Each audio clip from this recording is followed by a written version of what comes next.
Speaking of the boom mic on the couch, remember there's one search for your campaign, Dan, where I had like a migraine, and I was like dying, dude. I was like my head was splitting, and so I just laid down on the couch behind me, and I took the boom mic and like stretched it out like straight out. It was just talking upside down. Let's go. And whenever I had to roll, I'd get up and like click the button, and then I'd just sit back down or like lay back down. That's a fucking mood. Is the perks of playing online though?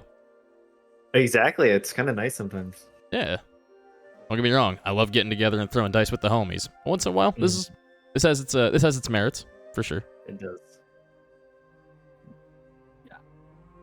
I have traveled back in time a year just so I can throw dice with the homies. Let's go.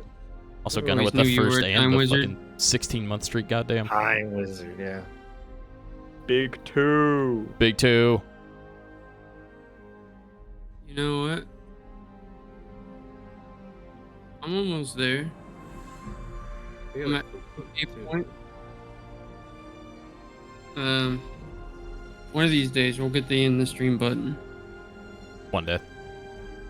Waiting for Casey to get it. We're gonna start a D&D session, and it's just gonna end immediately. Alright, GG's. You literally end the stream and start a new one. Alright. Nah, I can't stream again that day. That's gonna be my stipulation. That would be stipulation for 69, 69, 69. All right. Equilibrium. You wake up in the back of the cart, and you hear the sound of that roaring, crackling Cheeto dust that's coming from the wood line there. And kind of poke your head out, and you see it looks like winter is embiggened. Everybody else is a little, like, kind of tense and sweating a bit. Marge has the earth, like, bent around the edge of the, like, scar in the ground there. And Ragnar appears to be kind of, like, holding his stomach a little bit. Kind of grabbing at his stomach like he's in pain. But kind of just, like, stumbling against that log right now. That's what you see as you wake up. Not to mention the big fuck off hole on the ground. Man, how could you sleep through all that? I mean, like, Jesus. There's a big ass demon in the middle of there. There's like 40 little dudes coming out of it. You just how cold in there, weren't you? I stayed up way too late last night doing research. Mind catching me up on what the hell is going on here? So like, okay, so we decided to go on a different quest. And we got in the buggy and we started going there, and then this happened. You're looking at it, you're just as confused as I am.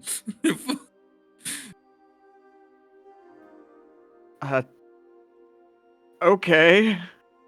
I mean, to be fair, I mean, we were on our way here, and then the big demon man came out of the ground, just like catching stuff on fire, and I was just kind of like already. It wasn't us. Yeah, he did the bad thing. We just kind of stopped him. I fear that if he got out of that hole, we wouldn't have been able to stop him. Shout out to Ragnar for slamming that motherfucker back down where he came from.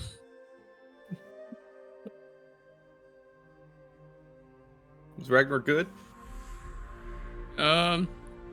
I'm gonna go over to him and make sure he's okay. As you go up to Ragnar, you go to, like, well, I won't say what you do, but you see he's like kind of walking and like looks like he's stumbling a little bit. And give me a perception check, actually. Yeah, Perception or insight for you, particularly. All right. Now listen, I'm pretty good with my eyeballs. Mm-hmm. That's my thing. So we're gonna go with the eyeballs. I mean, you should have advantage because you know he can't be too bad, right? Because he didn't get mad at you calling Ragnar. That's a 10. Okay. You go up to Ragnar, and you see he's kind of like clutching his stomach with one hand. And the most you can see is you notice the veins in his hand are bulging an abnormal amount, like almost like when he's raging, like the extra blood flow going through, but it looks larger and almost grotesque in a way. And you see him like kind of look up at you for a moment, like still kind of like, he still kind of looks like he's half raging with how he is right now. He looks like his muscles are really like tensing super hard. You see he's looking at you in a way that's a little unsettling. Like his eyes are bloodshot right now, just staring into yours. Okay, well, Ragnar, can you hear me, bud? Do I see anything else on him that may be causing him to be, maybe a little more distracted, or the necklace that he has, is it like glowing or making him do anything different, or? The necklace actually, I will get to you in a moment, Art, but the necklace that he has currently, where it had like kind of the shadows looking along the side of it there for the first time that you guys saw that, they actually appear to be gone. But he does appear to be breathing very heavily. With a 10, that's probably the most you can get. It's just seeing the veins bulging and him almost looking like he's in a half-rage state, kind of stuck right now. He looks like he's fighting something. Art, you can go ahead and give me a perception or an insight as well. Okie dokie. Guidance. Oh, with guidance? Okay. Guidance. Get fucking guidance. Get insight or perception? Yes. Okay. I went to...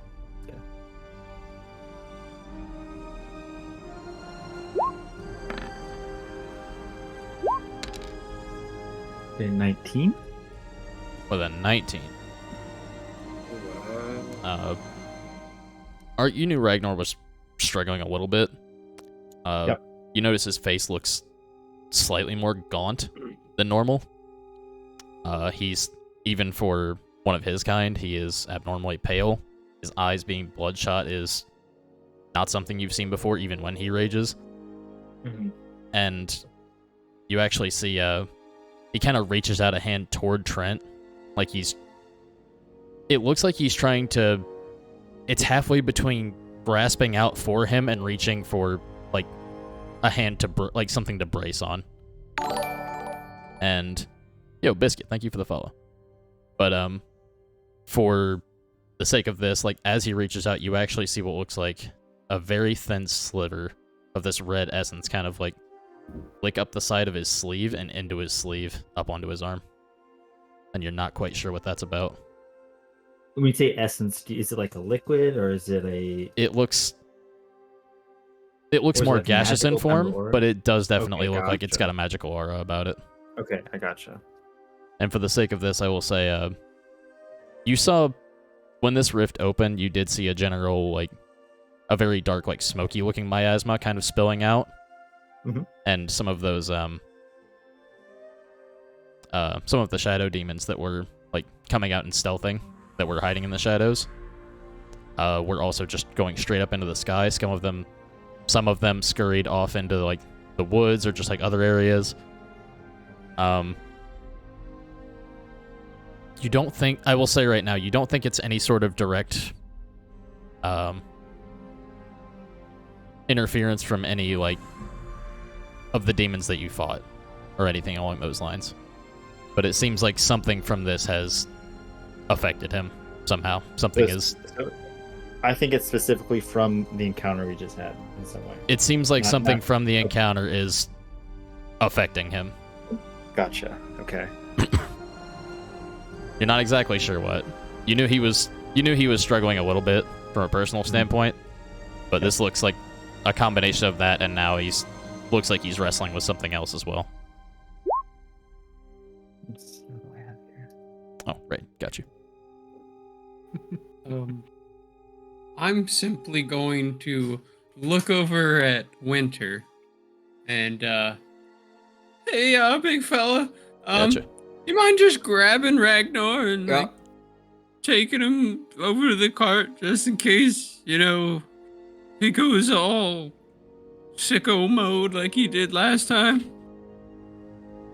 I don't even remember who made me big, but yeah, I'll use that. I'll just pick him up. All right. I will say he's not really able to fight it because when you go to like grab him, he's still heavy. Like he's a big man. But when you go to grab him, like you go to lift him up and you can feel all like every muscle in his body tensing and like shaking.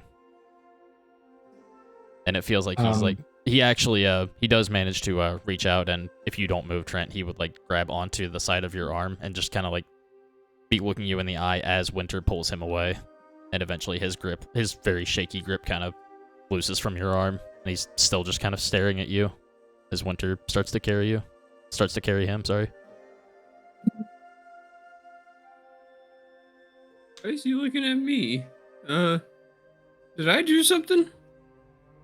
Oh, you're the Warrior King. Oh no. Put him in the cart. We're trying to figure this out. I don't know what's going on with Ragnar. Okay. And if you put him in the cart, Art would go over to him and Winter, you might need to help me out here. You might need to hold him down real quick. If you can do that. No. Are you about to take a sample? No samples. But I am gonna take out like a syringe. It's filled with like this Oh, okay, hold on. like is murky like red liquid. And if you hold him down, he's gonna like inject it into Ragnar's arm. And I'm flavoring that as I'm casting Lesser Restoration. Gotcha. Like To see pull if I down his can- arms. To see if I can remove like a status condition or some sort of condition that he's under right now. Let me see what Lesser Restoration affects exactly. And I will tell you the effects.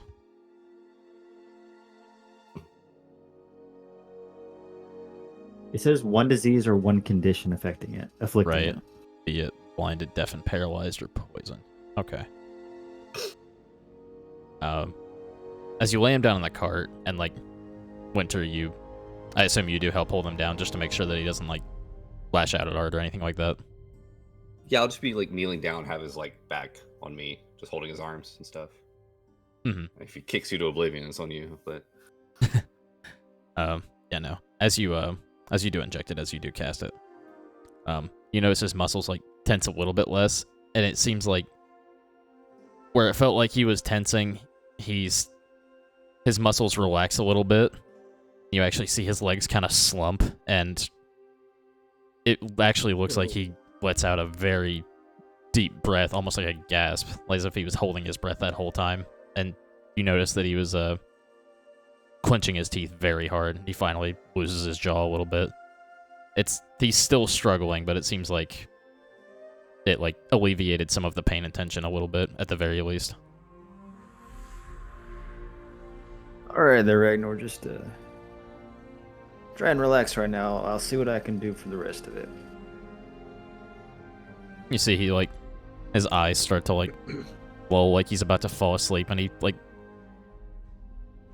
goes to like raise a hand up to you, and it just kind of falls on his lap, and he like kind of lays back up against the back of the cart and passes out. Am I able to, like, give him a glance over to try to see if it's something magical that's affecting him? I would say what you have already from Art's general check was that it was, you know, some form of essence from this rift was affecting him. But I would allow you to still make your own perception or insight if you would like. And if you wanted that information too, I think Art would also like readily, lend that out.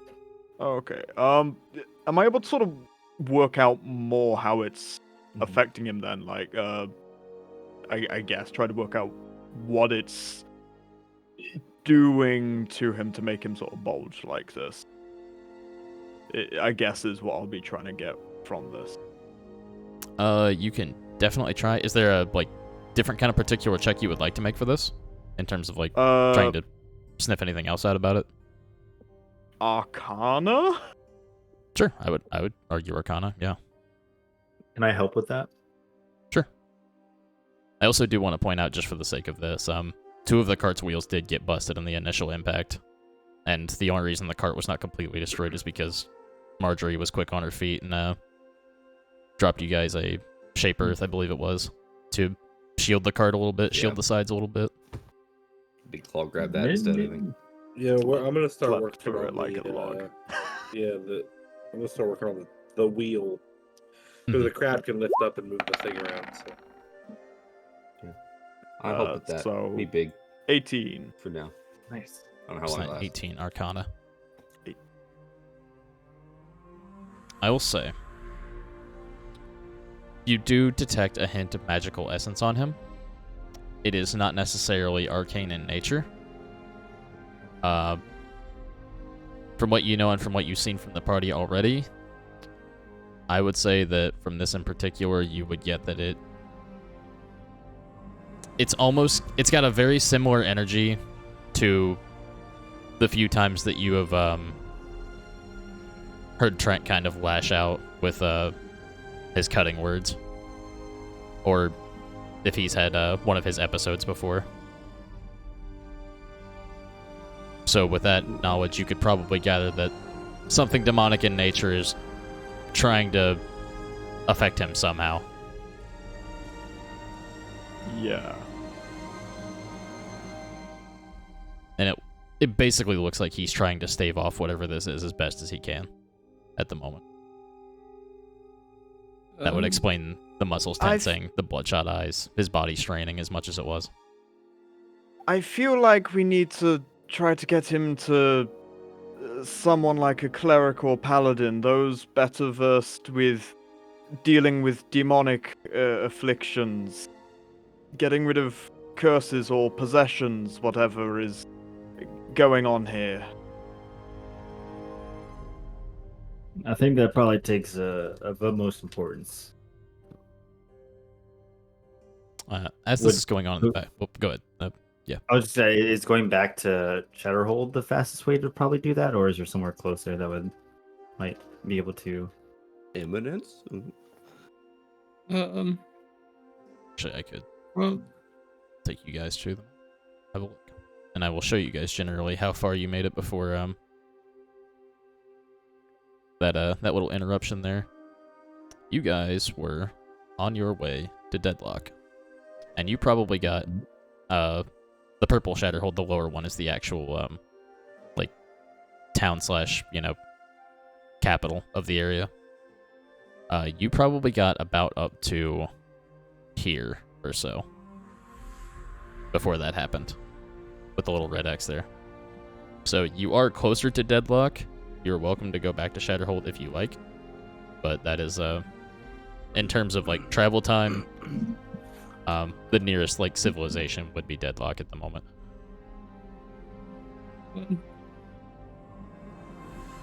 Listen, I'm not entirely sure what I can do, but I know a guy, the Halvar. He's a cleric. He's a little ways out from here. He's in the Carmine Glade. If we could make a trek that far, he might be able to help.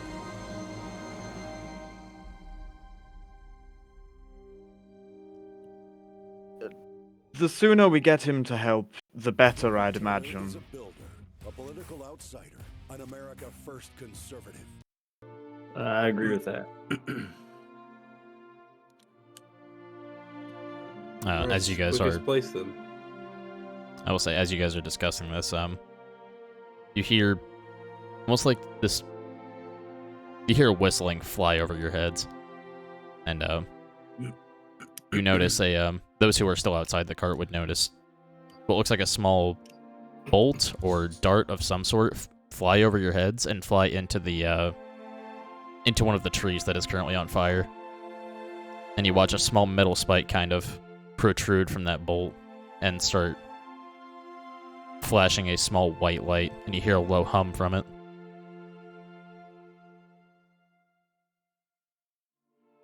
And as that's going on, you do hear the sound of footfalls from the other side of the road behind you, opposite from where the scar opened up. And looking over, you would see this, what looks to be the general size and stature of a Warforged, but it doesn't appear to have eyes or a mouth or anything of that. Like, no facial features, essentially. And you see it, like a small launcher of sorts kind of receding into its wrist. You gather that's probably where the dart came from. And it kind of walks up, raises both hands, just says, "Pardon, I mean no harm. I am a scout from Deadlock. My designation is Stride. It's a pleasure to meet you. I came when I saw the smoke and miasma coming from the ground. Can you please explain what happened?" Yeah, Ragnar slapped that thing with a tree and pushed the demons back into the hole. I do not know just this, Satan. Ragnar. But I am thankful He's that guy, and I point over at Ragnar. May I approach? He kind of like puts his arms down and just kind of stands and waits. Yeah, we all know. I think you. it's for your own good that you don't. Understood. not- He's standing like on the other side of the cart path from you, essentially, at this point. I don't mean any disrespect or anything, but there's something going on with him, and we don't really know what's going on. No disrespect I taken. I just don't want it to happen to you as well.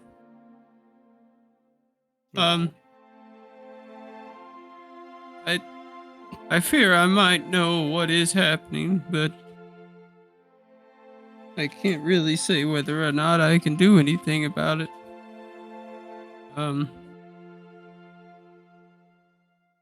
I guess, what do you know any clerics nearby that can help us? It kind of stops for a moment and seems to be thinking. There are medical practitioners in Deadlock, but not many of the divine sort. If he needs medical attention, we could certainly provide that for him. I think he needs a little more than that. Do you have like a way to travel fast? Get us from point A to point B a little quicker than maybe this cart? As luck would have it, transportation should be arriving sooner than later. That dart that I fired over into the tree line should be attracting some of the auto carts from Deadlock. They'll be carrying water, and they should be able to extinguish fires rather expediently. If you would like, I can have them send out an extra traversal cart as well. Yes, please. I'm Yeah, sorry. that- Could you explain what? Okay, first of all, who? Can I ask who we're talking to? First of all, Yes. I know you said you're from Deadlock, but My designation is Stride. I am a creation and servant of, I have the name here, pardon me. That's not his fault, that's my fault. Of Chief Selma Orlov. I'm all right. Also, auto carts. That sounds fucking awesome. So I can't wait to see that. Pardon my language.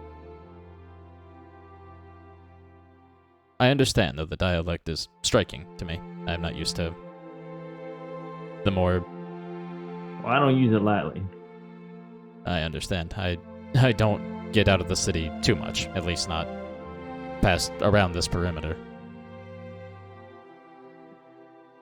But if you mean no harm, and if, well, I can see that you've already dealt with the situation here, then, I believe thanks are in order, and we can get you there as soon as possible. It'll be a bit faster if we begin walking now. We can meet one of the carts on the way, and you actually see it, kind of like turn one of its arms over You see like what looks like a small sending stone come up out of its other arm, out of its forearm. And you see it kind of just like lift its forearm to like up to its face. You hear a series of very mechanical whirring noises and, to the best I can describe, a series of beeps and boops. And you see them put it away, and they're just like, a traversal auto cart will be sent as well. So, if you don't mind my asking, what exactly happened? I'm aware that you told me that the large one, who's not doing so well, pushed a demon back into the ground. Well, we were riding on the cart, and then we heard some unsettling noises coming from the trees, and a giant rift opened up in the ground, and the demons started coming out of them, and we killed a good bit of demons, and then Ragnar smashed it in the head, and it fell down the hole. That's pretty much what happened. Things started to catch on fire. The fight kind of dragged on, and we couldn't keep the fire contained. It just kind of went everywhere. By the way, that's the thing. After I'm done with the wheel, me and the crab are working on getting the fires put out. Oh yeah, that was that cool thing. The Marjorie and the crab lifted up some ground and fucking blocked a fucking hand attack for the big demon thing, and that was fucking rad. Marjorie looks over at you and just nods, gives you a smile, and then gets back to her work. A druid of sorts. From the coast, then. Forgive me for presuming, based on your large crustacean companion. We're not engaging, sorry. Yeah, that. If the crab wants to talk to him, he's more than welcome to, but I'm busy. I don't want this forest to burn down.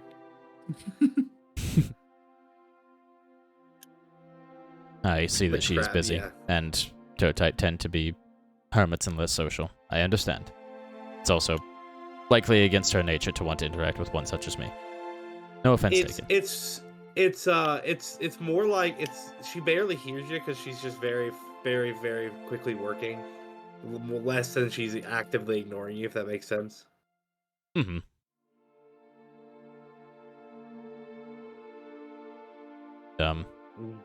Busy. If you guys are like walking and talking, yeah,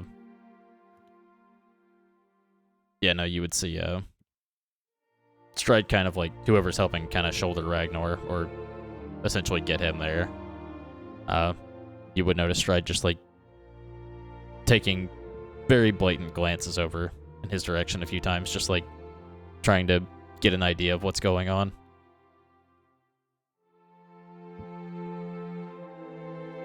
There is a very small temple in Deadlock. If you wish to take him there, you may, but I am not sure what the practitioners there could do. There's unfortunately not a lot of divine support to be found there. People there are more self-reliant and prefer practicality.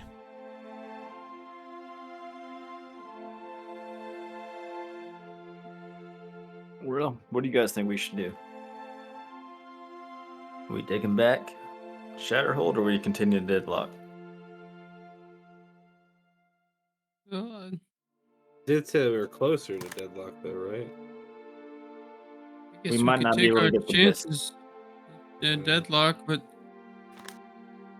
if they aren't able to do anything for him. But I don't think Shatterhold will have. I don't think Shatterhold will have what needs to be done there either. I mean, we go back and we're basically just flipping a coin at that point. Well, but do you think? So, you don't think? Do we know of like a temples in Shatterhold? Or is it kind of like similar to Deadlock, or is there like a small one, or? The temples in Shatterhold are definitely larger. Trent's been there a few times, I know, and has seen them a bit. I'm not too sure on their healing capabilities. I've only been to one temple there. I haven't really seen the others. I guess we could go back. Right. I know someone, but they're a ways out.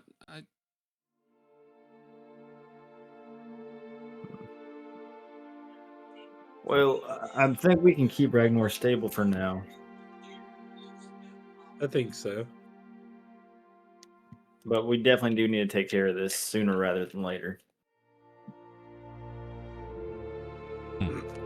Let's just go back. Sure, there's maybe something we forgot to do in Shatterhold anyway.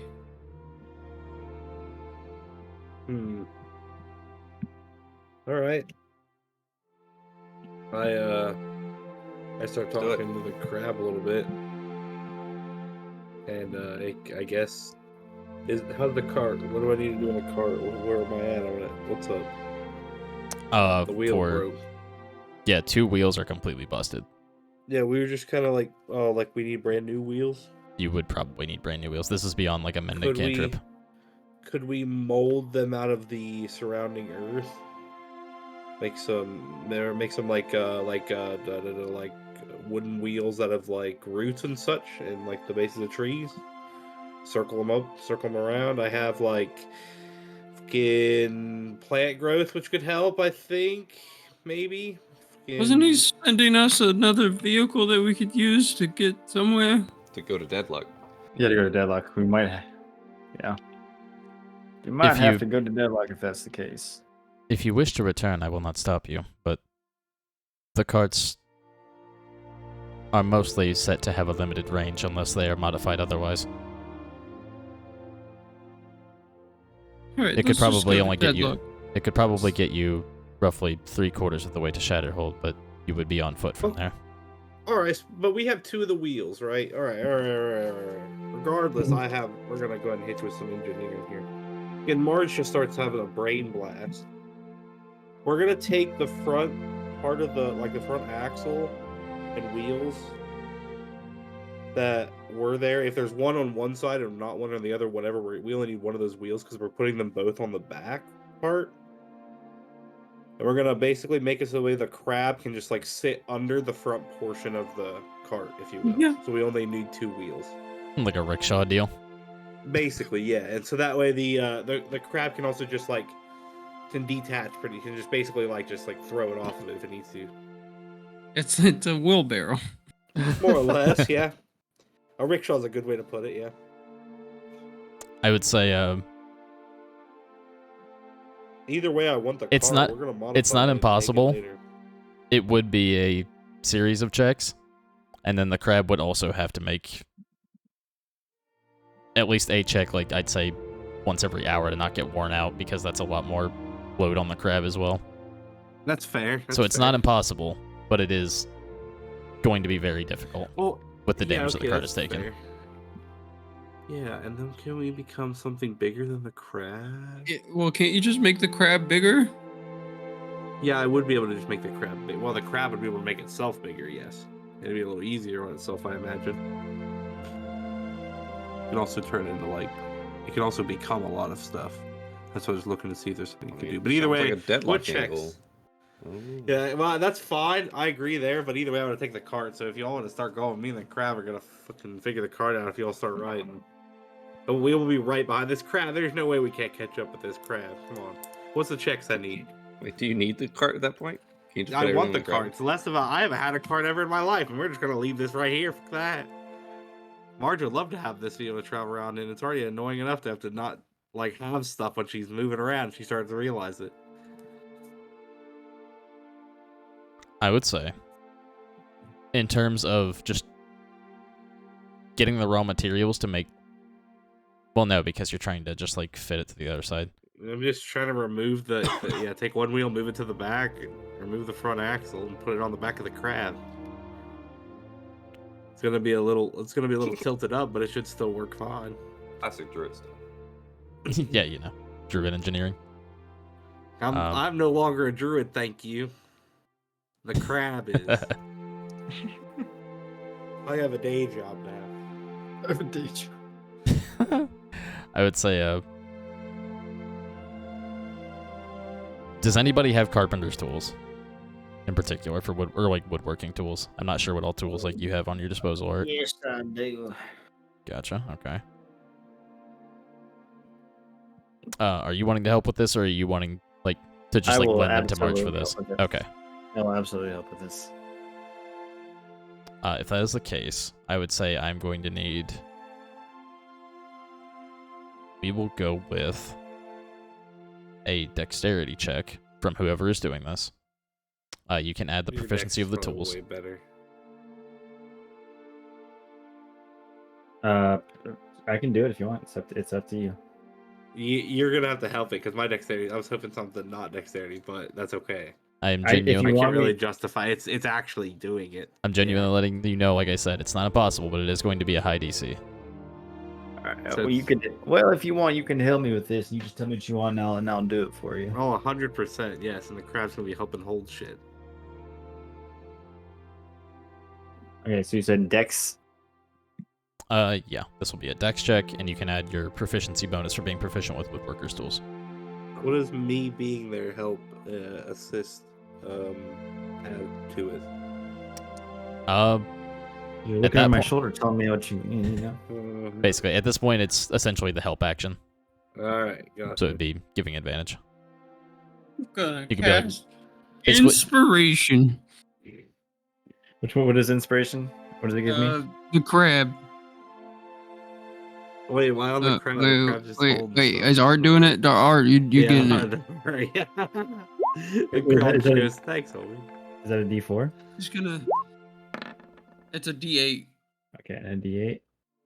I'm just gonna play some Midwest emo. Oh, God damn. 26 be on the first one. 26.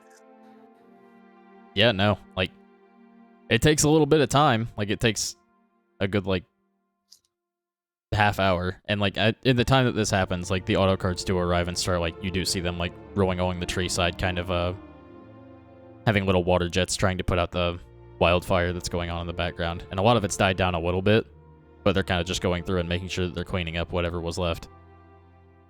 And you see like once you guys have decided to stay and work, Stride also just kind of like stops and waits and make sure the carts arrive and do their job. But I think Art's able to do it because those auto carts start coming out, and he like looks at them, and he's just like inspired by like the machinery of it. Mhm. And he's like working on it, but he's also just staring at these whatever these auto carts are, like just like staring at them, like. yeah, and they're very simple, at least the ones that are more for utility.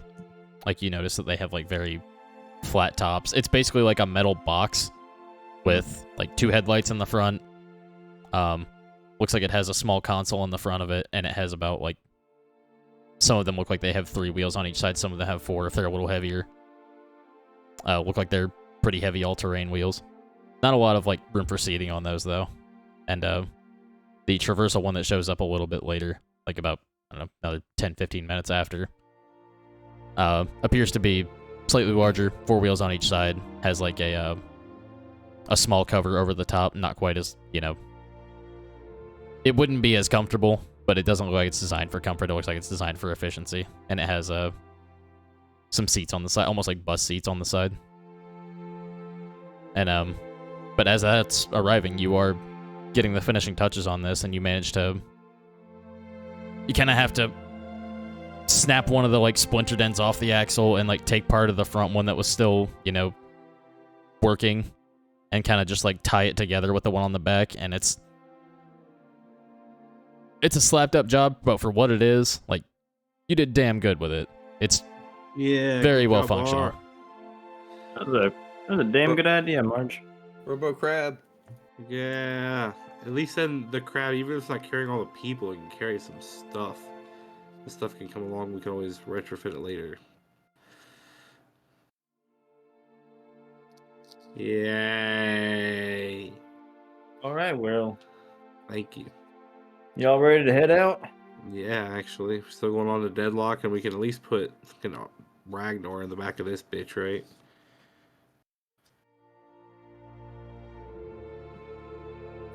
I mean, yeah, absolutely. If that's what you're like, if that is what you're intending to do, yes. Might as well for now, just to make sure that Ragnar's at least got a cozy place to. And everybody else has room elsewhere. I was gonna say, like, yeah, you've got walk or ride or the couple extra bodies that are Livia and Henry are also just kind of sitting along on the side. You see a couple of times Livia goes to like wander off toward the rift a little bit and like kind of stops herself when she sees like the fire start kicking up. Seems curious, but also slightly terrified at what just happened.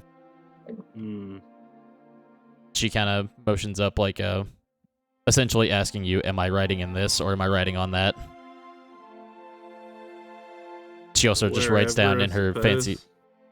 I was gonna say, you see, she brings out a paper and a very fancy calligraphy pen, just writes down where are other people sitting. You get the feeling she kind of just wants to be by everyone. well, you know, Marge is gonna walk Just nods, fast. of course. Sit in cart next to Ragnar. I will also sit in the cart next to Ragnar. Oh. And are I would you want in to hear Ragnar to be able to like monitor him. They all cuddle Ragnar. Yeah. Gotcha. Yeah, he appears to be out cold, but he's still kind of like sweating and breathing One heavy. big part. Yeah. With everyone in there, I am going to say, like, you notice the crab starts to pick up like the fronts of it, and you notice its claws are trembling ever so slightly with the amount of people that are in the back as it starts to try to trundle forward. I know you talked about casting enlarge on it. Were you going to do that, or the crab Yeah, was going to probably. cast enlarge? I imagine the crab would probably do that to itself to make it a little easier. Understood. Yeah. So with the large crab, there will be no checks for it. All right. And Large crab. Stride does kind of pipe up at that point. Just go, no. If there's anything you need once you get to Deadlock, please feel free to seek out Chief Orlov. I'm sure she would be happy to do what she can for you. We've been a little... Security has been a little tight lately. But, if you tell them that I have given my say-so on the behalf of Madame Orlov, then they should let you in at the gate. We've had, no shortage of magic item theft and theft of alchemy supplies.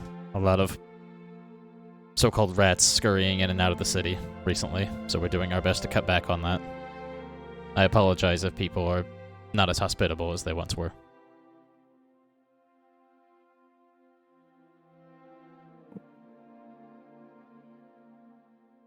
Well, better, let's get on the road. We gotta get on out of here. I don't know how long my boy Ragnar can hold up on this.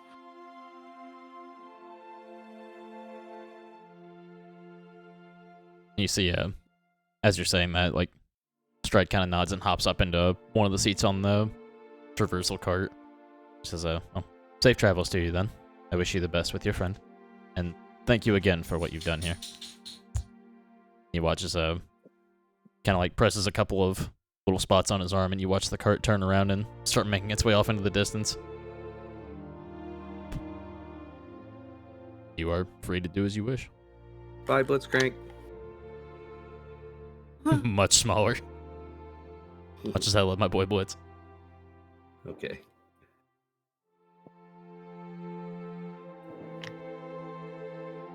Yeah, I'm in the back of the cart. I'm ready to go. Let's get going.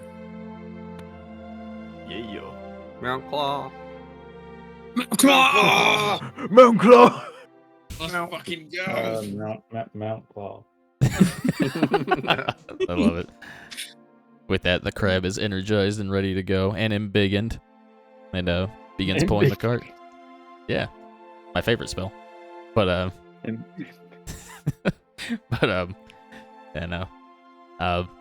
it's starting to get toward around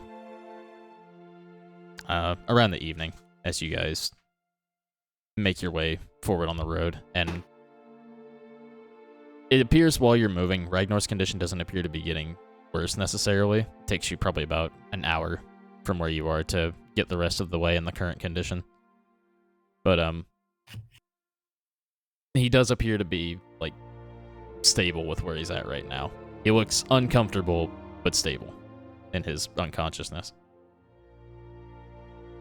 Did he eat some of the demon? Oh, not that anybody saw. Yeah, I was gonna ask around the Carly. Did you ever see him eat that demon? It's usually his thing. No, I thought I saw him smack it over the head with a fucking tree. Yeah, that was crazy. No, I think I know what's going on, but I'll be honest with you, I'm kind of afraid. For us or him? Yes. That's very fair. Now, it gets to about, it's not quite sundown, but it's starting to get a little darker out when you guys arrive at Deadlock. And you do notice, just where most places will have, like, stone walls, or, like, even if it is metal, it's, like, metal, not quite like chain link fences, but just, like, almost like barred fences. These are heavy iron walls around the outside of the city here, as well as just, like, a very large, like, iron gate that appears to have a chain to lift it up from the top. You don't see anyone up on the walls or anything at the time. Hello? Stride said we could come here for solace. Is there anybody here? You're met with silence. Then about, I was just gonna say, minute passes. Couple minutes. Eventually you notice a small, what looks like a set of, like, very small horns poking up from behind one of the walls, like on one of the ramparts. Just kind of walking along the wall. Doesn't seem to have noticed you guys because it doesn't seem like whatever it is can see over the wall. Hi! Eh? Who's out there? Beep boop, sir. Yeah, go ahead. Oh, sorry, I was just saying that. Stride said we could come in. Yeah, and who's we? Well, I'm Trent. This is Ragnar. This is Art. This is Winter. I can't see any of you over the wall. This is Equilibrium. And yeah, that's who we are. We're Mount Claw. You might have heard of us. And one of our friends needs help. You said you talked to Stride? Yeah. What'd you think of him? He's pretty neat. Yeah, all right. I'll go get someone to let you in. And about we did it, guys. Another minute or two passes, and you actually see what looks like a pretty burly, like, bronze-skinned human man walk up. Looks like he's got a heavy apron on, some like tools kind of like tucked in the apron. Kind of like looks over you guys. You're the ones the little one was talking about. Yeah. And you're not here to steal anything, are you? I'm like looking at Ragnar. I'm looking at the rest of the group. I look back over at the guy. I don't know. I think we got other things besides stealing, that we would rather do. I'm sorry, but I'm just upset about my friend. He kind of looks like shit. All right, hold on. I'll let you in. And about another minute passes. It feels like a lot of waiting, but after eventually what feels like, it feels like a half hour. It's probably only about 10 minutes. You do hear the gate start creaking as it starts to raise. And you see inside, the path goes from like a normal cobblestone path that you've been traveling on to like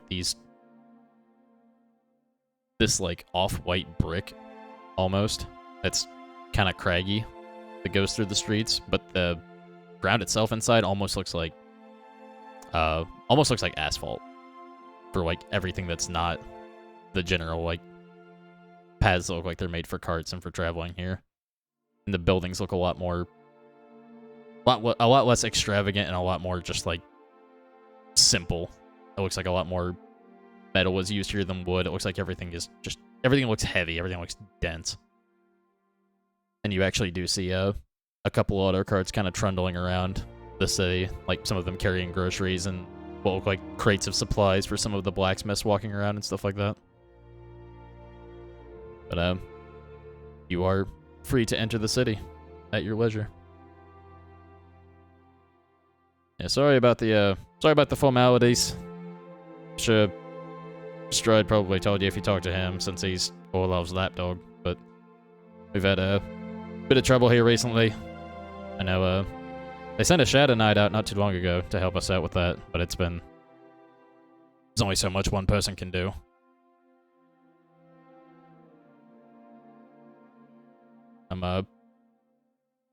Look, I'm kind of just... I'm not really authorized to open the gate. I'm just kind of tall enough to open the gate. The little guy's the one that actually has authorization. He kind of just comes and gets me when he needs to open stuff. So if you want to go find him, he's over in that shop over there across the street. And you see it's got a large sign that says Bark's Bite off to the side. Oh. Thank you for pointing us in the right direction. Appreciate it. You need anything, talk to him, I guess. And, make sure you know where your coin purses are at all times. Kind of just waves and tries to get back to work. And real quick with that, I do have to let Dexter out. So, you guys want to talk about, what you would like to do here or discuss amongst yourselves, I will be right back. Alright, what's the plan, guys? I say we get, I say we take Ragnar to the nearest cleric that we can. Alright, cool. I guess it probably would be a good idea to talk to the little guy. Just to make sure we're going in the right direction. What was the actual quest we came out for? I don't remember. Out of all of the times I did not take notes. Damn it. I am the note guy. I have the notes. Well, really. I will admit I did not take notes on where we were going last session.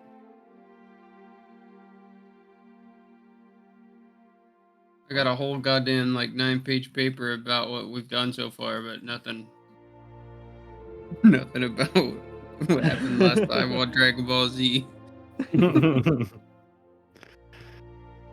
Well, I can either help take Ragnar to Temple or go talk to the short man, but I'll probably call him a short man, so I don't know if we want to do that. Winter, not people person. Just animal. Well, Just the animal. thing for you is I am a people person. Trent says nervously. Alright, I'll take Ragnar to the sham priest. I believe I have approximately zero clue where we were going, as I was a bit caught up in comparing research studies with Livia and sleeping. Well, did you at least make some good progress? Yes, it was interesting learning more about how Kenku life is. It's strange the way they can only say things they've heard others say. She actually pipes up things they've heard others say. And kind of nods. God, she's learning. She actually like flips a couple of pages over, and you see she's got a couple of sketches of Equilibrium like just passed out in the cart, and Yes. one that she has started of Ragnar passed out in the cart. That was a lot. A little bit of drool, Man. like a strand of drool going down Equilibrium's face. And there's a fucking rat. She just kind of repeats back, "Red."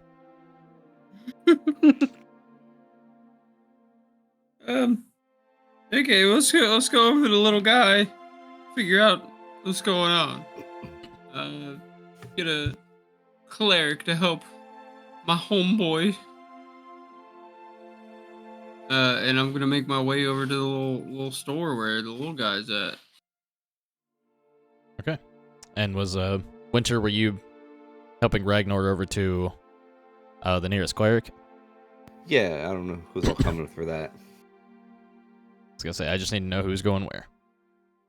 Oh, I mean, I thought we were going there first, and then they were gonna tell us Yeah. where the cleric was. Well, you all do. Yeah, Well, that makes whatever you sense. want to do. Well, 'cause we don't I'm know where going. the cleric I'm is. going to help Ragnar out with the Yeah. cleric. Okay. All right, so short man first. Yeah, I mean, it's a new city we've never been in before. I have no idea where the fucking cleric's at. Always ends well whenever we go to someplace new. Yeah, that's It'll fair. probably be fine. Alright, but yeah, no, as you guys make your way over to that shop, you actually, it's not like the typical, like, swinging doors or, like, a regular door that you would come to in Shatterholder in most places. It's kind of just this... It's an iron door on a hinge, but there's no real handle. And then you notice it just kind of, like, you go to, like, if you would go to knock or put your hand on it, it just kind of swings open on its own. Like, kind of... Like, at your touch, it basically opens by itself. It's almost like an automatic door. Everything here seems very industrial or infused with just a tinge of magic for the sake of convenience. But, going inside, you would notice, there are a couple of basic, you do hear, like, you hear all around the city the sound of just, like, clanging hammers. You hear, you know, the auto carts rolling around, the hustle and bustle of the city itself. People seem to be a little low energy, but still kind of, you know, going about their day to day. And heading in here, you do see that there are a couple of basic, like, swords, axes on the wall, a couple of just, like, metal javelins hanging up. And you notice, behind the counter, you do hear almost like a rumbling snore of some sort. But you also don't happen to see, like, you don't see the horns from behind the counter or anything like that like you would have before based on the height of the person behind the wall. You just hear a loud rumbling snore coming from behind the counter.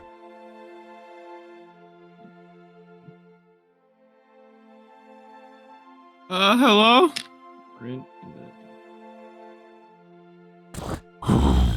And you hear a deep growl as you hear some, like, sounds like machine parts whirring as you notice something kind of lifts its head and kind of, like, lazily slumps it onto the counter, and it looks like hold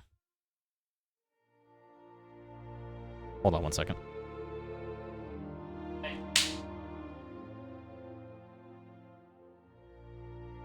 Tell him. I bet it's Hamry being Eh. a little nuisance. For once, no, this was Dexter in the cat box where he doesn't need to be. Oh. But no, Hamry has been awful lately. But yeah, no. This creature that slumps its head up on the counter kind of, like, has its eyes half open, and you notice its eyes are just these glowing orange lights, essentially. And it looks very reminiscent of from your time in Zarmalash. You would have seen a few just, like, basic drakes roaming around, just like almost small dragon-like creatures without wings, like quadrupeds. Typically have, like, a horn jutting up from the nose. This is very similar and looks similar in make, but it is all, like, this black metal and has these orange eyes. You notice A little bit of smoke billows out from the nostrils as it starts, like, eyeing everybody. And, upon hearing the clang, you hear it, like, start to stand up. And you notice that, like, this counter's a good, like, 3 feet tall. This thing stands up all the way, and its back is about 4.5, 5 feet tall, like, foot to shoulders, as it starts looking over everyone, and isn't really sure what to make of all of you. And then you see a door swing open from the back, and, a door from behind the counter kind of flips open as well, and a small black-scaled kobold comes out. His horns jutting back. He looks like he's got goggles over the, like, his forehead area. Also is wearing a, essentially a smaller version of the other smithing apron that the, initial guy at the gate had. Just like, you were the, fellas from the gate, I take it? You really look like shit, and you kind of smell bad, too. There's something I can really help you with, otherwise you're stinking up my shop. That's Cuddles, by the way. He watches the place when I'm not able to.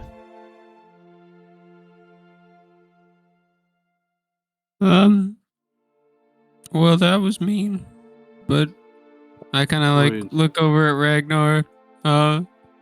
My friend needs help from a cleric. Is there any clerics around?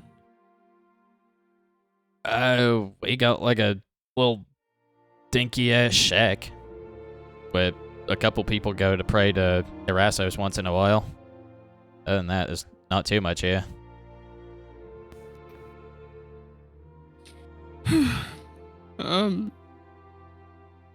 Well... What's wrong with him? Look like he just keeled over. Well, kind of that. Listen, I'm not trying to say everything just because I don't know you, and I also don't want you to be exposed to whatever's going on here. Because I don't know what's going on. You know, like, does that make any sense? You sound like you're trying to cover something up. Where you been? You on some sort of secret mission? You trying to steal shit too? You see he kind of like pulls a smithing hammer from his side, walks up to you, looks way, way up at you because he only comes up to like your thighs. Two, have you been robbed recently? I think everyone here has been robbed recently. Magic items are flying out of this place. Trent just kind of pinches his fucking nose. He's like, Jesus Christ, I should just went back to Shatterhold. You have a way to get us to Shatterhold in like 2 seconds? I'm afraid teleportation's not my specialty. Better off talking to Selma about that.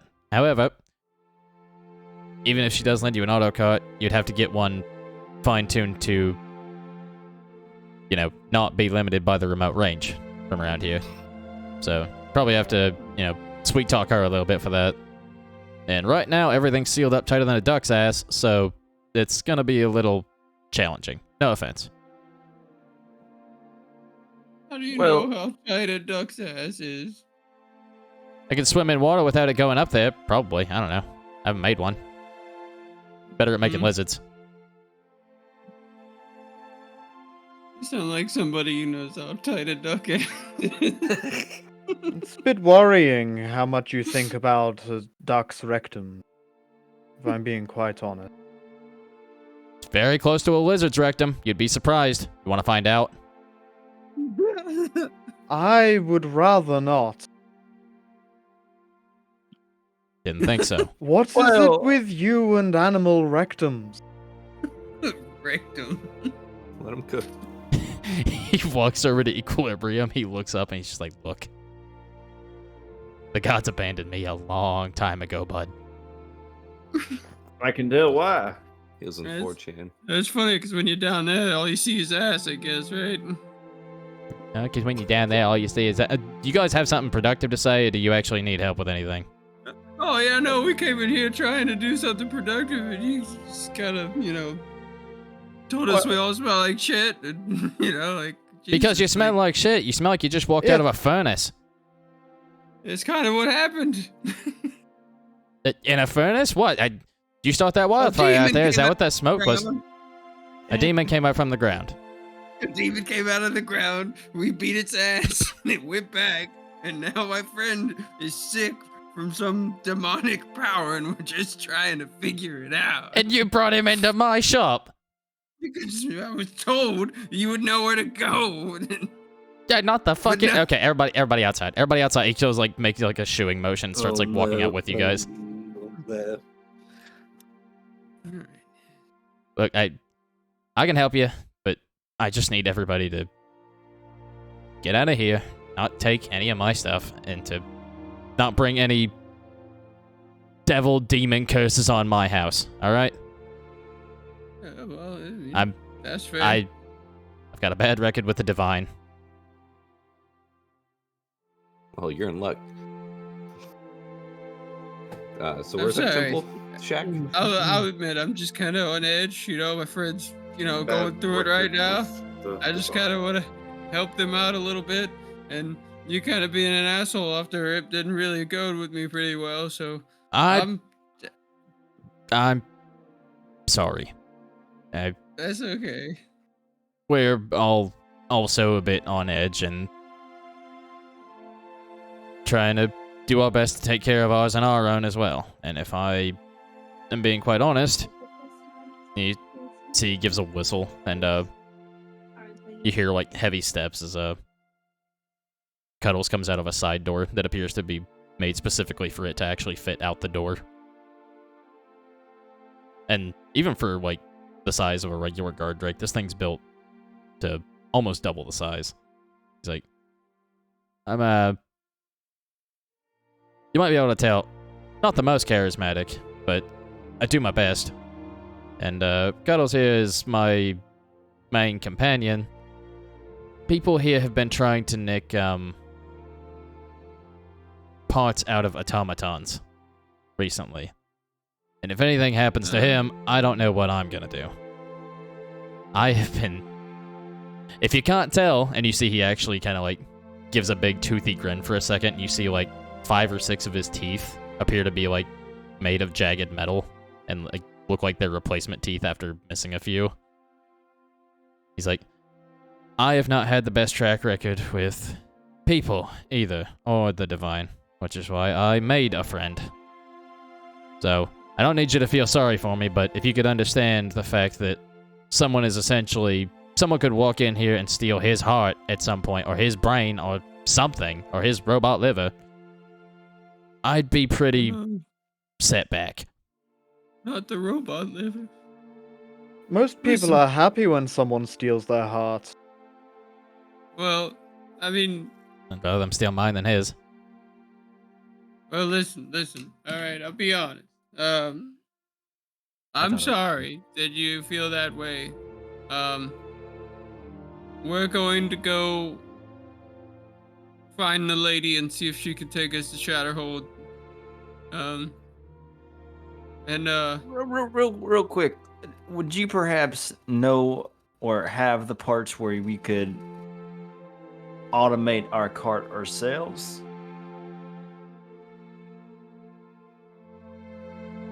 I might be able to procure them for you. That is, if we can't get teleportation back, then that might be something we could do. No.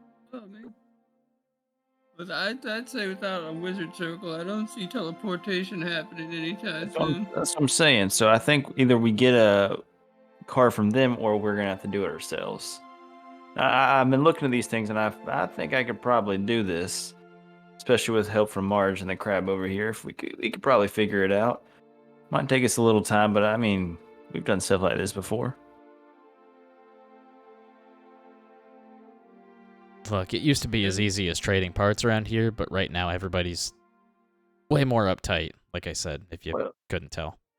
Well, there is a group of, from what I understand, in the last place I was at, there was like this robot who was like telling people to get him like magic items and stuff.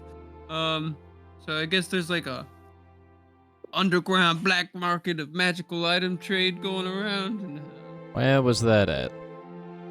oh shit. That was that Gleam's Respite? Oh no, that was Autumn's Bounty. That's what it was. Okay.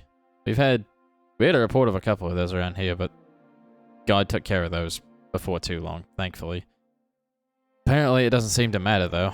If they are still around, they're probably just outside the city, I'd wager. Also reports, I believe we heard that some of that was happening around, somewhere down near Port Ironshell. Seems like any big trading cities or any big industrial cities they're trying to target. I think they're just trying to grab as much magical items as possible and use them for some kind of nefarious business. No. Listen, I know maybe a little on edge because people are stealing your stuff. But, you know, if you hold on too tightly to the things that you have in your life, you'll lose track of the things that are important to you.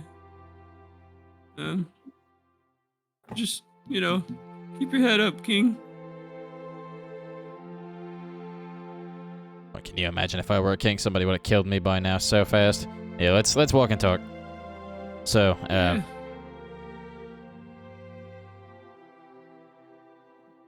yes, I could probably get you the parts to automate a regular card of yours. You'd probably just need to get a couple of extra axles if you really want, like, the all-terrain features. That way you can get some better wheels on it instead of those rickety old wooden things. He starts, like, basically rattling off the process in his head and just, like, kind of word vomiting everything out and, like, trying to figure out everything you would need. Get all that. I would have to talk to Ola myself, probably, and make sure that she's in a decent mood. There's not too many that are free around here right now, but if you want to do it yourself and make your own, that's probably honestly better.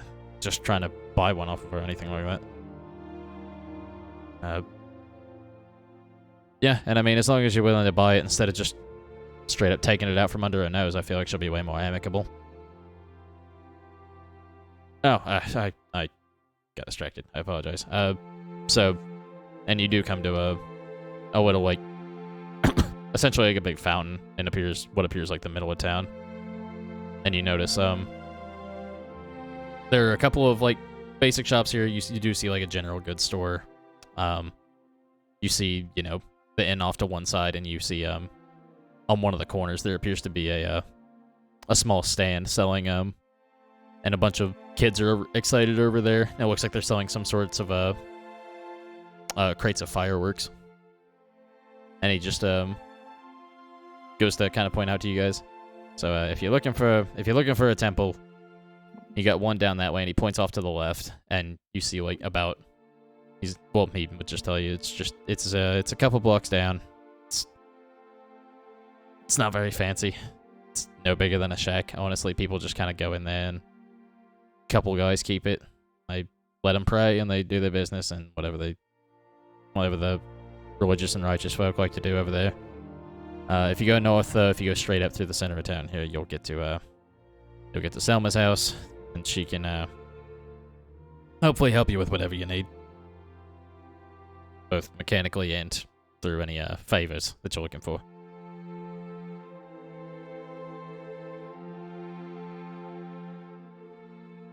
Thank you. Be on our way. Thanks. Yeah, It starts. no Sorry, problem. go Just ahead. look, don't die. Oh, we don't do that here. Better hope not. Kind of looks at Ragnar, and he goes to turn around. And as he does turn around, like, you notice he doesn't appear to be lying when he said that he's kind of had a rough lot in life. As you look, it looks like a lot of the scales on his back and, like, patchy areas have been replaced with metal scales as well. He just goes walking back to his shop with kind of hops back on Cuddles, lifts him up by the scruff of his apron, puts him back, and he rides back to his shop.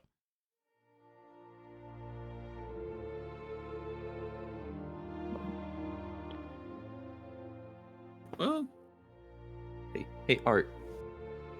Hey, Didn't you get 8-6 from the same place? We found those people asking about the stuff that you mentioned. in the same place as When what? whatever Trent mentioned when we saw this like unsavory people asking for magical items. Was that the same place? Oh, that was in Shatterhold, right? no, you got I think that was 8-6 in before it. Autumn's No, Bounty. not yeah. 816 from Autumn's Bounty, yeah. But Yeah. the unsavory people, I thought were they in Autumn's Bounty?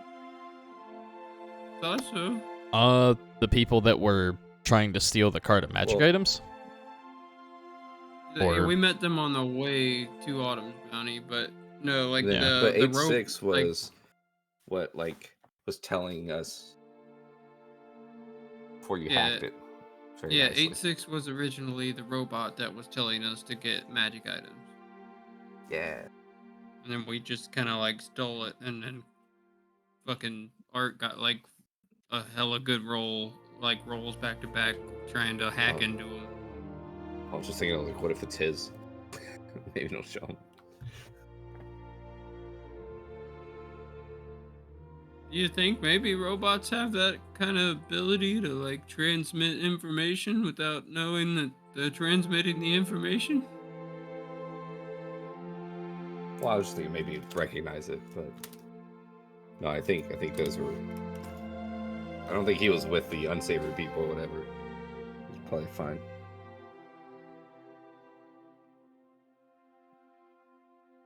All right, where's that religious shack thing? That was off down the, you were pointed down, like, the western alley of the city, essentially. Just past, looks to be some houses and a general goods store that way. But, like, toward the end of the road is, a small, very... It looks well-loved, but not the best manufactured. Essentially, like, half the size of a regular house. And it does have Trent, you would recognize a very crudely painted icon of Erassos painted on the outside, the precursor of Order and Chaos, which is a knight facing one side and a hooded man with a handful of dice facing the other way. Oh. Well, I mean, we're in for some silly business here, and he fucking starts shuffling his hands a little bit. All right, I'm gonna go talk to some people to see if maybe they can help us with Ragnar.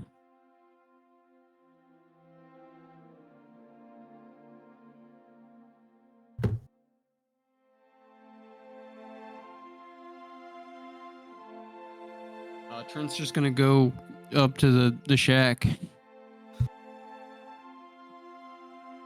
Yeah, and I mean, as you do, you notice,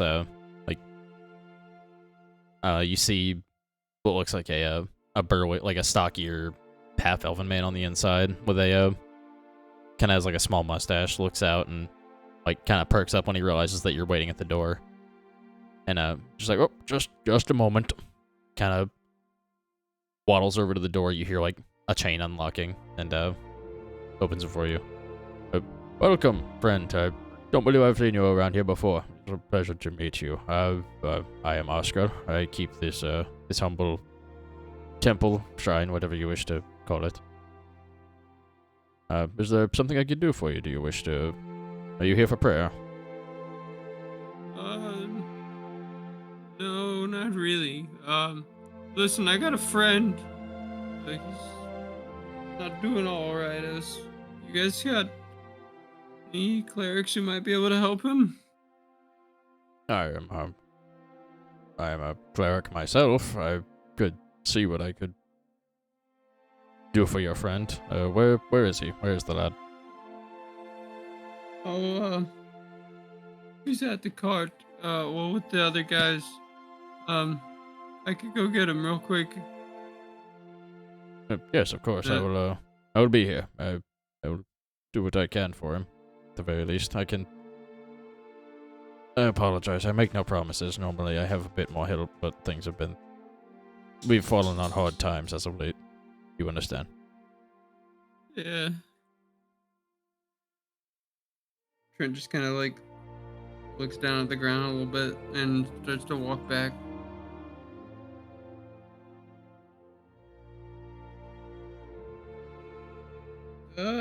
Guys, I found help. No promises though. Well, let's see what goes on. See what happens. Anything's better than what we have currently. Exactly. I think some of you should probably go to the lady and see if they can automate our cart. Right? Yeah, I'll go do that. If anybody else want to go with me, or I'm gonna grab Ragnar and start trying to bring him to the temple.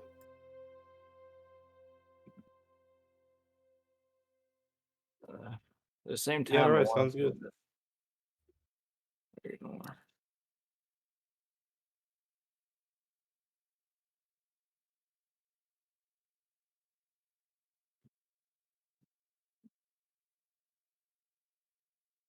Alright, so who is going where? Just to be sure. I'm gonna go to help get the cart automated so that we can get out of here quickly.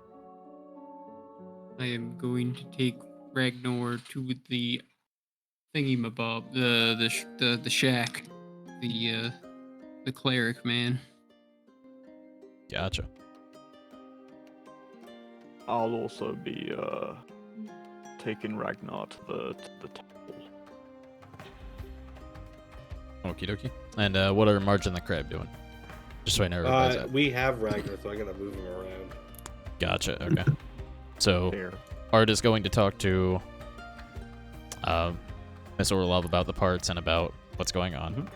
And then everybody else is going to the temple with Ragnar? Correct? Yep. Yeah. I think so. Okie dokie. Yeah. I'll do the temple first here then. As you guys are able to get back, see Oscar just kind of laying there, looks at him, and like you see his eyes like widen just a little bit, like looking at his condition. He's like, okay, you could just lay him down on the cot here. And you see he does have like a very small, almost too small for Ragnar. Just a cot laid out, and, like a couple of blankets, some wet towels, stuff like that, stuff for basic bedside manner. What exactly happened to this gentleman, if I may ask? And you see he starts like just kind of looking him over, feeling his temperature, and like trying to basically get a feel for it himself.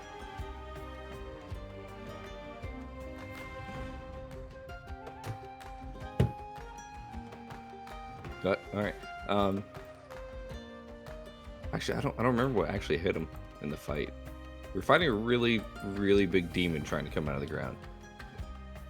I guess something got him. You see him go like... I didn't see. Yeah, you see him go a little bit pale at the mention of that. He's just like...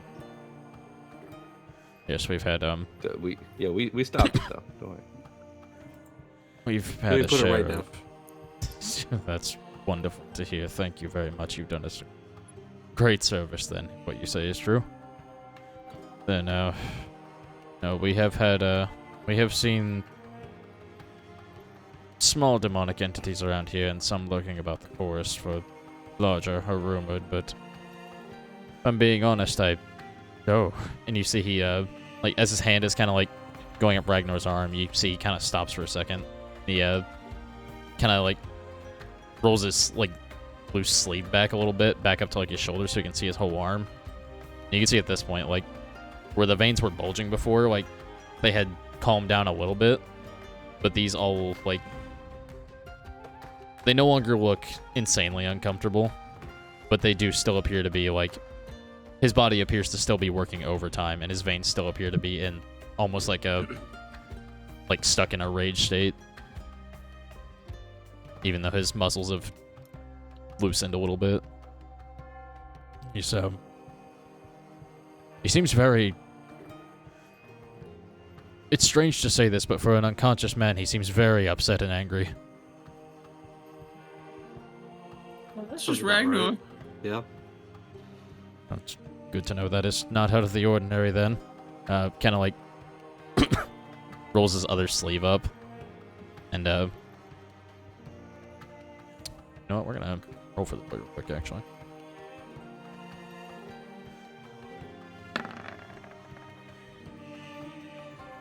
Yeah, okay. His eyes do widen up just a little bit. Really quick, for chat. No, this is not homebrew. This is just pretty much 5e. We're just playing the game. Just having a good time. I don't talk to chat too much during our sessions, just a heads up. But I appreciate you being here. But yeah, no, his eyes do widen a little bit. It's like, okay, alright. We're going to have to try a little something here. And you see he,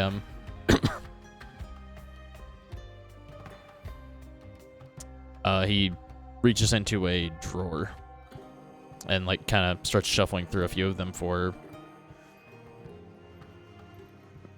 thank you, but starts like rifling through what looks like medical supplies, and you hear like the clang of glass bottles, and he pulls out a very small vial, and it has a white lace ribbon around it, and kind of uncorks it. Now, I will ask, as you are his friends, am I okay to test holy water on him? Well, I don't think that's the way to go about it. Like, he was starting to put some on his hands to, like, sprinkle it, and he, like, stops mid, like, motion to flick it. Let's just, like, what seems to be the issue? Well, you see, well, Ragnar is, he is He's what is allergic. If you have brought a demon himself into my abode, I will humbly ask you to okay, leave. Listen, okay, I'm just saying, I'm just being real honest with you right now. So you know what eminence is, right? You know, the country area. I am aware of the stuck-up prudes in eminence, yes. Well, you see, Royalty. he may or may not be, you know, the king of eminence. Me slowly stopping, mouth wide open, just kind of slowly looks over towards Trent. Listen, I've always been told to be honest as people, of, you know, religious, you know, powers and whatnot. Religious people, that's us. Yeah, anyway, yeah. So, like, don't put the holy water on him. It might hurt really bad. Because he is royalty? Because he's deathly allergic to it. The only things that are allergic to holy water are undead and infernal creatures. Well, listen, he's not undead. He's just, not alive. I'm afraid I don't understand. You say those are the only things Alright. allergic to it. I mean, I do believe anyone could be allergic to just about anything, you know? Anyone. Allergies can be very confusing. Well, it's not like he's going to get hives from it. If I sprinkle this on him and he sets on fire, that's not my fault if I don't know ahead of time. I'm not trying to hurt your friend. I think he's a vampire. Winter hasn't really walked in. He's just by the door still. You see, he like lets out a sigh of relief at hearing that. He's like, okay, okay, vampiric blood I can deal with.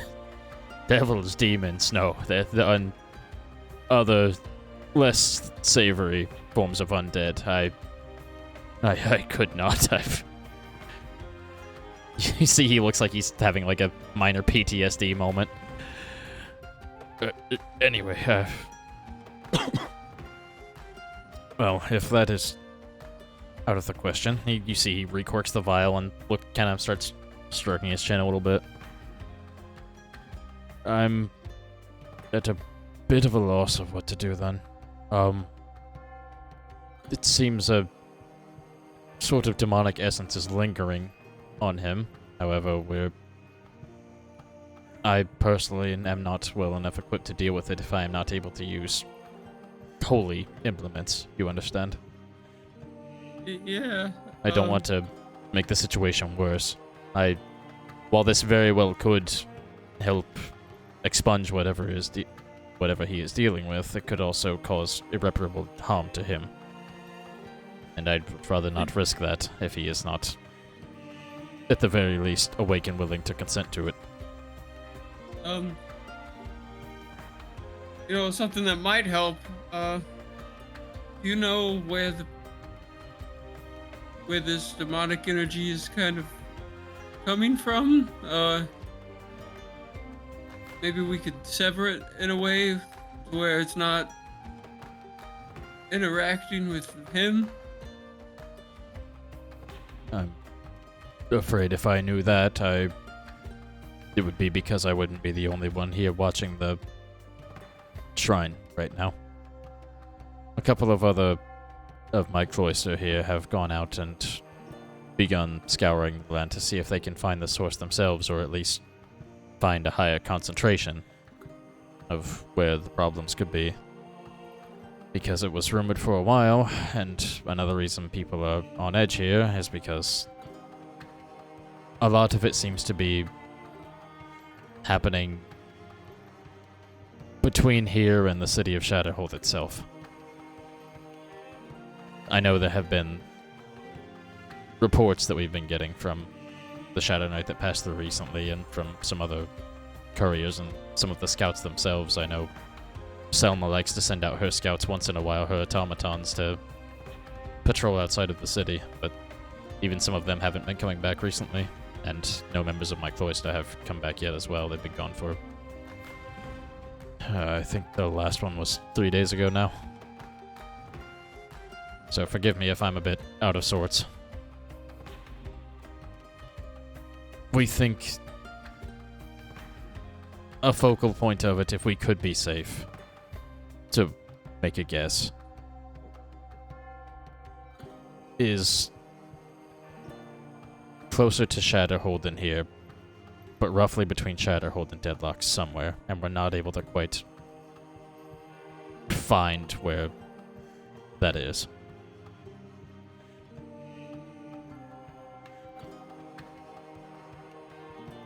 Alright.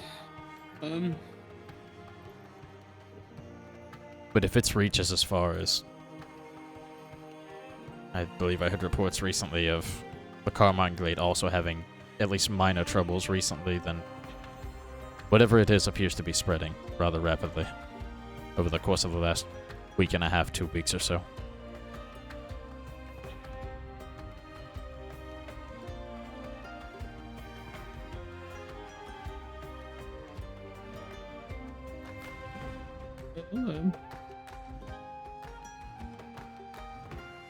Shit. I was really hoping maybe we'd have some more heartwarming information on Ragnar. I wish I could give you more, but as I said, I don't wish any further harm to come to him. For what comfort it is worth, he does seem stable in this condition right now. Uncomfortable and angry, but stable. That's just Ragnar. He's just uncomfortable and angry all the time. Does fit nobility. Yeah, I'm not so sure that I'd say that his regular condition is particularly stable. Yeah, fair. Perhaps this will be a welcome respite for him then, yes? Yeah, that's fair. I just fear things is going through something we can't really comprehend or help him with.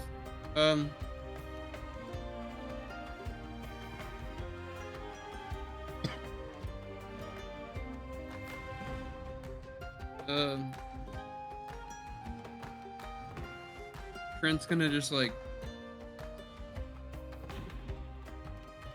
start. He's just gonna exhale. Just gonna breathe in and exhale. Just. Well, if you I'm gonna take a step outside for a second. I'll be back. I need to take a breather real quick. if you would prefer to imbibe, let me know. I know they're planning on having a festival tomorrow, but I do keep some spirits in here for keeping my own spirits high at a time like this. They're made out of holy water, are they? Oh, God, no, too expensive.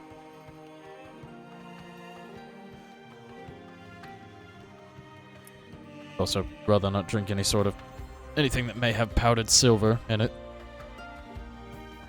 Yeah, that's probably not good for the old organs and stuff. Oh, terrible for the liver. Hmm. And stuff, I guess. Yeah, no, there's a lot of talk about liver recently. I don't know why. It's robot liver. Human I liver. hardly know her. Slapping his knee, just fucking. If you would like, I could keep him here for now if you wish. I imagine you probably wish to keep him in your stead, but he's welcome to stay here if you like. As I said, I know they're planning the Progress Festival or whatever it is they celebrate around here sometime tomorrow, and they're getting that set up. Probably saw the fireworks stand out in the central square. If you'd like to stay for that and maybe get your mind off of things for a while, it can do wonders, just taking a break sometimes. It's up to you, I know things are not...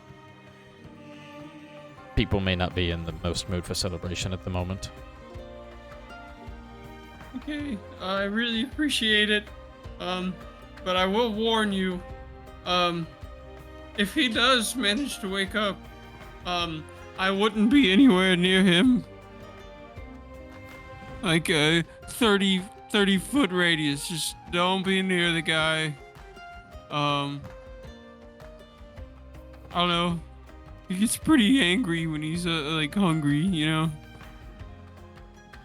Right, the vampirism.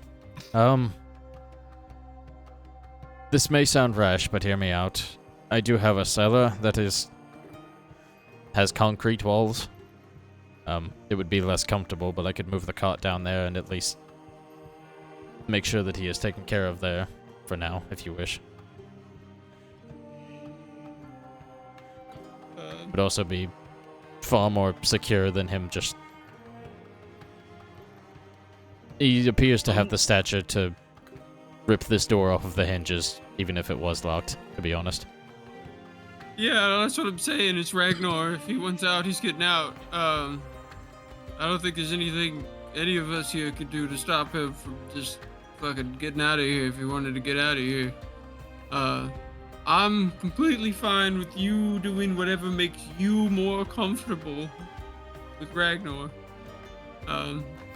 Just know that I warned you. I appreciate the warning. It would have been a rather rude awakening for me personally if he woke up in a strange place and all he saw was just me and he happened to be hungry. I'll likely move the cot and to put it in there. afraid I don't have anything for him to snack on in particular. We could find something. He's perfectly fine with eating animals and stuff. Is that what you're bringing that hog around for? No. No. That's Henry, not food. That's Oh, Henry. I He's not apologize. I wasn't aware that you had named it. Hello, Henry. food. But yeah, like, I don't know, like chicken or something. It's weird. He kind of just leaves like a sack of bones left. I've seen him do it a couple of times. I have a good amount of food at the very least from Graham's groceries. You just like I can throw some squeeze meat like down there the for him or blood out of something. like a steak or something. That might help, you know. Snake? I will see what I can do. He kind of like shifts a little bit, like uncomfortably. But you can tell he's probably not usually the one to deal with people. But like being in this state, he does genuinely want to help. He kind of like looks around and kind of like scratches his neck a little bit. As you can see, we have fallen on a bit of hard times, though, so if there's anything you could spare for the church, I would greatly appreciate it. He's looking at the ground the whole time. So I kind of gave the last church all my money.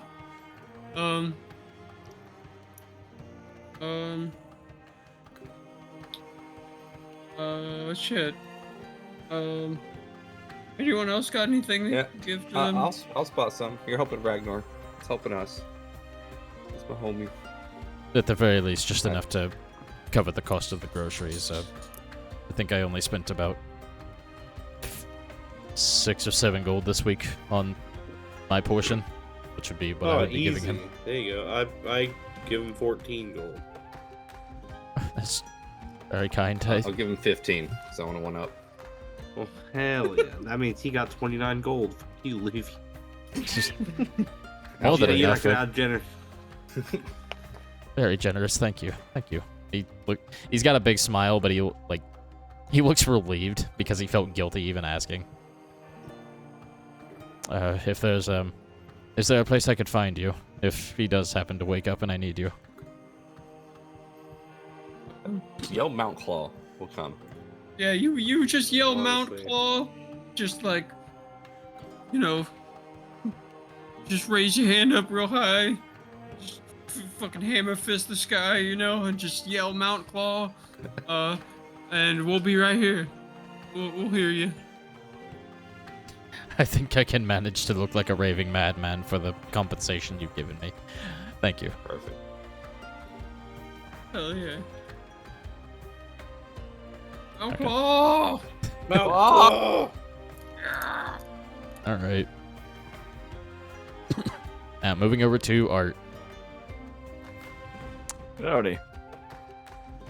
As this does appear to be definitely, this place appears to be a bit more your speed. Like I said, it's way more industrial. A lot of things are more automated, enchanted.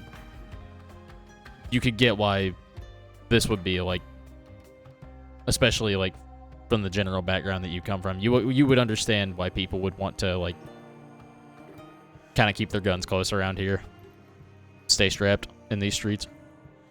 But walking through the streets, like you do see, like Hard stays strapped up. Absolutely. And on his gun the entire time.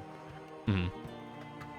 And you do get a few like side eyes from people like looking at you immediately, like basically holding on to your or like brandishing your pistol off to the side. And yeah, no, I would say for the sake of this, like these streets are a little more crowded getting up towards like the busier areas up here.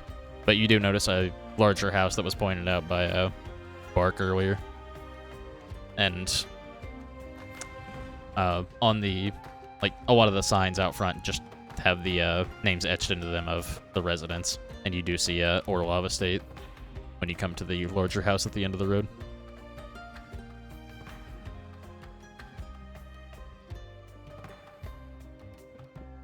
Excuse me. So you can say that last part one more time. Sorry, I was like golfing.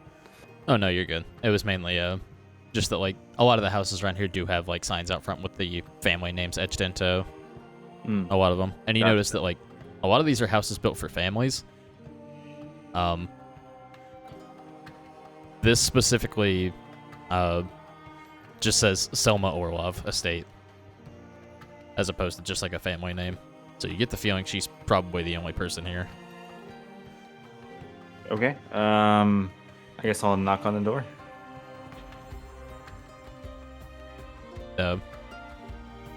After a while, you do see a similar build to Stride that you saw out in the woods. A similar build automaton. Open the door, and just you hear a woman's voice come through it this time, though. Not seen your face around here before. What can I do for you? Pleasure to meet you. My name is Art LeBlanc. Me and my compatriots were looking to procure some I guess, materials to automate our own wagon, as we are in. We have the means, but we do not have the materials. Yeah, everybody's trying to get their hands on materials these days. You looking to buy? Well, I guess first I'd like to see how much would that cost us up front. Well, give me a moment. And you do hear, like, you hear several small rapid clicks, but they sound more like wood hitting wood. And you gather that it's, like, it almost sounds like, when someone, like, doesn't have noise suppression on a mic, like, you can hear stuff going on in the background. And it sounds like somebody fiddling with an abacus, like, rapidly. Mm-hmm. And you hear her come back through. If you're looking to purchase a whole cart, that's going to be, let's see, probably around 650, 700 gold pieces. But if you're just looking for parts, I need to know what parts you need. If you need, what are you looking to build off of? All right, well, right now we have a cart.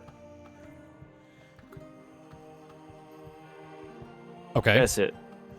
Just a wooden cart. Oh, and how much would 2 wheels cost us? If you're looking for sturdy enough wheels to actually get over anything and not just the wooden ones, or are you looking for the cheaper wood? That doesn't matter.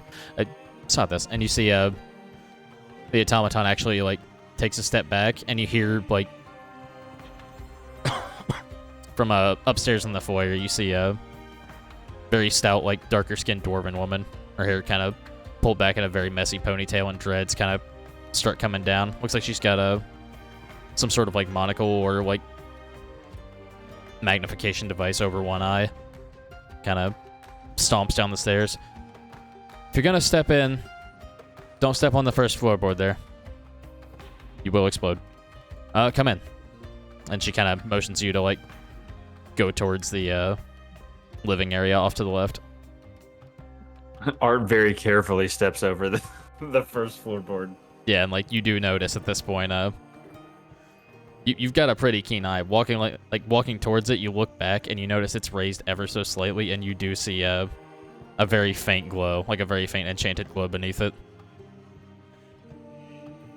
So, my name's Selma. Selma Orlov. You saw the sign. Who do I have the pleasure of speaking to? I apologize.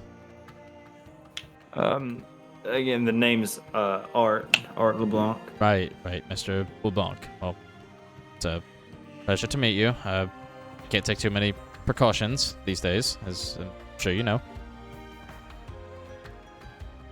If you're looking for parts for a cart, it's gonna take just a little bit of time. I can do it, but I need to know that you have the coin for it, and prices are sadly up right now for lack of supply, as they've been...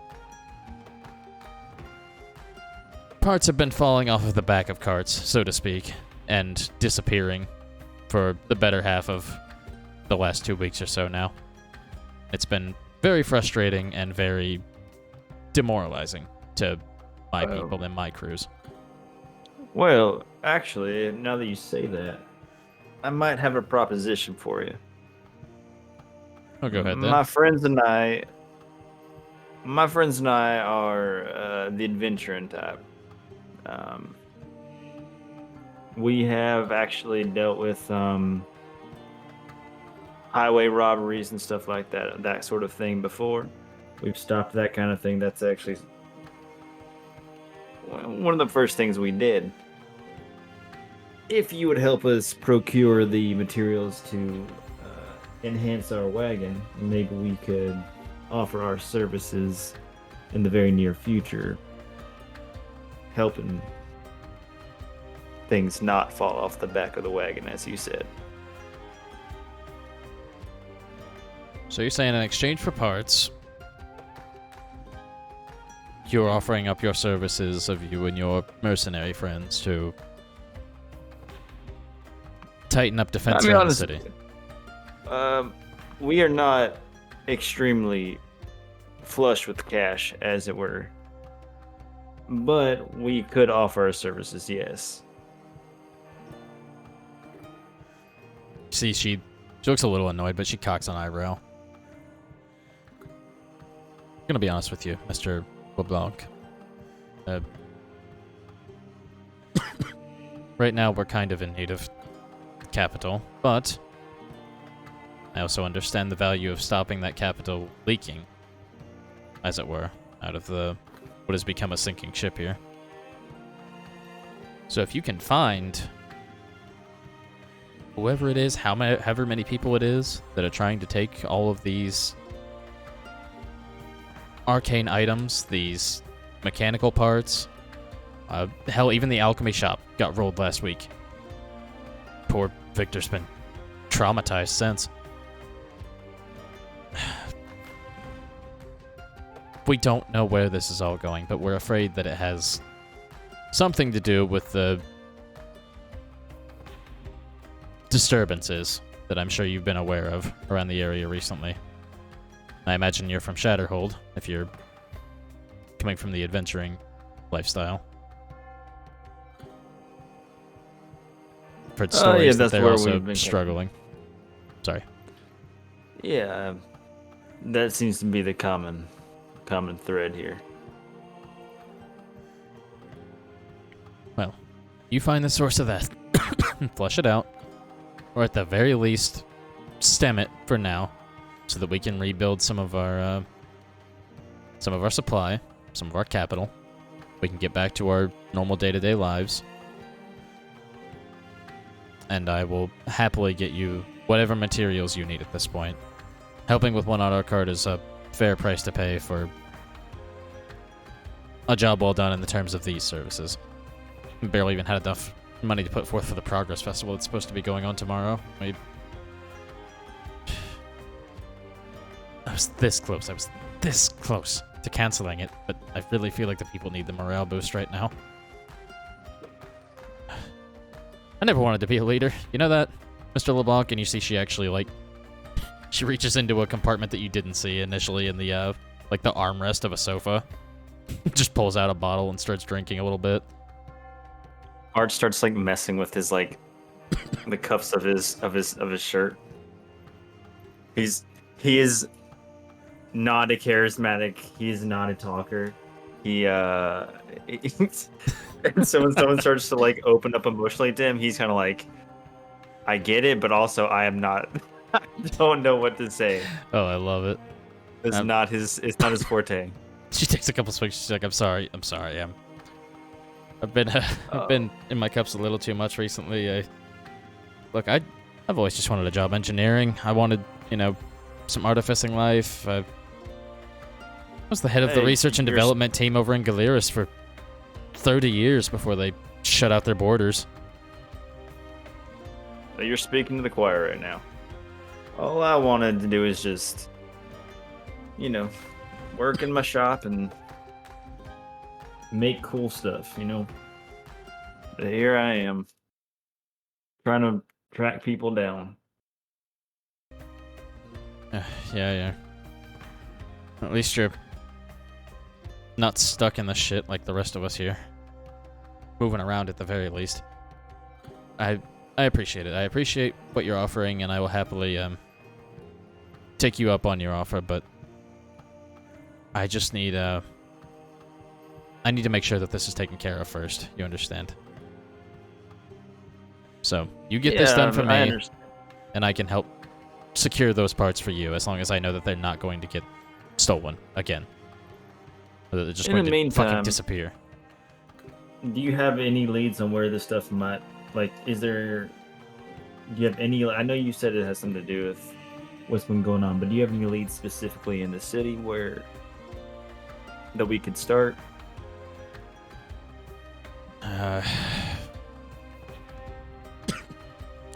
Just kind of like rubs her temples. The most I can think of is we do have essentially a small local dungeon that we've been keeping anyone that we've caught in with sticky fingers lately.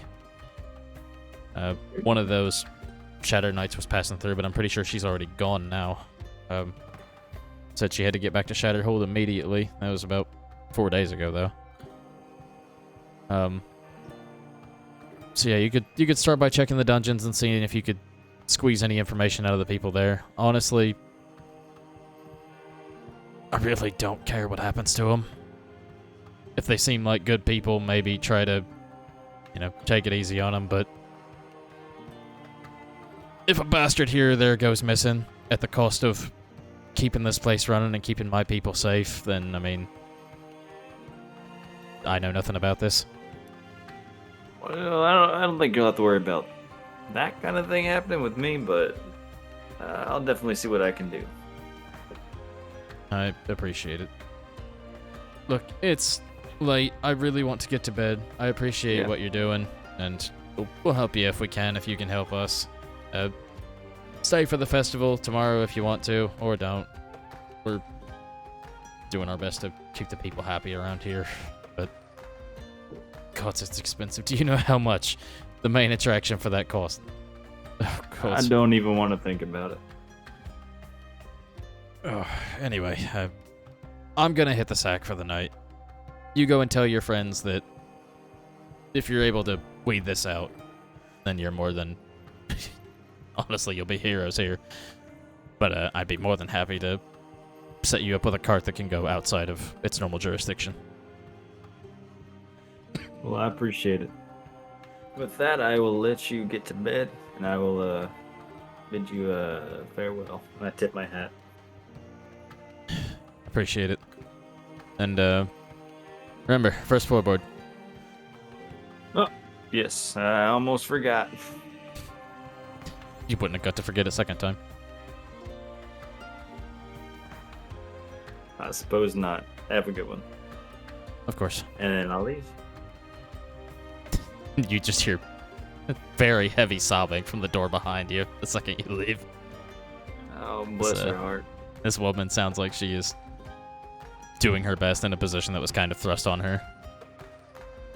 Yeah, Art really hits her with a good old bless your heart. Mm-hmm. Right. Where's everybody wanting to meet up? What's the gang doing? It is. I'm on my way to find Art. Gonna say it is pretty late at this point, but it's not that bad here because, kind of like in Mythos Outpost, where they had the standing lanterns set up, like street lights almost. There are actual like more modern versions of that here with like, you see some of the street lights have like crystals inside of them that are illuminating the area, and some of them appear to also be just out right now, and you kind of get the feeling people have even been going as far as to like pick those out of street lights recently, because some of the areas are just dark. But it is getting a little bit dark now. They said that the thingy was coming on tomorrow, right? The festival was it tonight or tomorrow? I believe it's gonna be tomorrow. Well, any information on the cart? Well, I don't believe we'll be able to afford it, but in exchange for helping eliminate some of the loss, the stealing that's going on around here, we will be able to. They will give us the parts we need. All right. Well. That being said, if we is Ragnar in a spot where he can chill for a little bit, or do we need to kind of just scrap that whole idea and just get over to Shatterhold? Sounds like Ragnar is in a stable condition, and the people, the cleric there is willing to watch over Ragnar for us while we take a break and look around for something to do, enjoy ourselves a little bit. So I say maybe the festival's a good idea to to enjoy ourselves in. I'm sure maybe we could also find some clues that maybe lead towards people, where the whereabouts of the people who are organizing the stealing of stuff. Yeah, keep an eye out for people who are stealing during the festival and try to get some information out of them. I think that sounds like a plan. I was also told we could go to the dungeon, and there might be some people we could talk to there about it. I mean, But we can I do think that the festival. Yeah, I'm down. If you'd like to go down there. now. I mean, the festival doesn't start till tomorrow, and I kind of want to just keep moving. I'll come with y'all for that.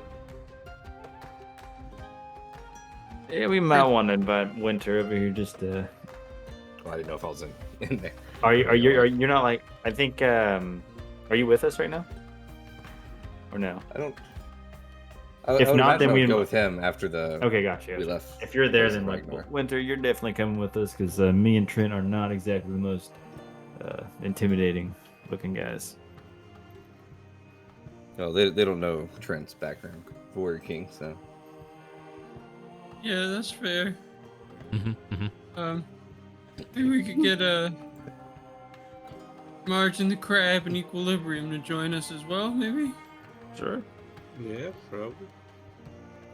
Sounds like a All plan. right. Let's go on over there and talk to somebody. Did they tell you anybody's name in particular we could talk to, or just people over there at the dungeon?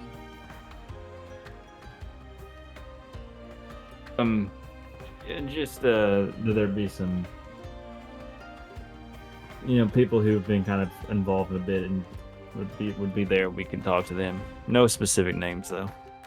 Okay, well, let's go get the rest of everyone else and go head that way. I know it's a little dark, but I'm sure there'll be people there. Yep. And she would have given you like general directions to the dungeon as well. It's it's over on the eastern side of town. If you pass by the Iron Blossom Inn, which is this massive building, even compared to the rest of them, like rivaling this out of or the size of Selma's house at this point. It looks like it's about 3 stories tall. Has a large depiction of a rose, kind of like looks like welded into the side of it. Very handily. But passing that by, you go about 2-3 more blocks down toward the edge of that area of town, and you would come across a general dungeon area, and you see a couple of guards stationed outside. Seems the guards here also have you don't see like the typical, you picture like guards or knights, a typical city patrol having like halberds or swords at their side or something like that. These don't brandish any like weapons. They just kind of stand outside and appear to have long white coats on. Just kind of look your way as you approach. There's something we can do for you.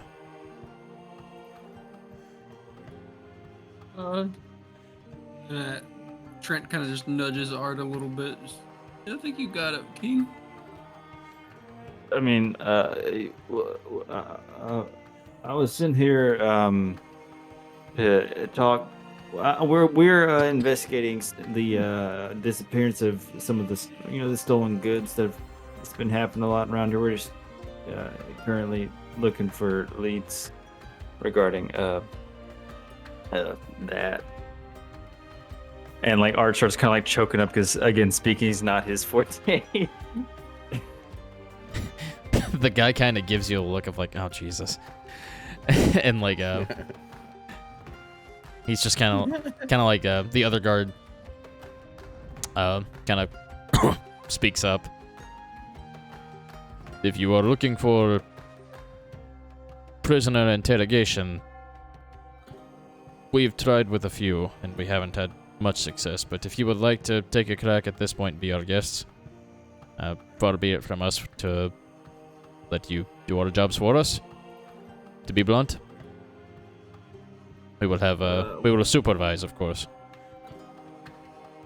We appreciate it. Okay, we will send our we will send the jailer who takes care of most of the paperwork with you. Should be just inside. His name is Murphy. If you grab him, he should be behind the desk, about 2 doors down on the right, and then he can take you down to the dungeon itself.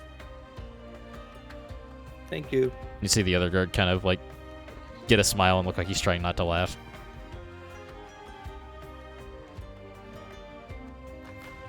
I'll I'm walk gonna ahead fucking first. insight that. Hold up.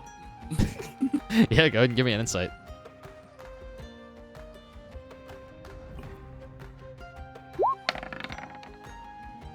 That's an 8. Let's just see how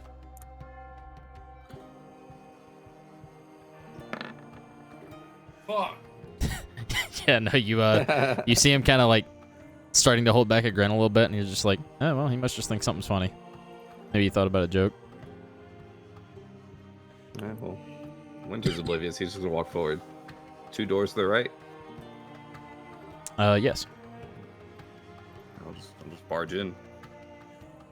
Who are you? Are you under arrest? What? Wait, did you ask if I'm under arrest? Yeah. Did the guards bring you in? No, they, Did you just kill someone? Kinda. Why do you smell like death? No, hey, Did I just? that's normal. Just. What do you mean that's not normal for people? I- You see this guy's just like, this is some scrawny little, like, looks like he's probably just turned 18 and picked up his first job. Like, I'm he's, mentally picturing Shaggy.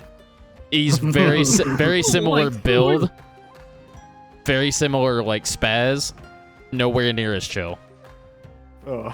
Very, very gangly. Like, doesn't even have 0% of power. doesn't even have armor on. Yeah, 0% power Shaggy. He's got, like, a leather vest on. oh no. Ah, he's like that Shaggy with the red shirt. He's like not as Oh, cool. yeah. Yeah. I remember that. That red shirt shaggy. What do you want? Shaggy, If you're but without drugs. Shaggy, no drip. Oh, the guard said you're the boss. Boss, I just handle the paperwork. I make sure that people... I'm not the muscle. They just need me to handle this, so they don't want to. Well, he said you could take us to some prisoners. I want to try to interrogate them. I'm gonna interrogate the... We couldn't even... I mean, sure, I guess. Fuck. Yeah. Hey, Yeah. watch your language. Sorry, sir. Watch your language. Sorry. How dare you fucking swear in our presence? Fuck. Oh, we just... I like this guy. See how good we were at interrogating you? We didn't even try. Yeah. You see, he's like... His hands are shaking as he's like trying to keep one eye on you guys, and he's like grabbing the keys off of a ring on the rack in the side of a room. All right, let's go. Who do you need to see in particular? Do you have a name, or are you looking for someone? What did they do? They kill someone? I hope they didn't kill someone. We're just trying. Any thieves, really? Anybody who's stealing stuff that you've caught? One of the other guards tried to steal my pet rock off my desk the other day, but I don't think that counts. We'll get them later. That's a felony. That's Wait, pet rock? you know. What? Really? I'm stealing a pet rock. Yeah, that's a priceless possession of yours. You're trying to steal. You see, he like takes a scroll out of his little satchel that he has on him, and he starts looking over. He's like, I don't see that in the code or any of the subsections, but you look really smart, so that's probably part of it. Thieves. He takes another like several small pieces of parchment out and kind of starts rifling through them as he's like walking through. As you look, like a lot of these cells are empty. There's not a lot of like people necessarily being held here.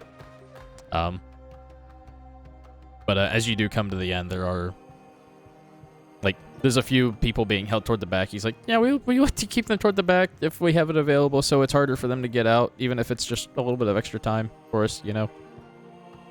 And you see like this big burly lizard folk kind of like stick his arms through the bar and like kind of just fold them, and, like lean on the bars a little bit as Murphy goes to pass by. He's like, "Is that right, Pipsqueak?" And he just squeals. He's just, I shouldn't be here.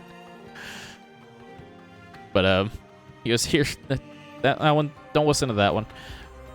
It's these two were the ones that most recently brought in for theft. They were caught stealing, looks like arcane control cores out of some of the automatons. And looks like one of them stole a crystal out of a street lamp.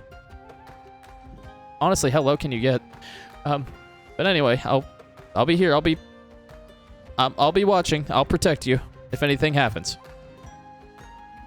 All right, counting on it. If anything happens, just get out, buddy. You see, he Who's like doing the talking? he starts to smile a little bit, and then he stops and like gets a stern face. He's like, "No, sir. I will protect you as is my duty, as a guard of Deadlock."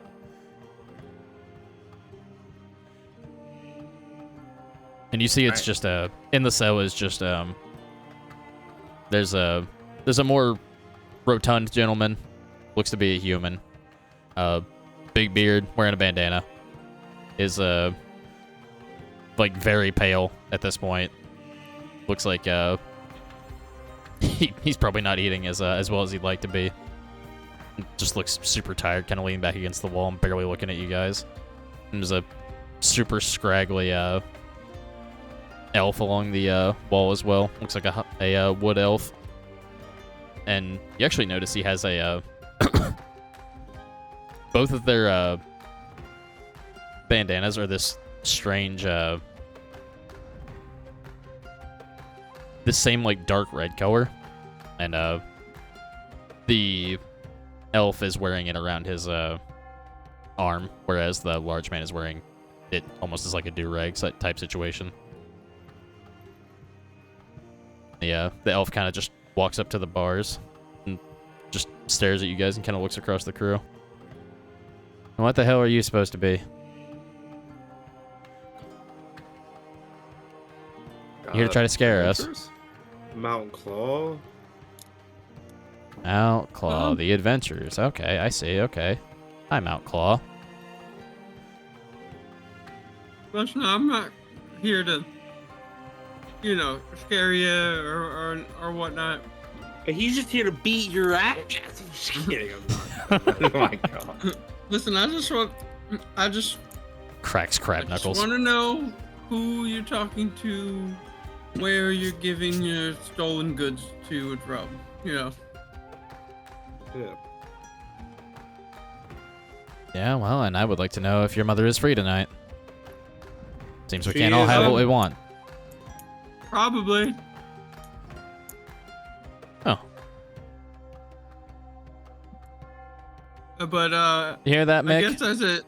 guess- Okay, so Art's gonna cast pyrotechnics. He's gonna cast like a smoke that kind of like covers around him. And then he's just going to meld into the shadows. He's going to use Blessing of the Raven Queen, and he's just going to appear in like a shadow form right in front of this dude. This gun out, and he's just going to put it right underneath the dude's neck.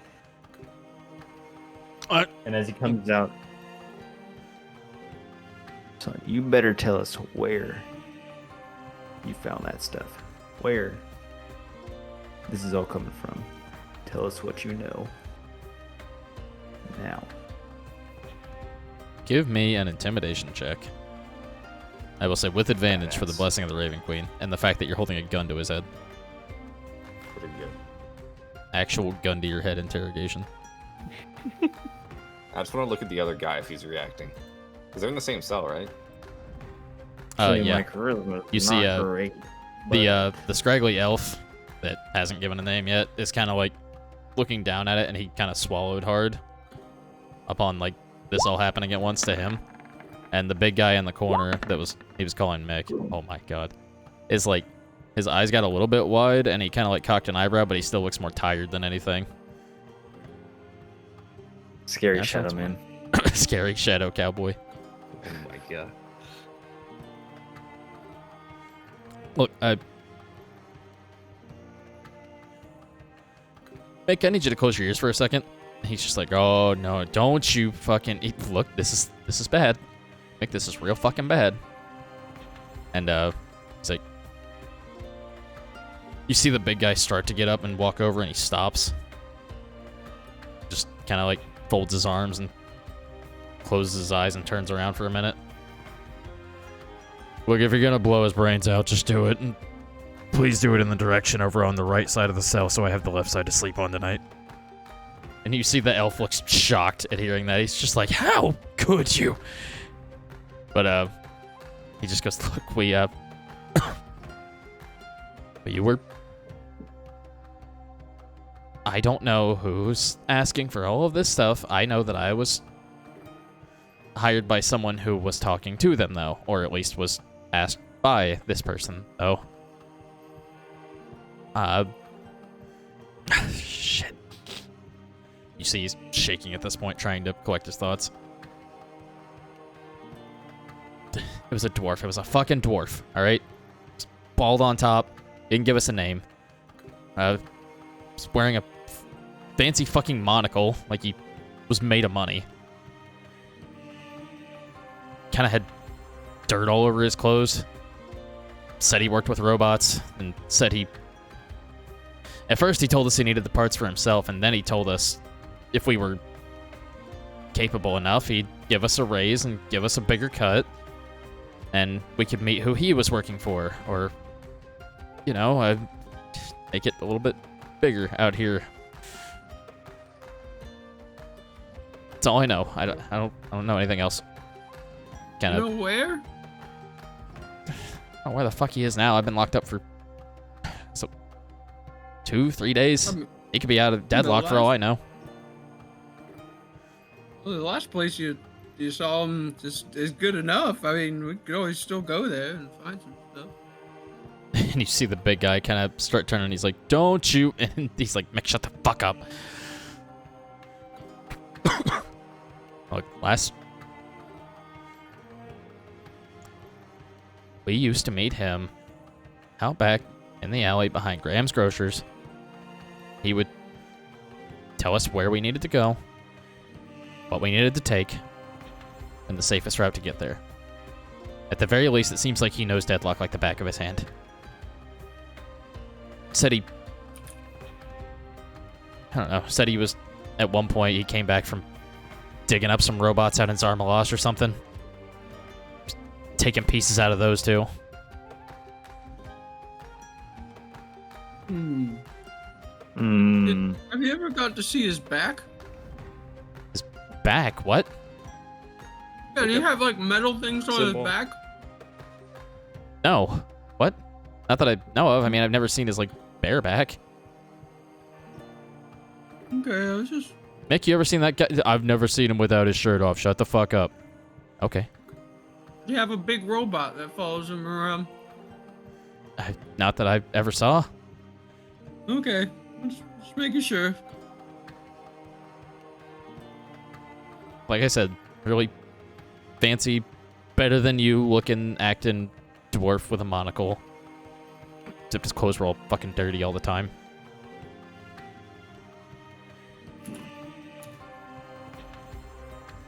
Well, Alright. That's all I got. Well, blow his brains out. No, I'm just fucking. you're the big one in the back. Whoa, whoa, whoa, hold on. we haven't long rested since combat, right? No. Yeah. Correct. Oh, we have? Yeah. Oh, you're right. I wanted to Correct, death grip the other guy. We did come straight here. Damn. It is getting late. Can I go now, Mr. Cowboy? Did you still want his mother, or? Oh no, my mother's free, but it doesn't look like he is. So. Oh, no, I think I'm good for the night. I think I'm already getting fucked by my cellmate here. Yeah, that sounds about right. You look I like don't know, the boys. type- What should we do with him? I said we just leave him. I mean, Yeah, you should just leave us. That would be ideal. That would be divine. Thank you. That would be very kind of you. you see, he's just a product of his environment, not necessarily him being a shitter. So, Hey, who you calling a shitter? I was raised wonderfully, thank you. The guy who wants to fuck my mom sounds like a shitter. I never even met your mother. She's probably trash anyway. I hardly knew her. Yeah, you and me both.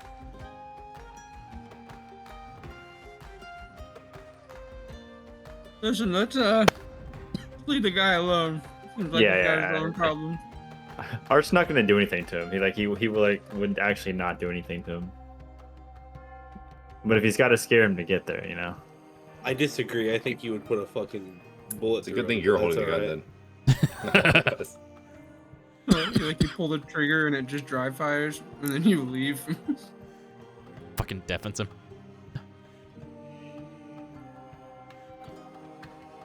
No, you just hear a click, like there wasn't anything in the gun in the first place. Shit. You hear Murphy pipe up at that point. I thought you were gonna kill that guy. Yeah. Oh, I was never gonna do anything to him. No, I see. The one who would have killed him isn't here right now. He's pretty lucky. Oh, I mean, if it worked, that's good. All right, Murphy, you get the next one. What? Your turn. I don't think any interrogations are Murphy. scheduled for what? Did you take notes when what I just did? I was I don't think you did. I was watching the door. Very focused. I told you there'd be a quiz on this. Hold on, he starts like scribbling down some stuff on paper. I think I heard dwarf, monocle, dirty, behind Graham's Grocers. Bald, yeah, bald. Thank you. I'm doing. And feed your prisoners. We can't interrogate them if they're dead. They're getting fed, just enough to keep them alive. Maybe feed them. Maybe treat them like humans. They are I'll humans. toss. still. We I'll toss a treat single them. ration We in treat them there like for them to humans. fight over. You said you feed them. You said you feed them like just enough Yeah. to keep them alive. I That's think we it. should feed him just enough. What? And Winter, when you throw the rations in there, you do see the skinny one goes to grab it, and the big one kind of like shoves him against the bars and like picks up the pack, looks at it. He's like, "You're such a piece of shit." It's like, what? He was gonna blow my fucking head off. Do you see that? You see, starts divvying it out for both of them.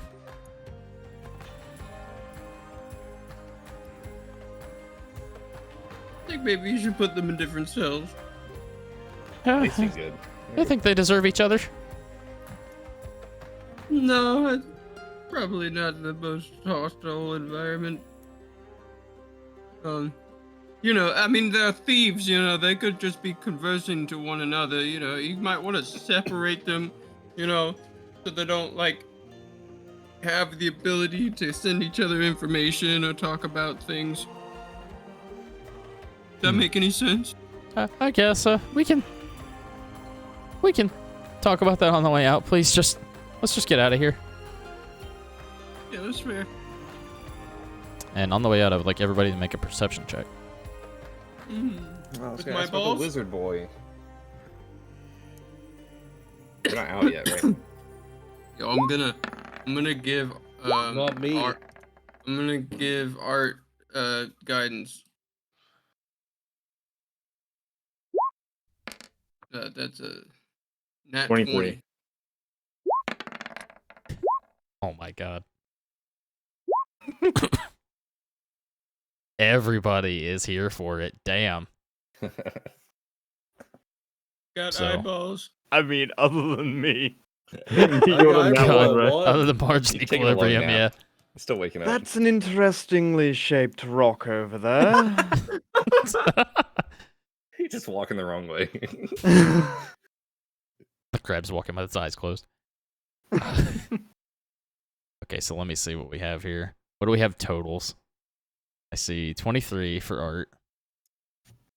Oh no, never mind. 21 winter. Oh, the nat 20 was for intimidation. That's right. So yeah, 23 for art. Yeah, I got a nat 20. Yeah, Trent got the fucking fat nat 20 for a 27, which matters. Winter was on an 18.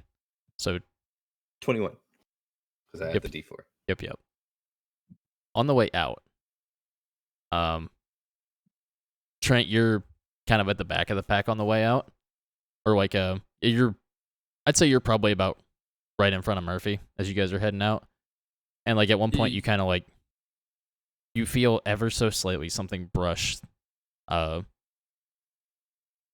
side of your shirt or the side of like your the fabric of your shirt around like your hip area. And you hear the very faintest, like something just make a little tink against the sound of something metal. And you actually like take a step back for just a moment and you see the lizard folk that was leaning up against the bars earlier had reached just ever so slightly far enough to get the key ring off of Murphy's belt as he went to leave. And you just snatched that shit right out of his hands as he almost got away with it. I rolled that here like in person, and he rolled a natural 16 for a 24. So it's very good that you rolled high. But you managed to get the keys back, and he's like, "Oh, come on, you're no fun." Yeah, there's a reason you're in there. And I just kind of hand the keys back over to Murphy. Yeah, sorry, I escaped my brain there for a second. Yeah, I just keep going. I'll remember that, Drow. Yeah, I don't think I'll remember you. You know, as you guys make your way out, is there anything else I could get for you guys before you go? I guess I appreciate the work you did. Find more guards. Put them in there. Well, why? Everything's locked up and taken care of. We're really secure here. Not from what I've seen. They don't really. Just like an extra one or two, to. Yeah, Like, just like at take least shifts. one or two, like guarding the entrances and exits. Keeping an eye on them. If the whole city is suffering from crimes, be a priority. Yeah, people have been out and about. The guards have been more out in the streets, but I guess that makes sense. Yeah. Okay, we'll do that. Thank you. I mean, you saw it with your eyes. You go down there. They're just gonna do what they've always been doing. Oh, Gods, thank you for the follow and Happy New Year. But yeah, Outclaw. Wow. Mount Outlaw! Outlaw. Welcome in. But yeah, no, you wander back out of the dungeon. The guards are just kind of standing there, just like, "Oh, how'd it go? How'd Murphy do? He's all right. He hanging out? Thank you." Yeah, one of you should probably hang out with him a little bit more. He seems like the type of guy who needs a friend. You see them kind of like turn to each other, look very serious, and like give a nod. Look back at you guys. Like they both they each hold like a fist out to each other, just out straight in the air. Turn it up. They play rock paper scissors real quick. You see the first guard you guys talk to lose and just goes fuck, and, like goes in and starts marching off to Murphy's office. He's like, "All right, Murphy, what do you need?" And he closes the door behind him, and you just hear, "Ah!" It's nice, actually. We'll make sure he's taken care of. He's a good kid. He's got his head in the right place, but he's a little needs a stronger stomach. Yeah, I mean, that sounds about right. Keep an eye out for a dwarf, small, bald, monocle. I believe that is we weren't given a name. That just so happens to Dirty be clothes. the description of the man that we found out. That is telling people to grab items for him. So, somebody who maybe like holds themselves up to like a higher standard, maybe has a little bit of cash.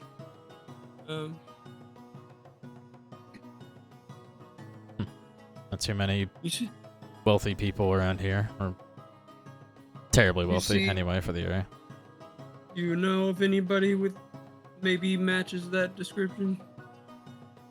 We can run some checks, but I'm not positive off the top of my head. I'd have to look through records. That's fair.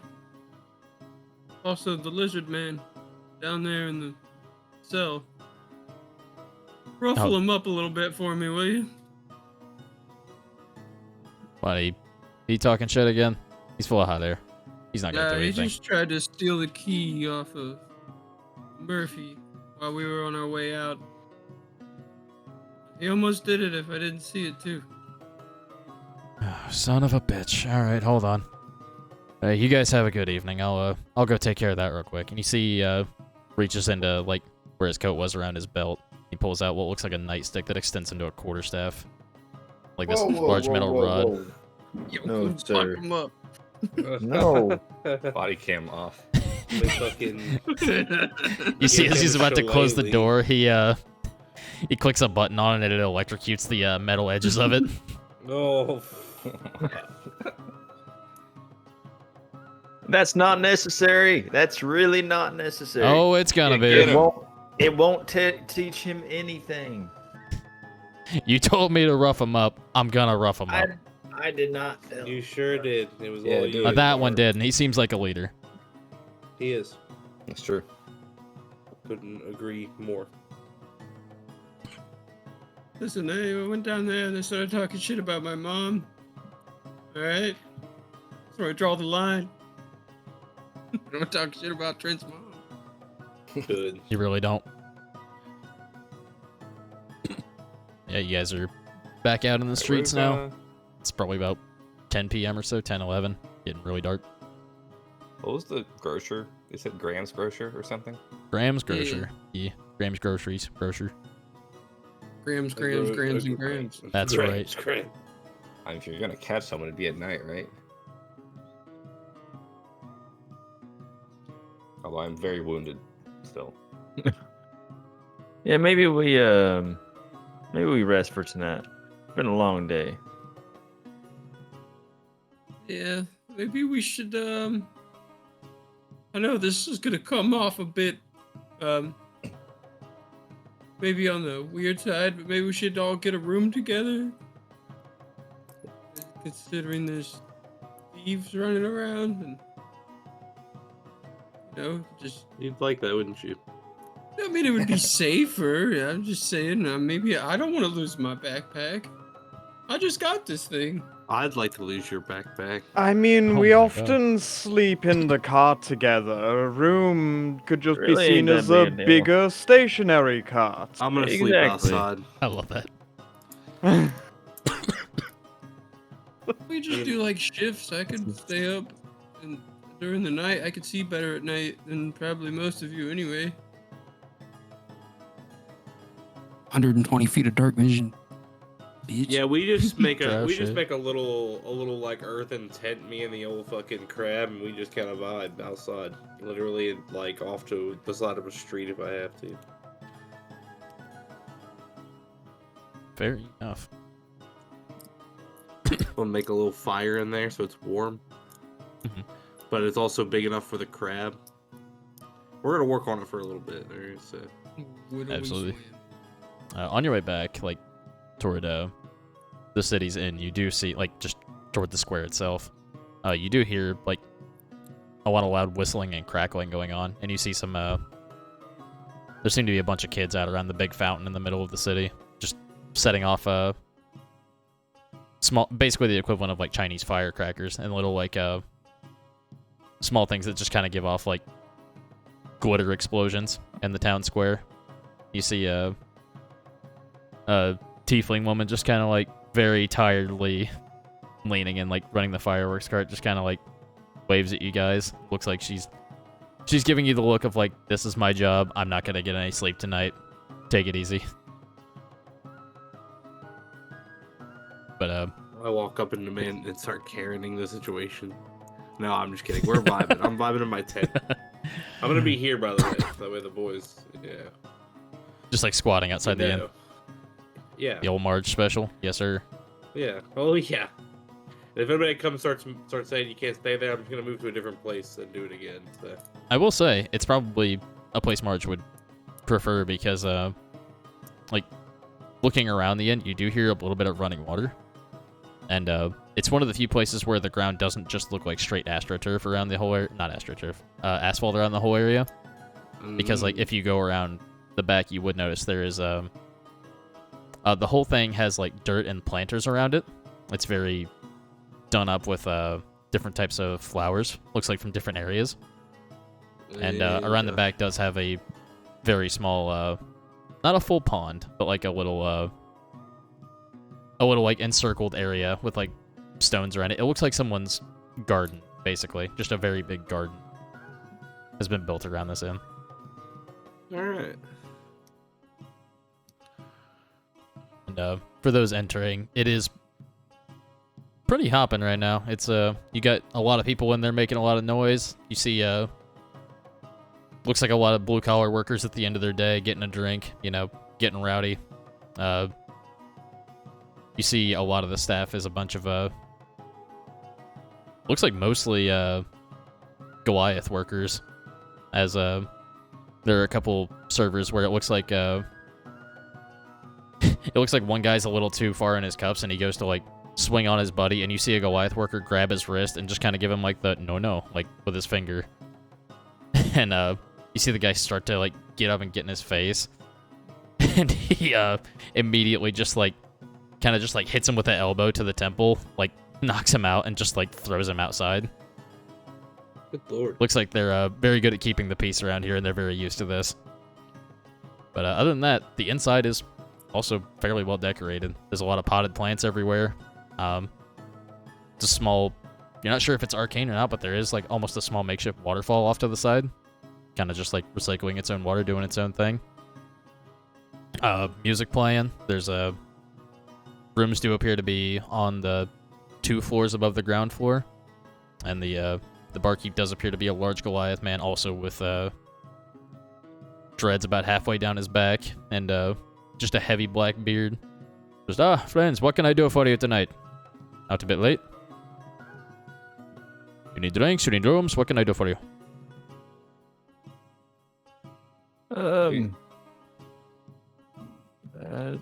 I believe we need some rooms, right? Rooms, okay. How many were you thinking? What can I, what do we put you up for? You need one big room? Do you need some of the smaller rooms? The standard rooms are about 2 gold a person per night.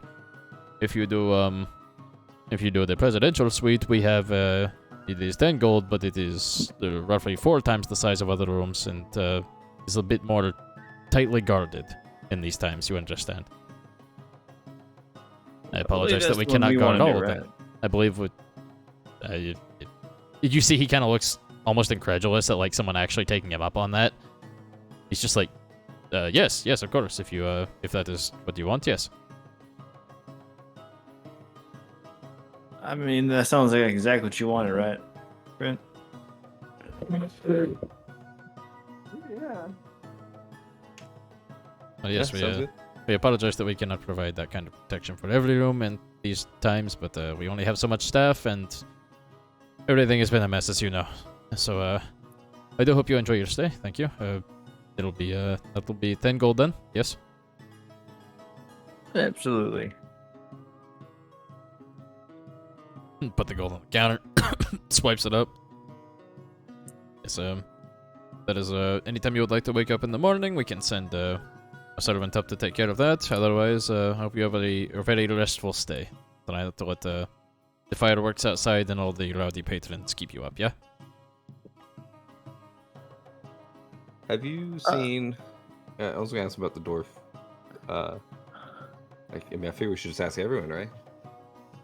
Have you seen a monocle wearing dwarf around? I do see a lot of people around this town, friend. It may have slipped my memory, if you understand. I'm gonna insight that man. Go ahead. You can go ahead and roll insight. Yeah, I also am. go for it. Yeah, I mean, I would too. So 18. I'm actually caring about it. Hang on. You know, we'll see what he's got. I didn't mean to put that at a +1. Ooh, okay. There was only one more, but that is that should be a 21. Could I give Art guidance? I will say for the sake of this, yes. Yeah. Just because I know that Winter is always looking to, like, not Winter, sorry, that Trent is literally always looking to throw guidance at people whenever something's going on. Yeah. And, like, he's not really hiding it, but this is, you get the feeling that he is a very, this is a businessman. This is a very charismatic businessman that runs a tight job.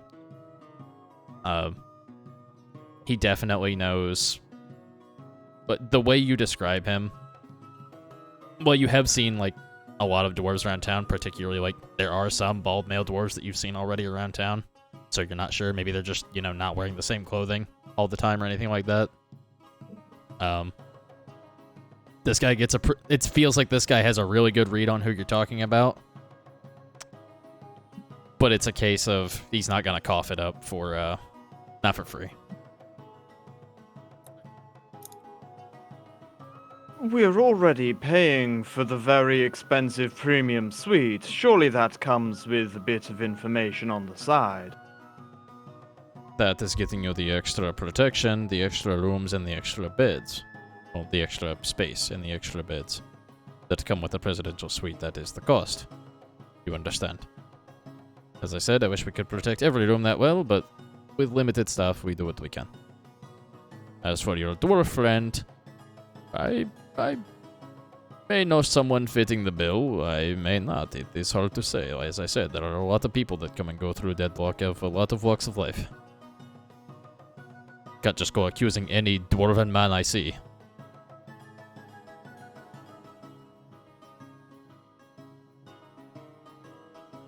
Alright, well.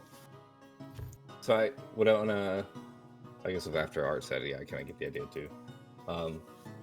I mean, if you were to charge me, you know, a bit extra for some beer, you know, I wouldn't mind. So I'm gonna order some of that too. Basically, I just don't want to give them money, but you know. Alcohol. Yeah, I get it.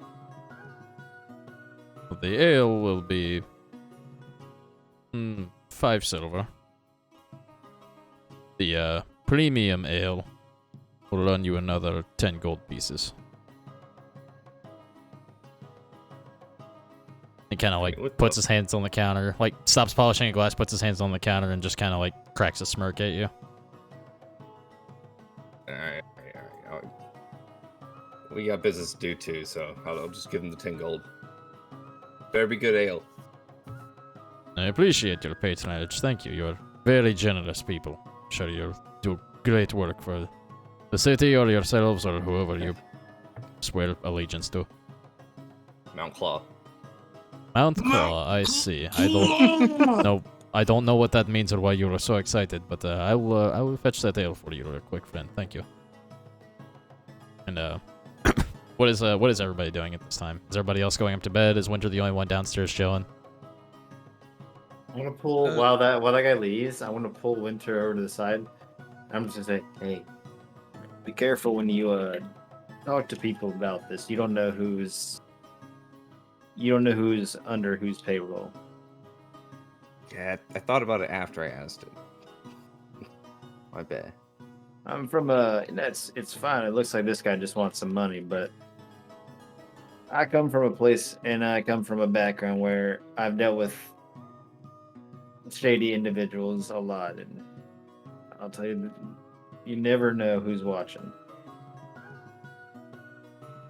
It's fair. I'll keep it in mind. And like after going back into the back for a little bit, you see you hear him talking with a couple of staff members. Comes back and he has a very large like wooden flagon for you. It does look like he gave you a little bit extra. It's like No better. I think you'll find I think you'll find what you're looking for at the bottom of your cups, friend. Have a good night. He wanders off to help other patrons. Thank you. I saw. Is it under the cup? I'll look. You don't see anything on the bottom. Oh, and what? I guess I'll just drink it and hopefully not, drink whatever's in it. If it's And inside the cup. as you go to take a swig, you do see a very faint in pink lettering. It starts to appear and glow as you're drinking out of the mug. You can see into the bottom. You see the name come up specifically. Professor Ilyard. Ilyard. Dwarven archaeologist.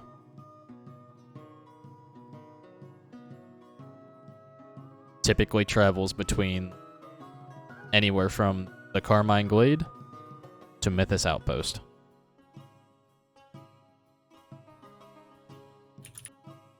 Okay. That's all it says. All right. Well, I would. After Art's advice, I'll just say like, "Hey, let's all go to a room." So I'm gonna tell him there. Mm-hmm. Trent, And I'll talk about there. Trent's gonna go away for a minute. He's gonna go outside and find a dark alley. Okay. And he's gonna take a quick look around and make sure no one is around. You would see Marge hanging around out back behind the inn, but other than that, no one around at the moment.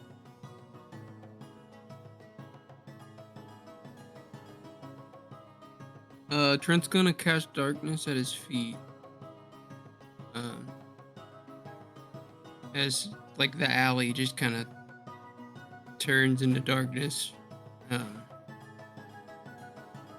Trent's just gonna ask, "What are you doing with Ragnar?" You feel the creeping sensation come up the back of your neck. And I'm not going to use the voice changer for this for the sake of... I know it's been fucking up lately. You do just hear in the back of your head. Oh, so now you want to talk, now that your little friend's in trouble. I thought you'd all but forgotten about me. Listen, I just want to know what you're doing to Ragnar. Or even if it is you at all. Oh, well, Mr. Zoland, I am offended and appalled that you would accuse me of such a thing. I mean... No. Come on. Let's be real here for a second, alright? But you do it to me, then why are you doing it to him? You know? And what if I am doing it to him? What are you gonna do about it? It's not about, like, doing things, you know? Like, it's just wrong. Wrong? Did you see what those guards were gonna do to that man after you caught him trying to take the key? And you're gonna tell lecture me right from wrong in a world like this? Kid, you gotta wake up. No, listen. I was totally fine with you doing it to me. Alright, that's where I draw the line. Me, no one else. Alright? Kid, sometimes you just gotta learn when to let go. Sometimes you gotta, maybe, let me take control for a little bit, or, otherwise things might not go so well. You said that last time, alright? Yeah, I sure did. You act like I'm, like, the one trapped in my body, when you're the one trapped in my body. You understand that, right? Oh, I think it's a two-way street at this point, sweetheart. Listen, Just don't hurt Ragnar. God, you are so easy to fuck with. I didn't do shit to your little friend. He reeks, though. Do you Let's know get who this. it might be?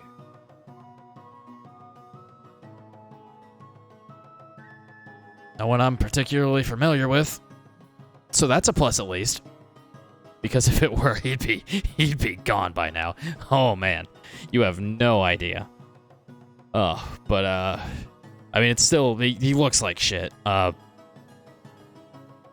Something bad, something real bad has got its hooks in him. He just, can you really not smell it? I'm surprised you haven't picked up on it at this point. I could smell that on him the second he walked away from that hole in the ground. I'm not a paladin, alright? I'm just a bard, and you just so happen to be an asshole. Alright? Well, allow me to be your paladin detective for you then, little man. Whatever is enthralling your friend right now, or that he's struggling with right now, crawled out of some of the deepest pits of the abyss, and it has got its hooks in him bad. That cleric can probably keep him stable for now, and he could probably even take a little bit of that holy water if he had to suppress it, but boy, is he gonna have to fight for his fucking life. Listen, you see, that's what I'm talking about, you know? You don't have to be, like, immediately up front a dickhole to me sometimes, you know? This could be, like, a thing, you know? Like... I could, but it's way more fun. Yeah. Well... Trent's gonna stop. He's gonna stop the darkness, and as it's kind of like fading a little bit, but listen, I hope you sleep good tonight. And then it fades, just a weird, awkward, like, you know, just like, why did he compliment me? Make a charisma saving throw. Oh, he would fucking make me do something. I was trying not to make me do that. Alright, where's that? That do be a +8. The numbers.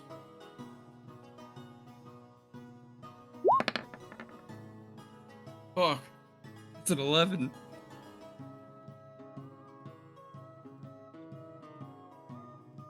And don't worry, kid. You're gonna sleep well tonight, too.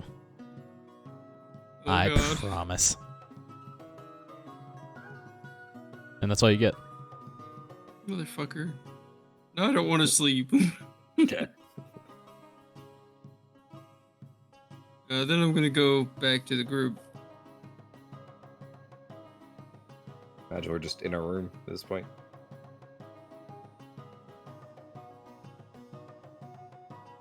Well, Sorry, I well, was just King's making back. sure Marjorie and the crab were okay in the alley. Well, I'll tell you guys what was on the bottom of the mug. Bartender kindly upcharged me for. I don't think I spelled the name right. Iliard? How do you spell it? Ilyard, yes. Ilyard. Add an extra one. All right. Professor Iliard is a dwarven archaeologist. It said he travels from Carmine Glade, between Carmine Glade and Mythos Outpost. So he would come through Deadlock from, I would imagine, between those two places. But that's all I said, so assuming that's our guy. Sounds like archaeologists have a fancy monocle and dirty clothes. Good job, winner. My money.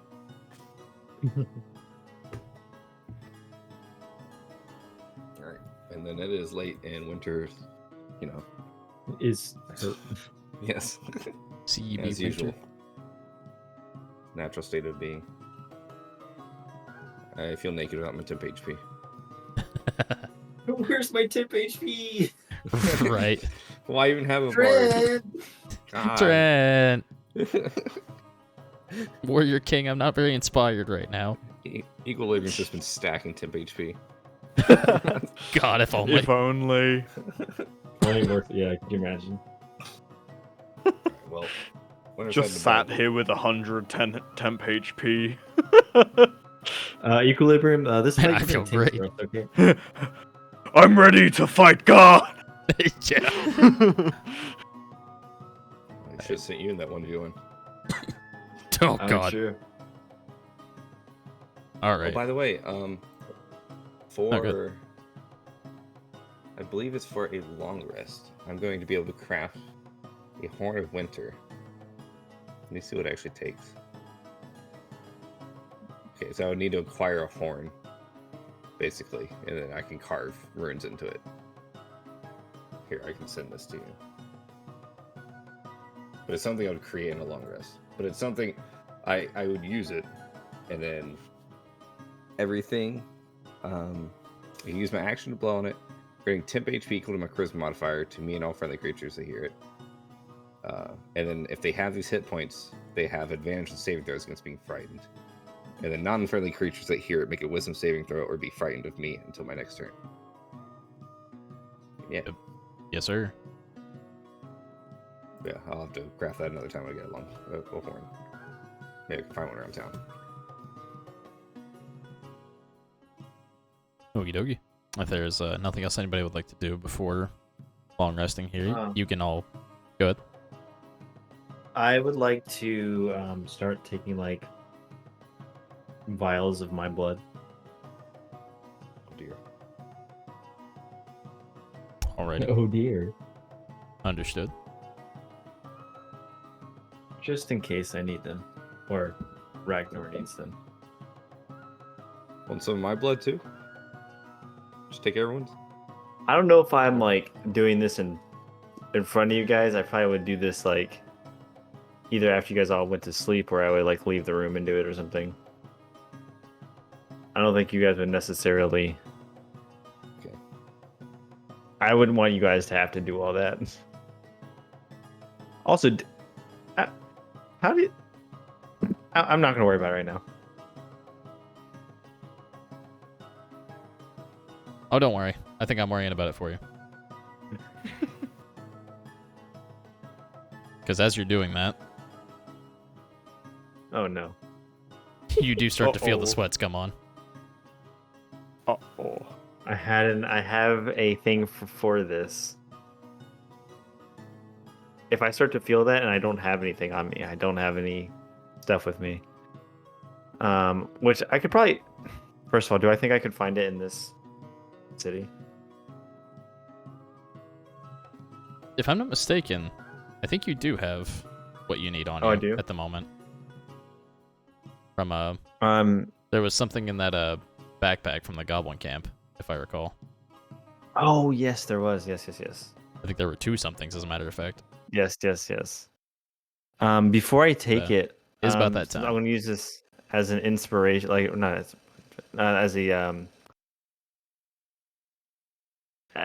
as a test. Okay, there's another word I was trying to think of. Couldn't think of it. As a test, I'm gonna cast protection from poison on myself to see what kind of effect that would have on me right now. Interesting. Okay.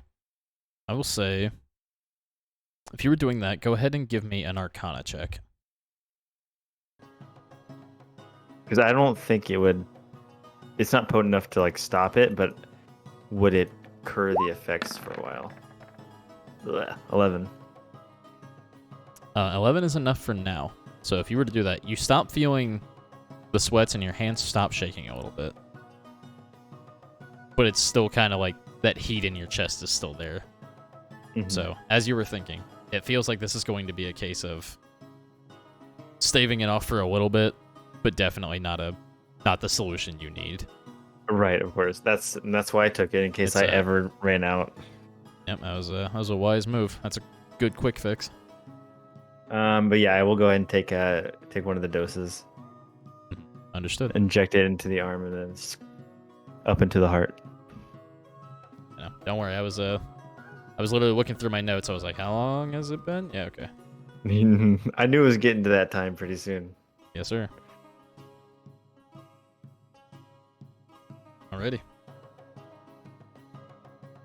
But with that, you can all mark the effects of a long rest and get all your stuff back, get all your spells and your health and your fancy stuff and your features. Oh boy.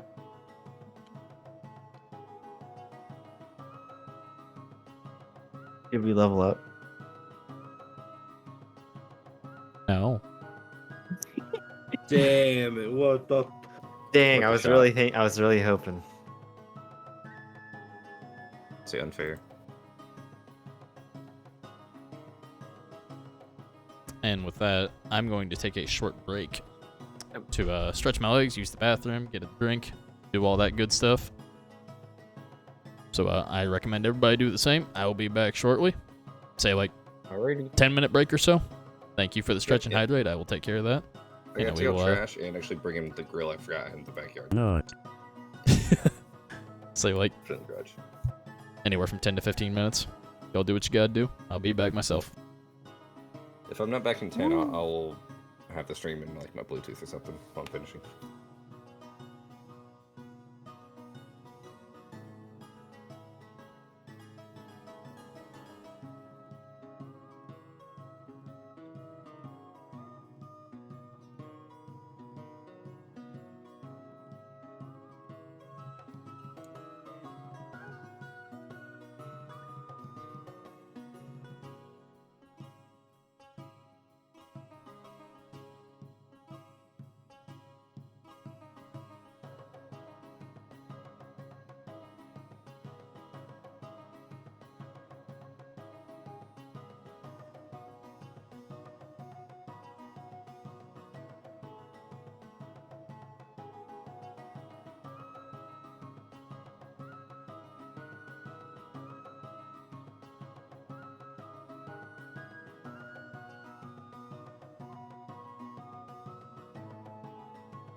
I'm back.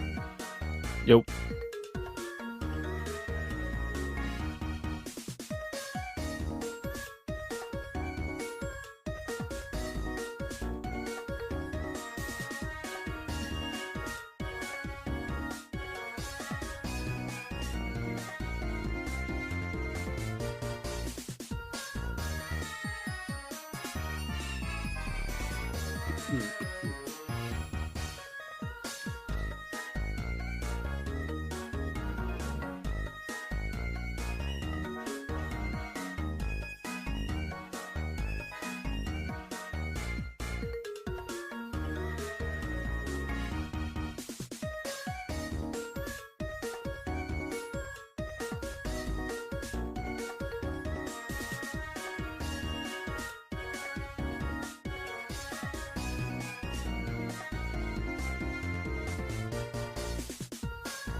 I bet.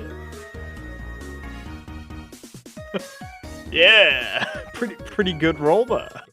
Decent, decent.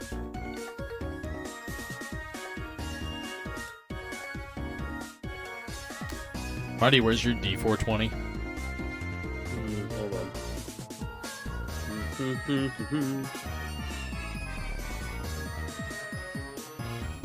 If I could type correctly.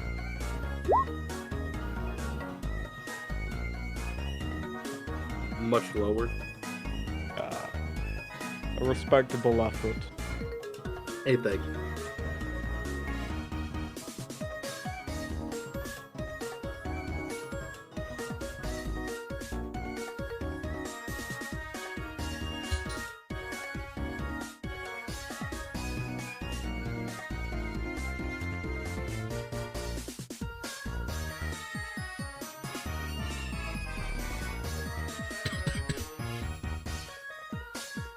Okay,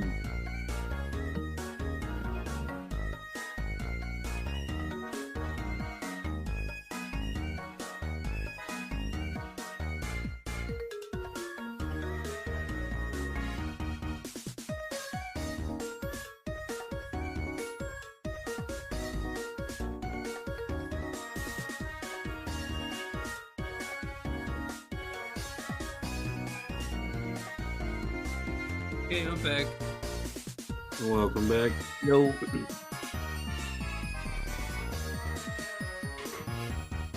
Dan, do you work tomorrow? I do. What time do you work? 7 to 3. Gross.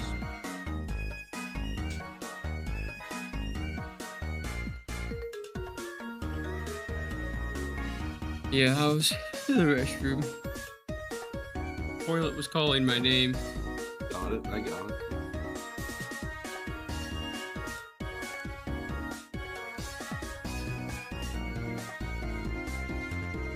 So what happened while I was gone? I see 104, 100, 355. Got a roll of D420. Oh, 1d420? Alright. Yeah.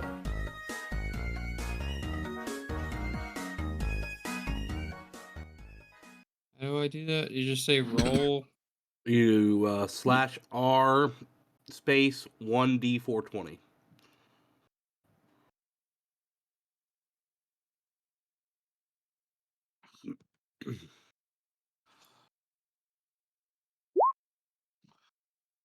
Well, here it goes. What are we gonna get?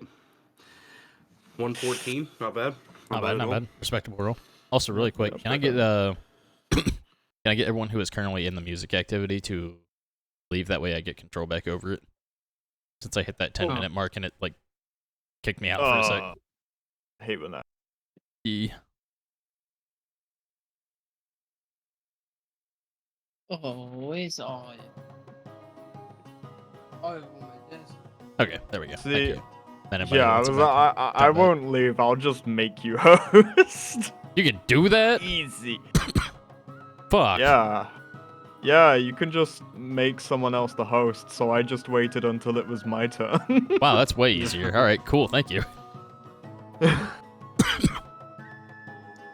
Fuck, I completely forgot that we were going to talk about doing, like, sheet stuff on here earlier. I apologize. No One worries. One day we'll do that. It's been like a month since we've played, so like you're good. No. What time do you want to play till, by the way? I am okay. I don't personally mind going late. I need to know how long you guys are able to go to determine how this is going to go, basically. I'm cool with whatever. I could stay up late. And say I wouldn't run it any longer than like 1. But for like 1.5 more hours max. Okay, yeah, so that's about 1.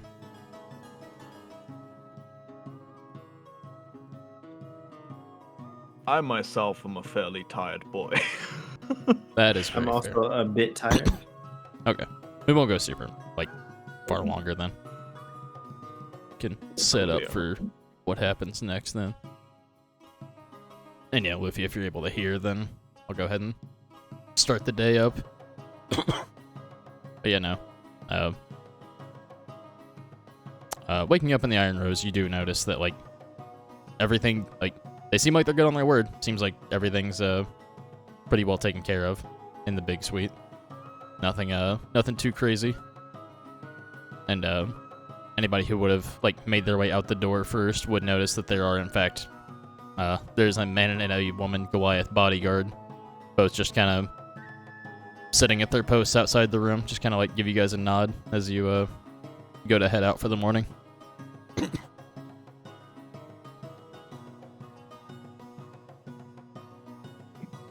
But the day is yours in Deadlock. What would Mount Claw like to do today?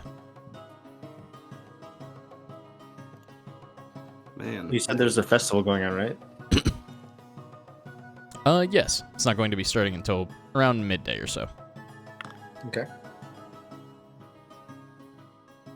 But you do see, like, if you look out the windows, you do see people starting to, like, kind of gather in the streets and get together, and like people seem to be walking about. Not necessarily in like work clothes as much as normal, more like in their casual attire.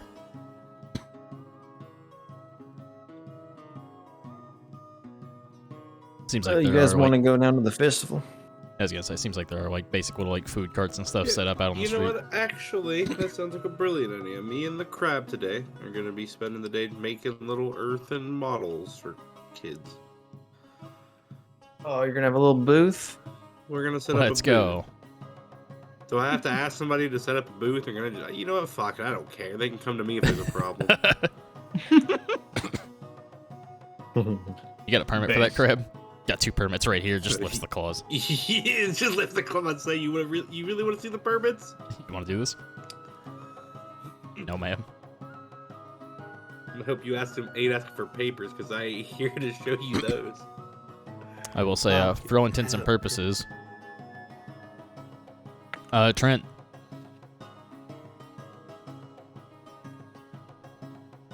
If Trent is here. No Trent.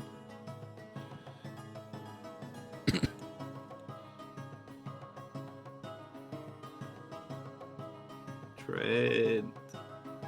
I'm sorry, what? I'm Batman. I'm just going around looking for this specific man. Understandable. Swear to me. I was just going to say, you do not get the world's most restful sleep.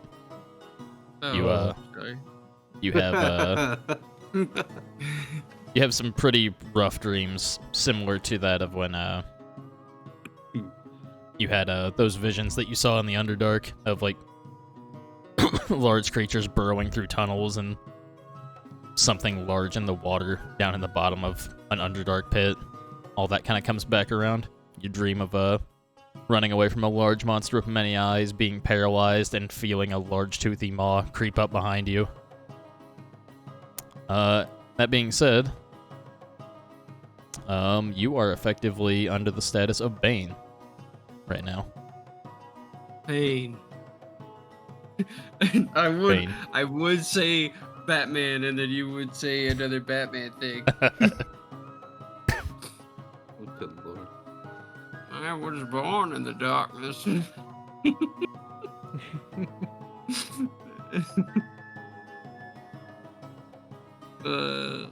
Pain. Bane, I believe, is like I have like a minus D4 or something. Minus a D4 to attacks and saving throws. That's great. So it's literally the reverse of what I give the homies. Yep.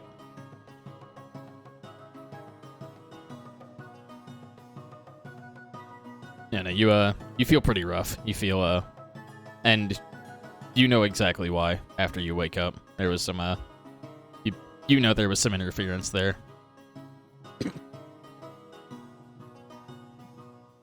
Other than Yeah, that, that sounds. I know I'm y'all just are, really groggy. So Mhm. I'm just fucking upset I didn't sleep well.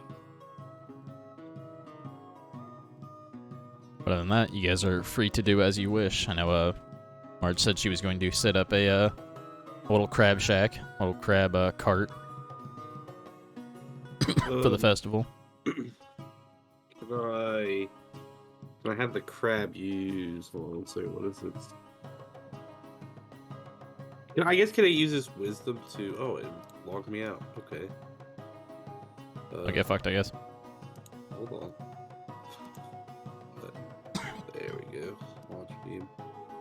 I mostly just wanted to have the crab kind of set up his little booth to like accommodate him, his size. I just kind of wanted him to sit in one spot and like use his little claws, or use his big claws to like maneuver these little like maybe like a foot tall miniatures. You know what I mean? Of the Mount Claw gang. So he's gonna make little crabs. He's gonna make little winters. He's gonna make, you know, like the whole gang. Everybody, Trend, Equilibrium. Everybody's gonna get a little thing. Mount Claw minis on sale now. Oh my god. Most of them are gonna be given away, to be honest. But if an adult wants one, yes, we're selling it. But if a kid wants one, we're giving them to it. Understandable. Hell yeah. Mount Claw Funko Pops? Oh my Mount god. Claw Funko. It's like Pop. all Get of your us on merch top now. of a All of us on top of a crab. This broadcast brought to you by Mount Claw merch. But yeah, you can go ahead and give me a. We'll say, you're making these out of like just kind of like compacted soil, or Yeah, What are you doing basically, out of? more or less. Or like we can carve some of them out of rocks. Or pretty much anything we have around us. Shit. Use some trees. Okay, fair enough. I would say go ahead and give me a nature check then. Okay. What you doing with this like mold earth and stuff? Yeah. Oh, I guess I would also add. No, the crab doesn't have anything like that. So that would be it. Then it would be 16. Alrighty. I will say then that you have got a good it's a good number. That you make a good number of 16 minis or so. Actually, let's do it like this. Let's say you make 18 minis, 3 of each member. Because that divvies it up evenly.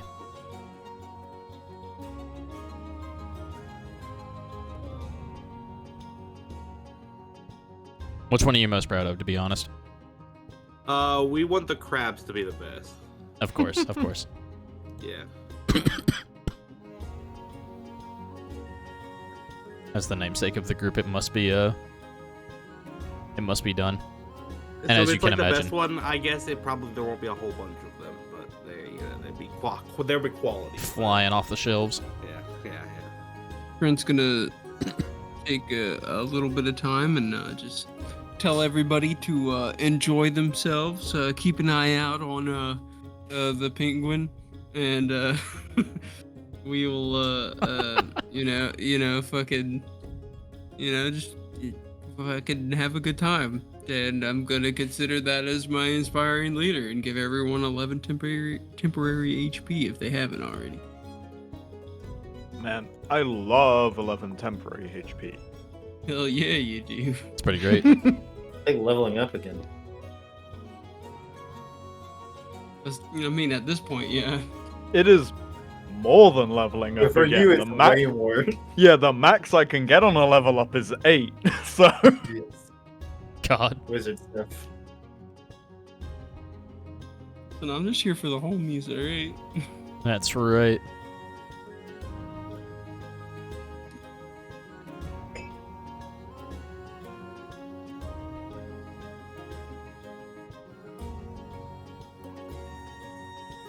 Alright, what is everybody else doing for the day? Trent's gonna use this time to look around for the guy. He's gonna try to find a high point, tall location. Look around for a small man. Oh, I also have something. I Okay. just sprinted to sit down. I decided to take a nap before session instead of the useful stuff from the house. Alright, but Marge and Crab, Yes. could you mold me a little like two stools and like a table in between, I'll do like I imagine I could. Yeah. I'll do like a little arm wrestling contest thing where I have a sign up. Oh my where I'll God, mostly yes. be losing on purpose to kids. But then if any adults go, Yeah. That's amazing. maybe we could give away some minis that way. Or if you're selling them, I don't know. That's perfect. No, I am selling them to adults, but kids are getting them for free. So yeah, by all means, that wouldn't take more than a moment, I'd imagine.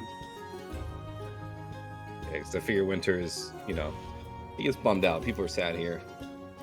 Well- Through the fucking ninth wall or whatever. I heard somebody cry. Winter doesn't know it, but I know it. I can't help it. If that is what you two are particularly spending your time doing, I will say both of you take a DM's inspiration if you don't already have one. Oh hell yeah! I have 2 now. That is as high as I will let them go, but that is definitely worth it. I love that. Awesome. Well, good thing we got our marketing team up on. yeah. I mean, people They're on are that knowing us, starting to recognize us. So I'm like, we might as well get some merch out there. Yeah, From Mount Claw's PR, minis, top tier. Mount Claw. Yeah. But also, if kids want to collect all the Mount Clark collectibles, by all means. Put them on Sure, the my whole shelf. goal is to I love like it. obviously find someone strong, but also it's like if a kid's like really into it, I'll just like feign it being tough and then just kind of just same thing I do with my 5-year-old. Dude, yeah, So exactly. what? And Mount Just- Clark can always use recruits if we found someone who's like strong as hell. Like, Yeah, I'll throw a kid into the fight. Oh, you mean adults? hopefully adults, preferably adults. Get him to work. Get Murphy in here. Get collect, Murphy in. collect the golden art. You know. Gotta have rarities of our That's our right. statue. Yeah, obviously Winter will also be looking out for really any dwarf I'll just stare at, but Oh, I love it. Alright, so I've got what you guys are doing. Art and Equilibrium. What are you guys up to?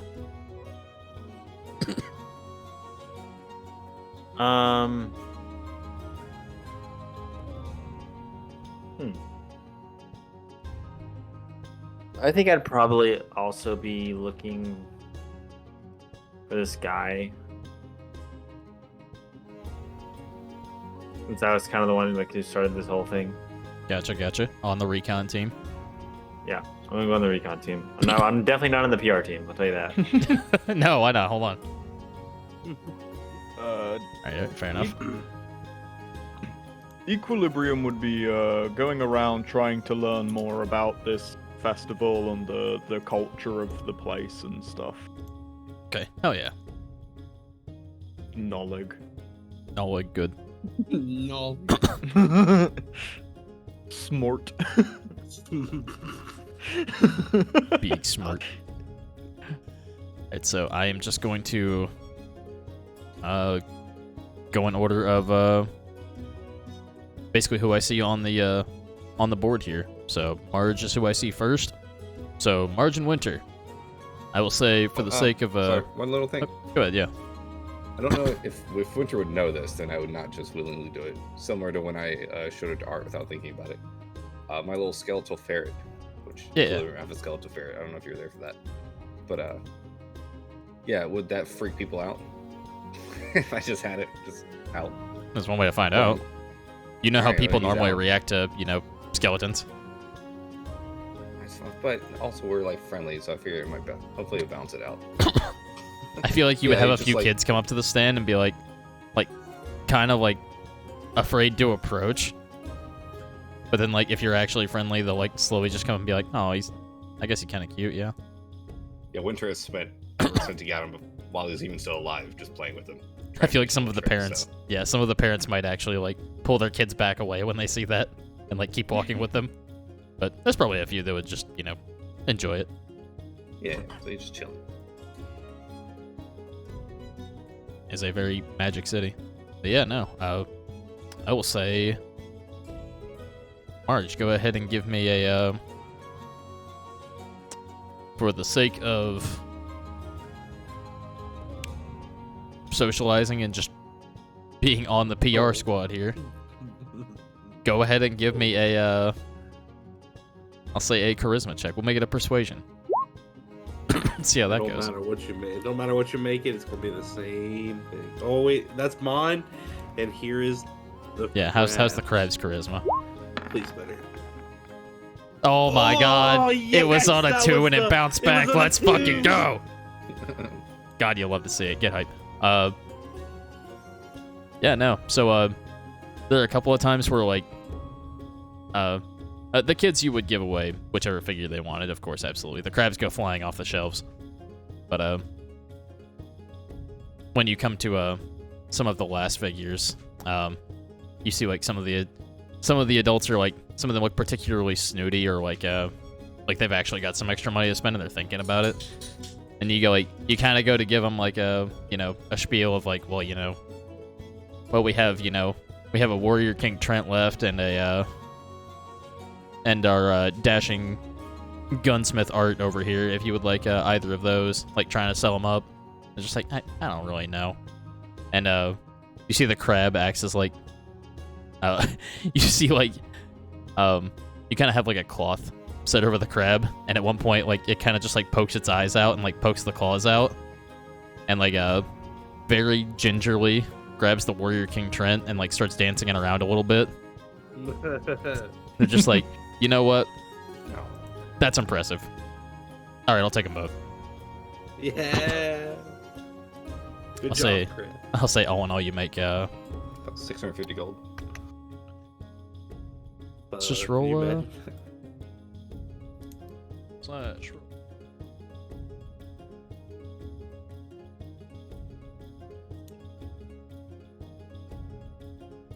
Make 30 gold off that. Yeah.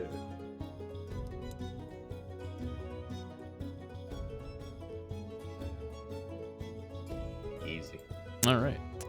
Trent, you were scouting for, as you so affectionately referred to him as, the Penguin. I would say if you were looking for a high place, the inn that, like, back where they had the garden out back, they did have a ladder that led to the roof as, like, an emergency exit for the 3rd floor, and you're able to, like, basically get onto the fire escape and get up to the roof from there.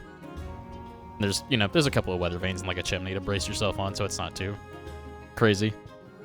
But you're able to, like, perch up there a little bit and kind of get a good look. I would say you could give me either an investigation or a perception with advantage for your high ground.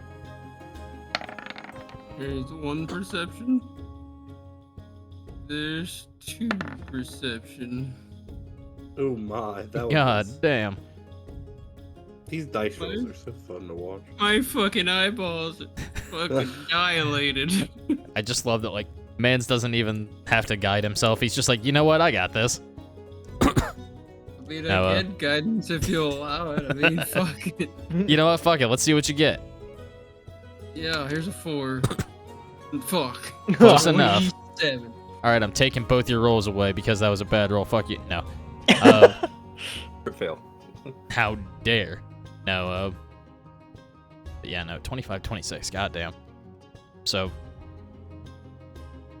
you're kind of keeping your eye out for people that match the description, and you're up there for a good, you know, I'd say 2-3 hours until, like, early afternoon at that point.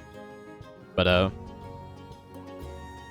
while you don't particularly spot the dwarven man in question that was mentioned, you do notice that there are a couple of, like, or there seem to be a lot of actual working people that are going back and forth, as opposed to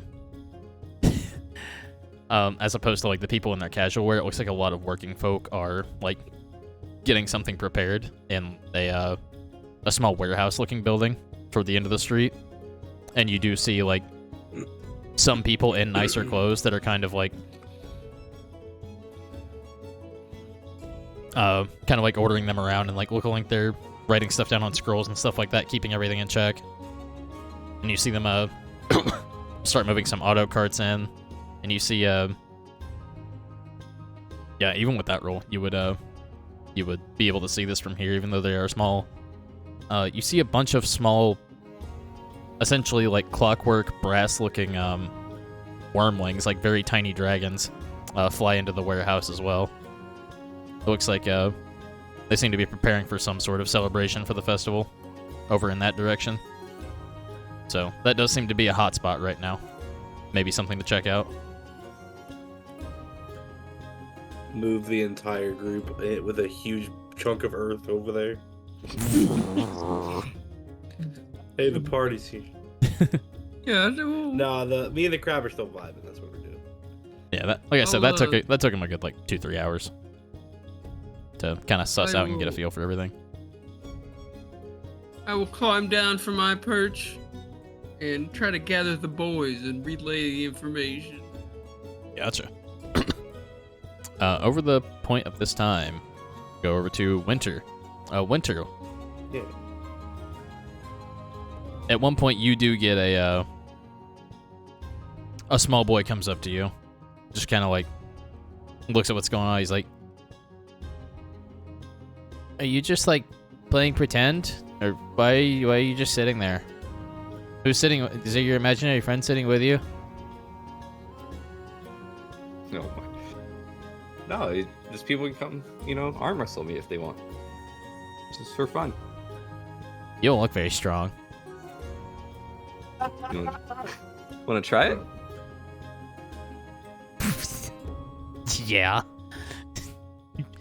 Walks up, and this is just this little like redhead freckled kid, like kind of like you see him rear back, like stretching his shoulder out, kind of like doing a little windmill motion, like he looks like he's seen someone do it before because he's not quite doing it right, and he rolls his sleeve up.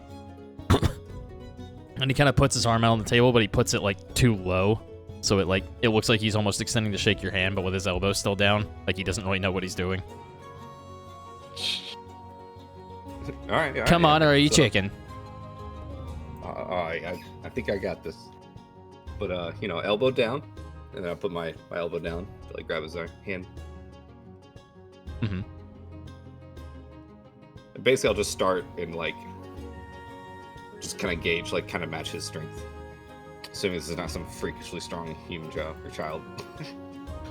Okay. Go ahead and give me an athletics check. I don't even know what we're doing anymore. I hope Winter just loses straight up to this kid. It'd be fucking My hilarious. intention is It's not impossible. Match. Yeah. Okay. Well, that is oh no, that is right.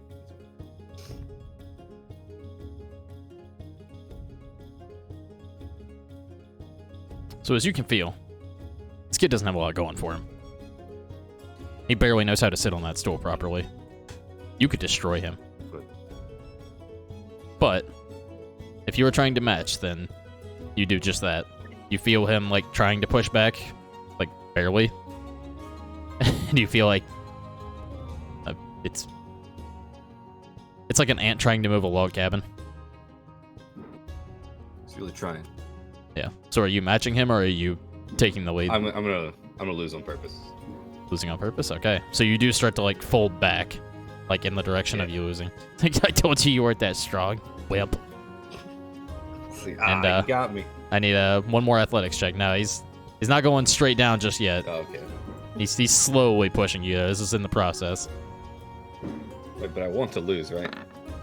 That's up to you. How do I lose on purpose? Well, yeah, but I mean, unless you hit the nasty just to try to break Right. his arm and throw him across. No, the just room. fucking send him through the table. Hey! Happy New Year! I just lost. It's fine. Oh hell yeah! Yeah, no. God, you feel this like you do like go to lose, and like when you get to the end, the kid just kind of like stands up on his stool and just slams your hand and like falls off the stool himself, but catches himself a little bit. He's like, "See, I told you." Happy New Year. Happy New Year. Happy New Year! Happy New Year! Brr, brr, brr, brr.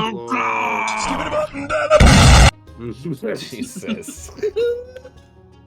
Alright. But yeah, I'll just like cheer him. I was like, good job. And then I'll give him like a winter mini ahead. You have a cooler one? Oh.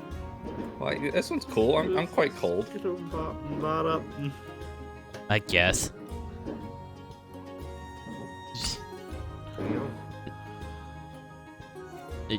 Who are you guys anyway? What are you doing Or here? Mount Claw. I haven't heard of you. Until yet. today. Are you from that big city? Well, I'm not over there, little kid. Well, I'm right next to Marge. Right? Yeah, not you close would set enough, up let me close. tell you. Not within claw and rage. This Well, I crap would be able to point to the large crab and be like, yeah, Mount Claw, I'm with them. That's so cool. That crab's so cool. And he kind of like walks away without taking the winter mini and goes over and sees the other minis there. It's fair enough. Also, Winter, I need you to make a perception check for me, please. I'll be honest, I was about to ask to do one just because it's like, this is a fucking goblin kid. Once you're doing like the questions. My perception's bad, right? Alright, look at that. Add a d4. Hey! With a 20, you hear something behind you. Sounds like someone sliding on like metal. and you turn to look in time to see a small goblin child sliding on the top of a tin roof as he just falls from like a 4-story drop right behind you into the bushes. Are you going to try to catch him? Yeah, of course. Give me a dexterity check. It can be sleight of So what hand if is- it's better. Okay. Otherwise, it's just based on your dexterity. Oh, sorry, dude. You turn and you kind of like stumble out of your chair and you go to make a diving catch and he hits into the bushes as you like dive and land in their face first. And as you look in the bushes, there's nothing there. Oh my. And March, all you see is Winter turn around, trip over his chair, and dive face first into a bush. And he looks incredulous, just looking into the bush.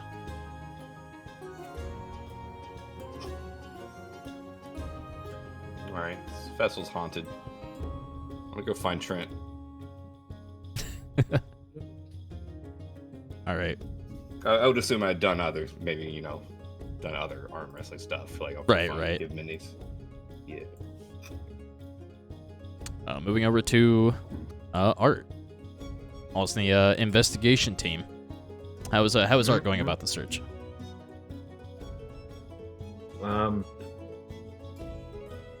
Art's used to walking around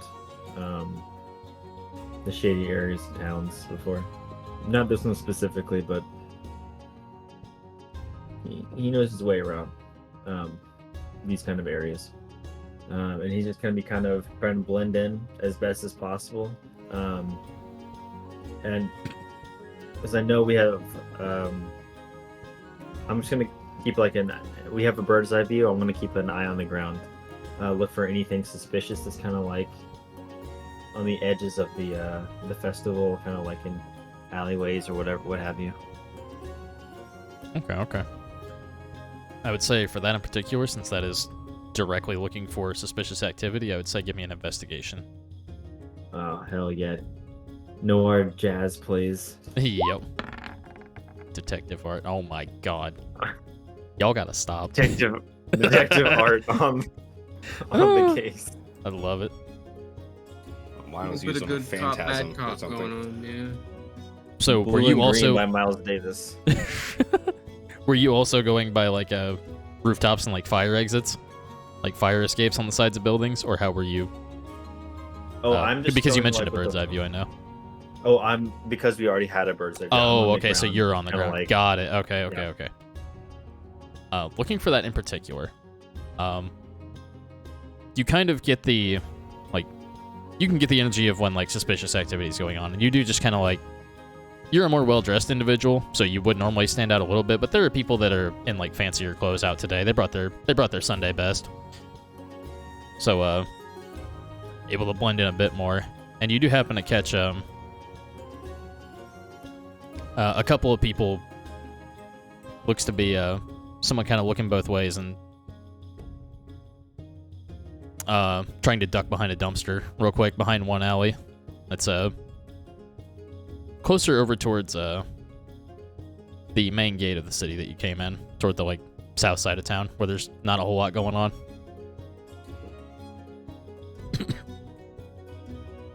Couldn't quite see exactly what he was doing, but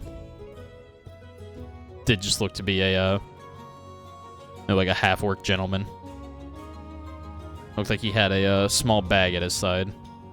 He was dipping behind a Get down dumpster. and follow. Hmm. I want to kind of like keep around the corner and see if I can hear anything. I will say, give me a stealth check. It is Art's stuff. I'm gonna check behind him. Actually,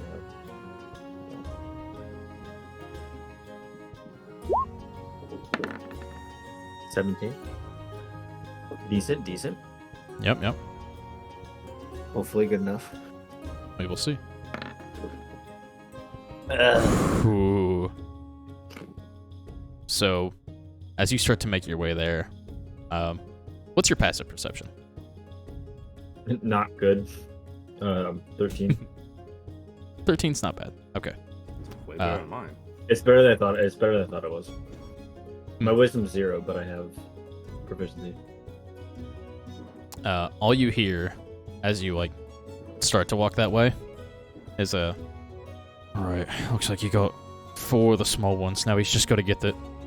And like, as that's happening, you're more focused on staying out of sight than watching your surroundings at the time, and you crunch a little bit of like broken glass beneath your feet that's been left out in the bottom of the alley, and you hear him just stop and basically freeze in place. And he like slowly starts to like raise his head and like look out from behind just to like see you walking there. How are you handling the situation?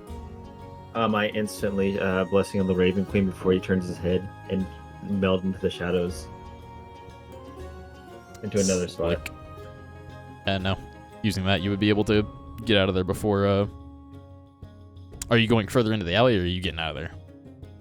Oh, I'm still sticking around. Okay. Can I bless the Raven Queen sometimes? Sounds sweet. It's pretty rad. Does sound pretty sweet. You see, basically, I become like shadows, basically. Mm-hmm. That's awesome. Every time you do it, I'm like, that's badass. It's rad. You see, he kind of like looks around. He's like, "Fucking possums." Okay. Anyway, looks like he's got 4 of the small ones already. Looks like he just needs to get the big one, and we'll really be in it. I gotta get the hell out of here. And you would hear him like basically tuck the pouch of like what it sounds like rocks jingling, but you hear very tiny reverberations off of them. And I'm not gonna make you roll for this because you've worked with automatons before. Mm-hmm. The tiny reverberations you're hearing, these are. You're very familiar with the sound of these. These are essentially some form of enchanted stone that could be used as an automaton power source or like a control core for it. So it seems like he has a few of those in his pouch, and he sounds like he's waiting for another one.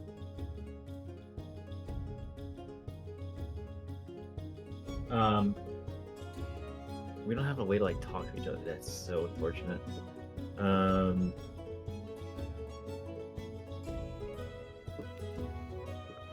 Should really be putting those little mini crabs to use or something. I don't know what they do. I know. We do need to. Yeah, I guess I'll just keep following him then. Because if he's gonna keep looking for, I want to follow him, see if I can get back to like something else, some safe house or something. Mm-hmm. Fair enough. I would say give me one more stealth check then. You got it. I'm on big numbies. Good numbies. Good numbies. Yeah, you're good. You do manage to tail him for a bit. He goes further toward the south side of town, and you notice that he like dips into a Holy shit! It's like there's a war out. He dips into a horse stall, like a what's the word? Like the side of a stable that has a and you watch him kind of like peel up a broken plank off of the side and dip inside like behind a hay bale in a very small nook that appears to have been cut out of the area. So it's not visible from like if you're looking at it from the outside, but if you were to see it from there, there's like it's basically like a porta potty sized closet to hide in. And it seems like he's probably the only one there. But he did sound like he was waiting for someone. He's waiting for somebody, okay. Then I am going to also hold my, like, I want to say hold my action. Obviously not in combat, but, like, basically I'm just going to chill for a second. Or just going to air out the fucking stable. Alright. And after waiting for a good, like, half hour or so, or however long you would like to wait until you would like to head back to everybody, you're noticing that this guy's not moving. He's not budging. Whatever he's doing, he is very stalwart and very determined.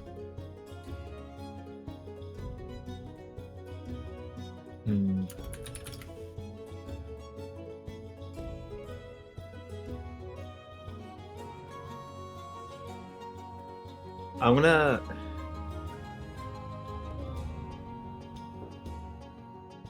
Use prestidigitation to make footsteps from like the other side of the stable where I am, to see if I can get him to kind of like get distracted, maybe follow it or something like that. Okay. I'd say doing that, he would hear it, and you would see him, like, you would actively see him fidget a bit and kind of knock the board loose. Just be like, shit, and like go to reach down and like get the board back. He basically has to like get down on all fours, grab the board, and put it back into place before he can like go straight back in. But he's kind of stuck there, like almost peering around the corner, like looking to see who's there at this point. But he has like, he's come out and he's kind of like along the backside of the stall now, just kind of like peeking around. So he did put the board back on before he left, though, right? Not yet. He's waiting to see if someone has come around before he puts the board back, it seems like. All right, do I do some silly stuff, or do I just... Listen, you're always gonna hear me say, fuck it, we ball, alright?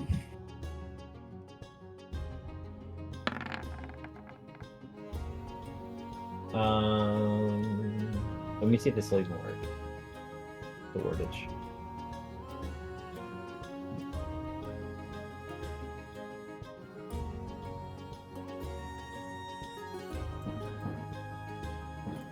Oh my god, this one.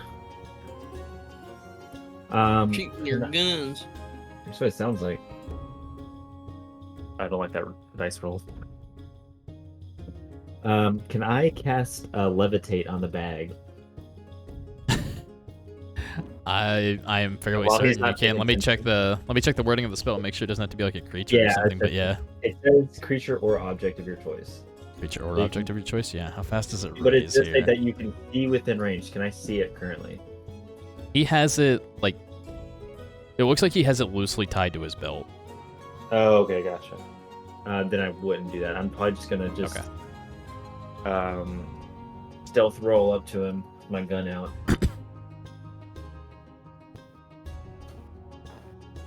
And just kind of like right up to the chest or like right into the side or something like that. And catch him off guard. Yeah, no, with the rolls that you've been having, I would say that is definitely doable. And you feel like he freezes and tenses when you do that. Oh god, I want no trouble. Doing what I was told. Told by who? My associate. Now you know that's not the answer I was looking for. You let me go, you'll never see me again. I'll never come back to Deadlock. I swear it. Oh, that's fine. But who are you working for, and what's going on here? Why are you stealing automaton parts? You see he like... You can't see his face, but you see sweat forming on like the sides of his temples when you say that.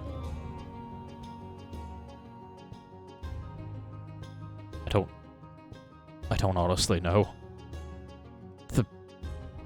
The one I'm working for is just a little squat guy that told me to pick these up at a drop point. And I did. Is it a dwarf? I think he's a dwarf, yeah. But how can I get a maiden with this man? Get a what, sorry? How can I get a maiden with this man? Look, all I had to do was tell him that I was willing to help him smuggle some stuff out of the city, that's all. He was working around the richer parts of town. He strolled into the slums a little bit, and a couple people tried to jump him, and they couldn't quite pin him down, and he made us an offer. Told us that if we helped him get some stuff out of town, that he'd give us a big cut of the money that he was going to be given by whoever he's working for. That's it. That's all I know. Just let me go. okay. All right, here's what's gonna happen. Got a family to feed, mister. Here's what's gonna happen. Is your family around here? No. Where are they at? That's... Give me a persuasion or intimidation check for that. You get the vibe that he really doesn't want to tell you that. Honestly, I don't really need to know. I'd probably say wherever they're at, go there. I'm gonna give him 10 gold, and I'm gonna drop that bag there. I'll be taking that, and you can go on your way.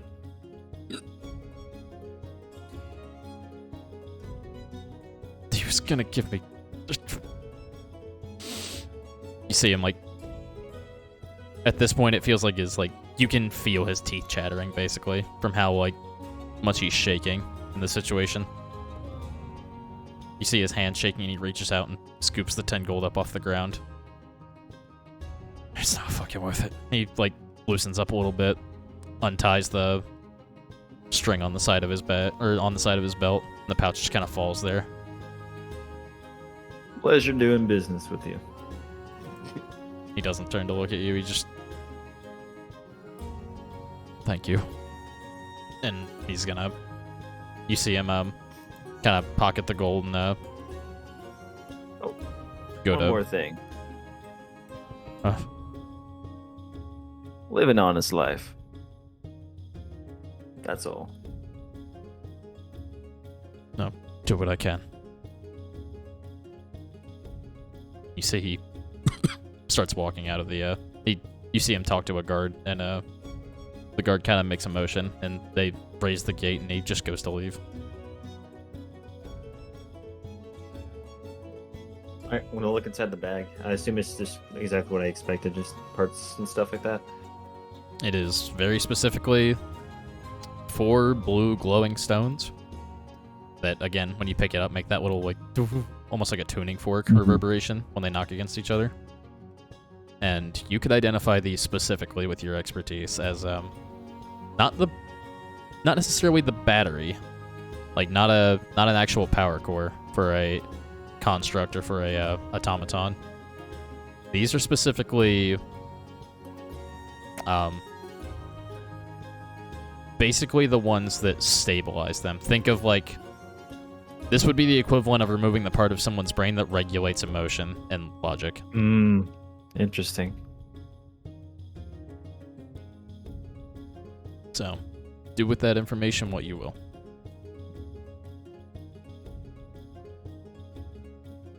Interesting. Okay. I'm gonna put those in my bag for now, so that no one else sees them, and then I'm gonna head back to the rest of the squad. Meet up. All right. Awesome. And equilibrium. Yeah. Yeah. Yeah.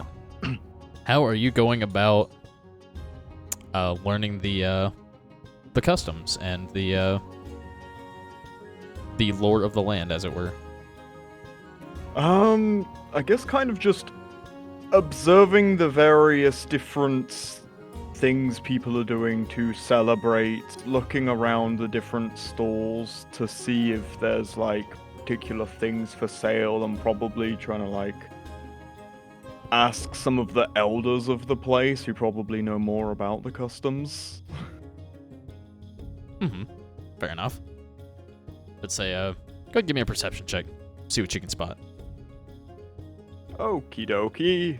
See if anyone looks particularly learned. Or perception or insight. I'll leave that to you. Because you're trying to also gauge like how much a person would know and how much they've been around. I like the sound of that other one a lot better, because it doesn't have a negative. Not that it matters! Let's go. Woo! At least it wasn't a 2. It was not a 2, you're right. It is more than 2, as a matter of fact. Yeah. Looking around for a little bit, you do see there are a good amount of vendors. You see a lot of a lot of kids in the streets kind of have like little these small metal rods that they kind of like fold out, and you see like they twist side one way and one side the other, and it's kind of essentially the equivalent of like a sparkler, and they kind of just like have a little bit in the middle they hold, and it kind of spins in their hands, and it spins like harmless sparks everywhere. You see a lot of them running around with those. You see a lot of them running around with small clockwork toys that a lot of the vendors seem to be peddling. You see some of the vendors doing like minor magic tricks, prestidigitation, stuff like that. Elementary stuff that you're very familiar with, but that to a non-trained child would be, actually magical. Stuff like that. And you do happen to spot a particularly elderly gnomish gentleman. Looks like he's got like liver spots on the top of his head. These big like square rim glasses that look like they're kind of falling apart. But he's got a small stand with a couple of what looks like little clockwork Drake toys in a rickety little wooden shop setup. He kind of tries to flag you down, like sees you eyeballing the stand and tries to flag you down. I'd walk on over and take a look-see. Oh, howdy. I'm Nestor. Nice to meet you. I interest you in one of these lizard toys? You look like a lizard, so I figured you want one. Pleasure to meet you. I'm Equilibrium. Equibibity. That's a pleasure. Close enough. Yes, I was wondering if you look like you certainly know a lot about the customs of here. I'm just curious what this festival is all about. I see there's lots of these little contraptions that people are selling and playing with. And he like picks up one of the little robo drakes to have a proper look at it. Oh yeah, I've been here for all my life, all my 200 some years, or is it might be 300? I don't remember. Me and my wife, we've been here for 200, 300 some years. I don't remember, but we make these little lizard toys, and the kids really like them. Sometimes people come by and buy them as a lighter because they make fire. It's real fun. My wife make them. We've been here for 200, 300 years. And he starts, like, kind of going very off topic. And, like, just... You probably hear that line a good 5 more times. What is the thing he's talking to again? What are they? Oh, they're tiny, like, clockwork toy drakes. Like, little... No, the person he's talking to. He's a small gnomish gentleman. Like, a little merchant with a cart out on the street. Well, I dare say you don't look a day older than 150. Oh, thank you. I'm 200, maybe 300 years old, I can't remember no more. My wife and I have been different. He starts going again. I'm sorry, you rolled a 5. This is who you found. Yeah. I don't suppose you know, like, the cultural significance of all of these little toys? Is there any reason you all like to make them and share them on this particular day? Oh, it's because the kids really like them, really. I mean, these are things that I've been making for 200, 300 years. My wife and I have been here for a while, but we make these, and sometimes people use them as lighters because they make fire, too, sometimes. They're not supposed to, but we don't tell them that. No, we got what was I saying? I just give him a...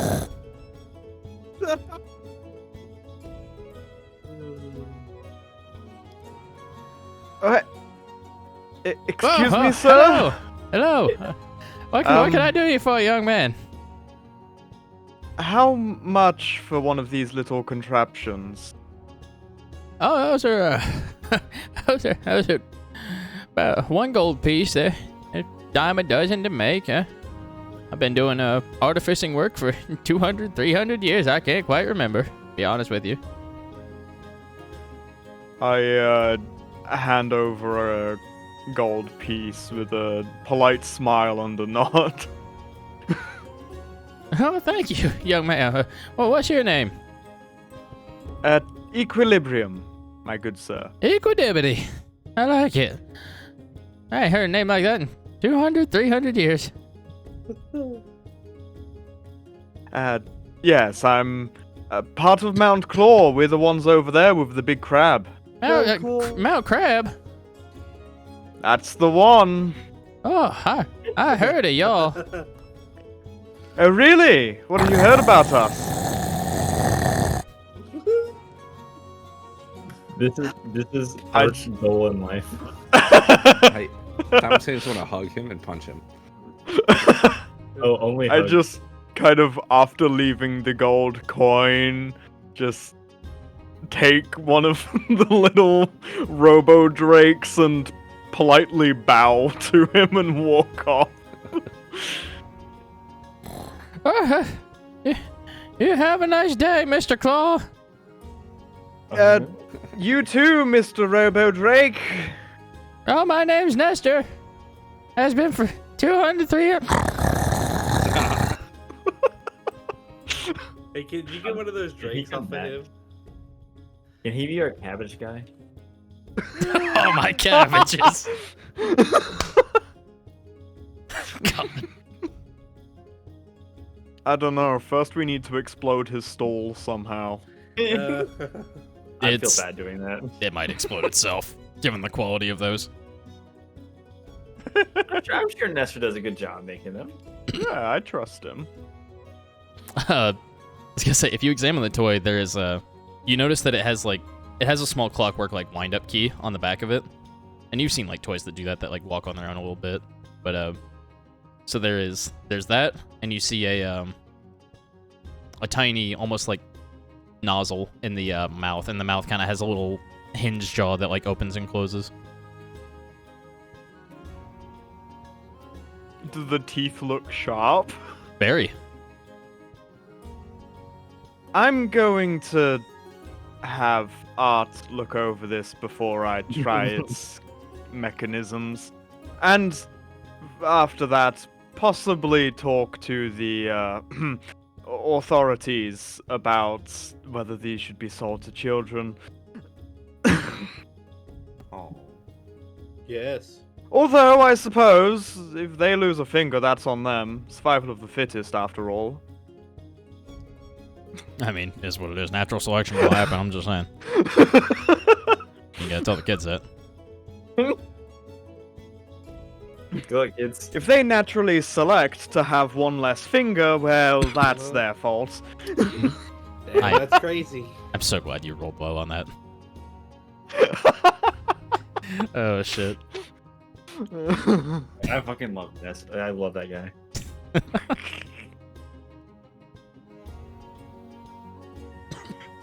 I All right. forgot, how long have you been there for? It sounded like I- about 200, 300 years, I think. I didn't know. Was nuns it? were I that thought it old, was like so 200, also 300 long. years or something. I don't remember. Oh, I was on the impression it's like 200, 300 years. Easily least 200, 300 years. Yeah. Easily, yeah, easily. Oh, yeah. You're right. Legend. Right, so I assume the party is reconvening at this point. Yeah. Okay. Sure. Is there anything you guys wish to discuss now that you are back together? I'm gonna go straight to Trent, pull him aside. Like, hey, you were up on the rooftops, right? Yeah. Did you see a goblin kid? Let me look into my memories real quick. Cam, did I see a goblin kid? I will say you can give me a wisdom or intelligence check, just raw. You would tell me to do it raw, wouldn't you? Oh, baby, I like it raw. Oh, I love it. Baby, I like it raw. Marty, we got to get you to watch the new Turtles movie, just because it has that song in it. It's just for you. Alright. 15. At one point, you didn't say anything. Yet, at least. But you did see where Winter's stand was by Marge. Like, you had a good view on them because it was fairly close by.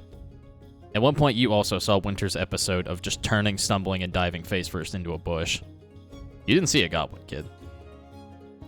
You didn't see anything about... You have seen no goblins, as a matter of fact, in this town.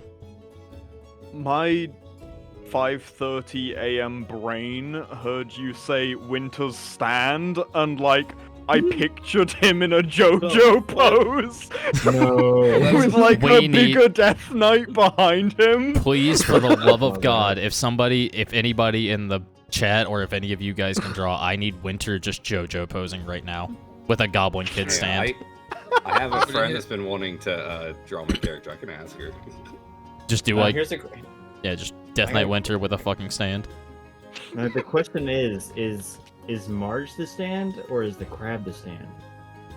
The crab has the magic powers, so the crab is the stand. Oh, the crab is the stand. Yeah, you're right. This is when I say I've never watched it, so I don't know what a stand is. Winter, it's when you're not sitting down. Perfect. Winter, I did see a Goblin Kid. It was running up on top of the building, right? Yeah, and then it fell. Yeah. All right. I just thought I was going crazy. Yeah, no, you're good. All right, thank you. Gaslight your Death Knight, everybody. Sorry, not all of our party's crazy enough. We gotta fix that. Yeah, I totally understand what it's like to see things. I do imagine him just being like, Trent means so well. Just pat it. Yeah, buddy. Yeah, man, that's all. Sure you did. They're kind. I try to be kind, and then there are people that don't make me want to be kind.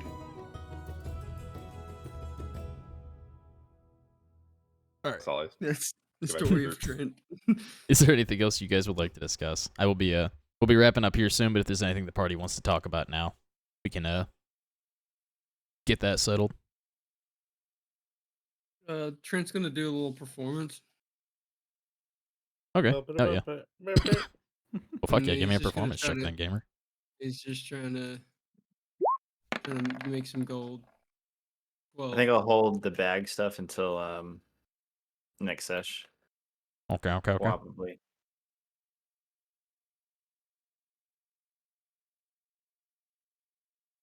what did I get with a 12, King?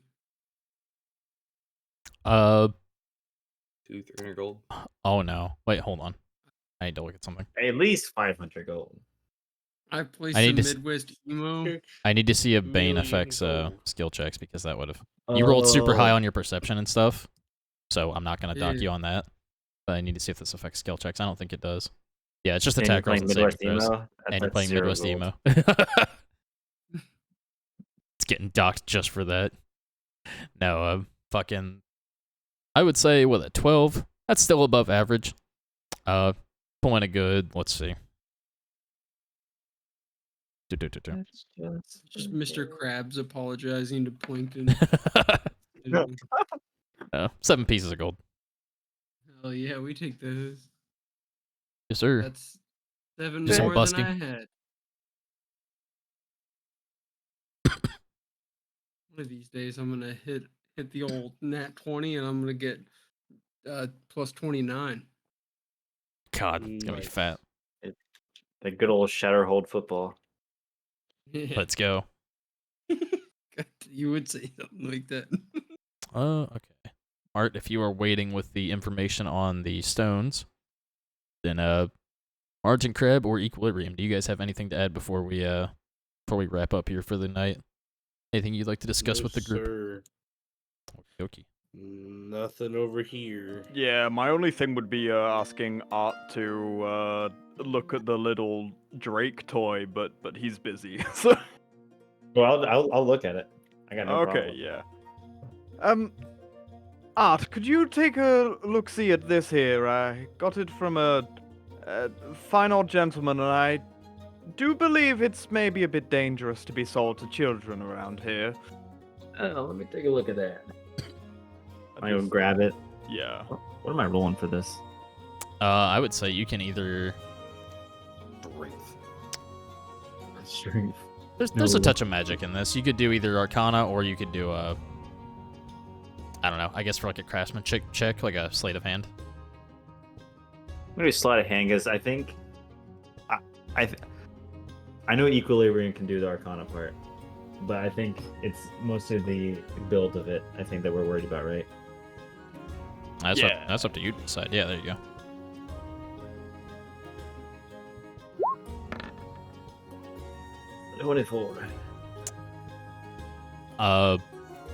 This thing has child safety hazard written all over it.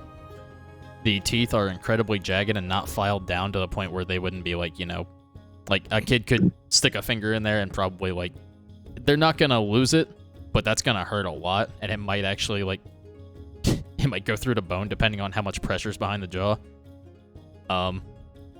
You also like are able to like, you kind of flip it upside down and look at the belly area of it, or like the rib cage area of it, I guess. And you do notice a very tiny, like, basically a stone that has been given a very tiny enchantment. And you recognize it as essentially a something that when activated would spew a very tiny flame gout, which normally wouldn't be that it wouldn't be that dangerous, or some of them are even like harmless sensory effects, so it just looks like it, or like an illusion.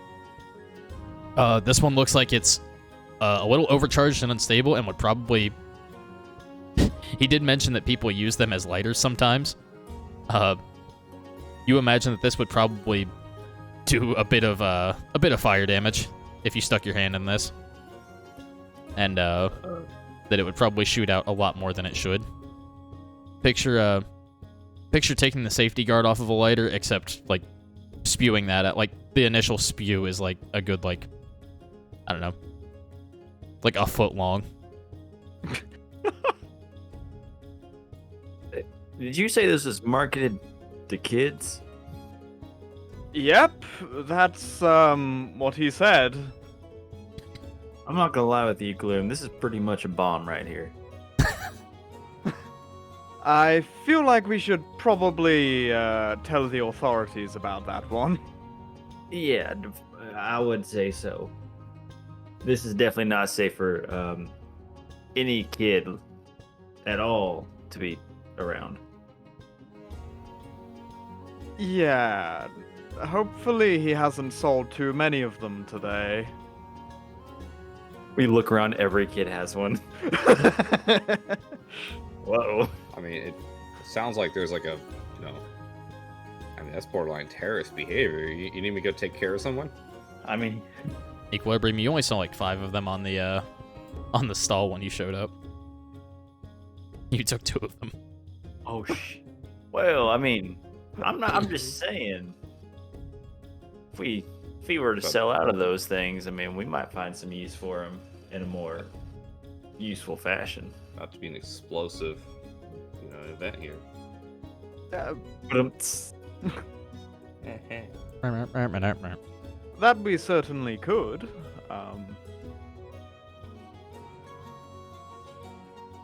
I can rig these things up to be a little more potent too, I would assume. Oh my god, that's the best idea I've ever had. I'm gonna make them into flying dragon bombs. Oh my. Not out of the realm of possibility for someone of your expertise. It's like one of those little wind-up dolls where you just like wind it up and it starts flying. I can't believe even in D&D I'm getting replaced by just mechanical things. Well, I can see the cogs turning in your mind, and whatever schemes you're thinking up, I'm here for it. Oh, the artificer in me's artificing. Go buy the rest of them things. How many did he have left? There were only 3 left on the stand when Equilibrium left. We can RP. We can RP this if you want. But we can also. It's pretty late. So if you want, I'll just throw them 3 gold and we can call it a day. I would say you. Yeah, no. Go ahead and drop the 3 gold and I'll give them to you. But I would say when you roll up, you do see you see a kid like kind of like looking at one and like holding it while he's just like while the salesman is asleep. I don't even acknowledge the kid. I just take it out of his hand to grab the other 2, put 3 gold in the thing, and walk away. You just hear the kid go, "Aw." I turn back. Trust me, kid. You do not want those. Monster. You're gonna hurt yourself. She just kind of crosses her arms and walks away. So what can I do? What can I do? What can I do? What can I do?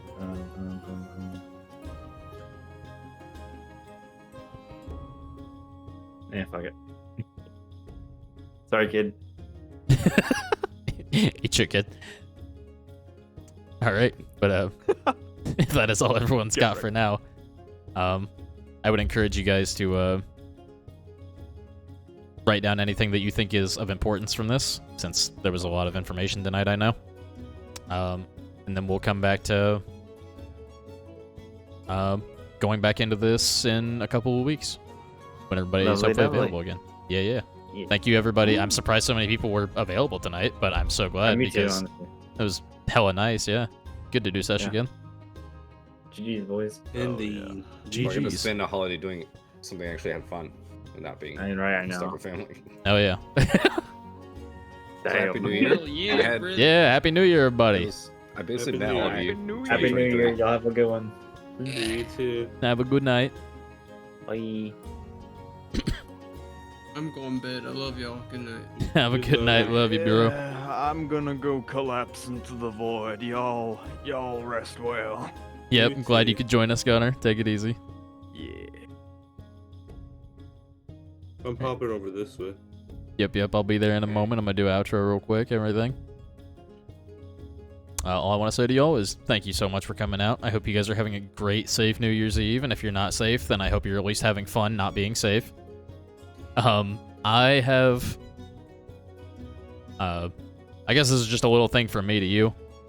I hella appreciate all of you guys. I didn't realize because, like, obviously people come and go from streams. You follow and unfollow channels as you see fit. You do what you like to do. If you like content creators, you keep coming back. If you don't, you leave. You bounce, whatever. I get it. I was blown away by the amount of support that I received in 2023. I started with around 200 followers, I think, which, again, I'm going to say it from the perspective of a small streamer.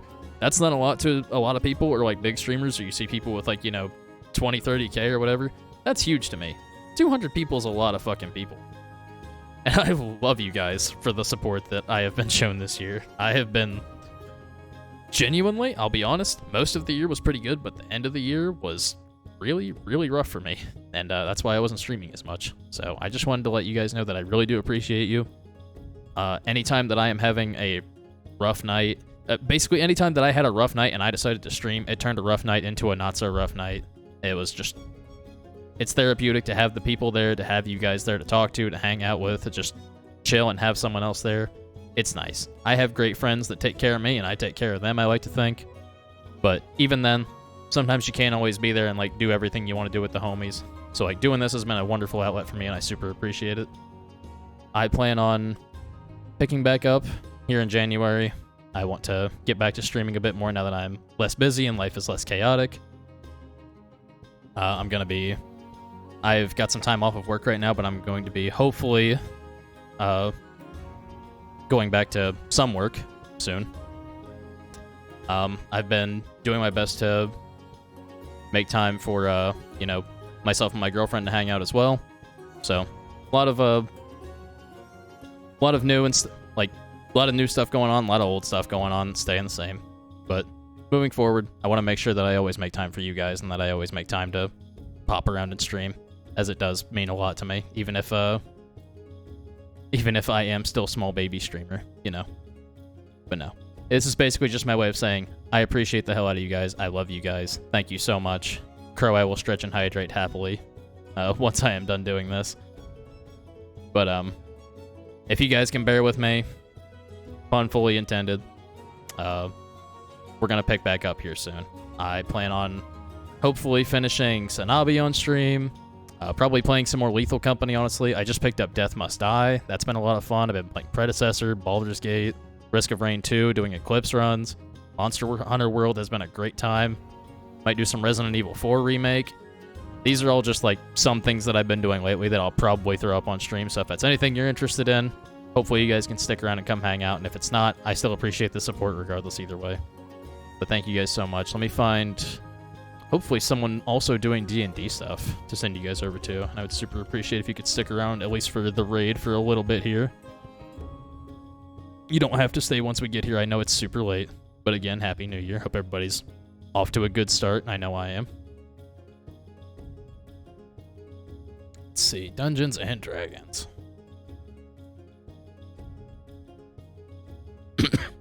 See if we can find people just doing the D&D for New Year's. Same as us and the boys here. Doo-ba-doo-ba-doo.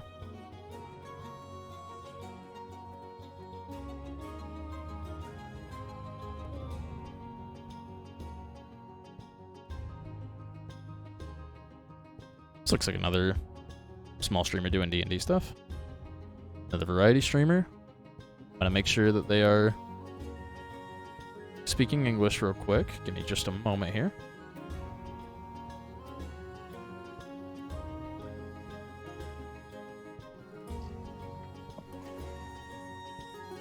I keep forgetting I'm in the air.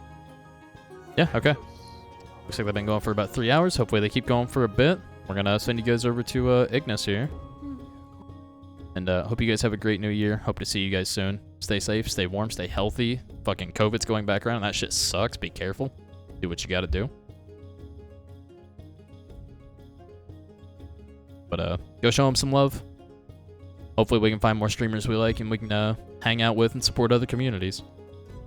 That's the goal. That's what we're here for. That's what we vibe with.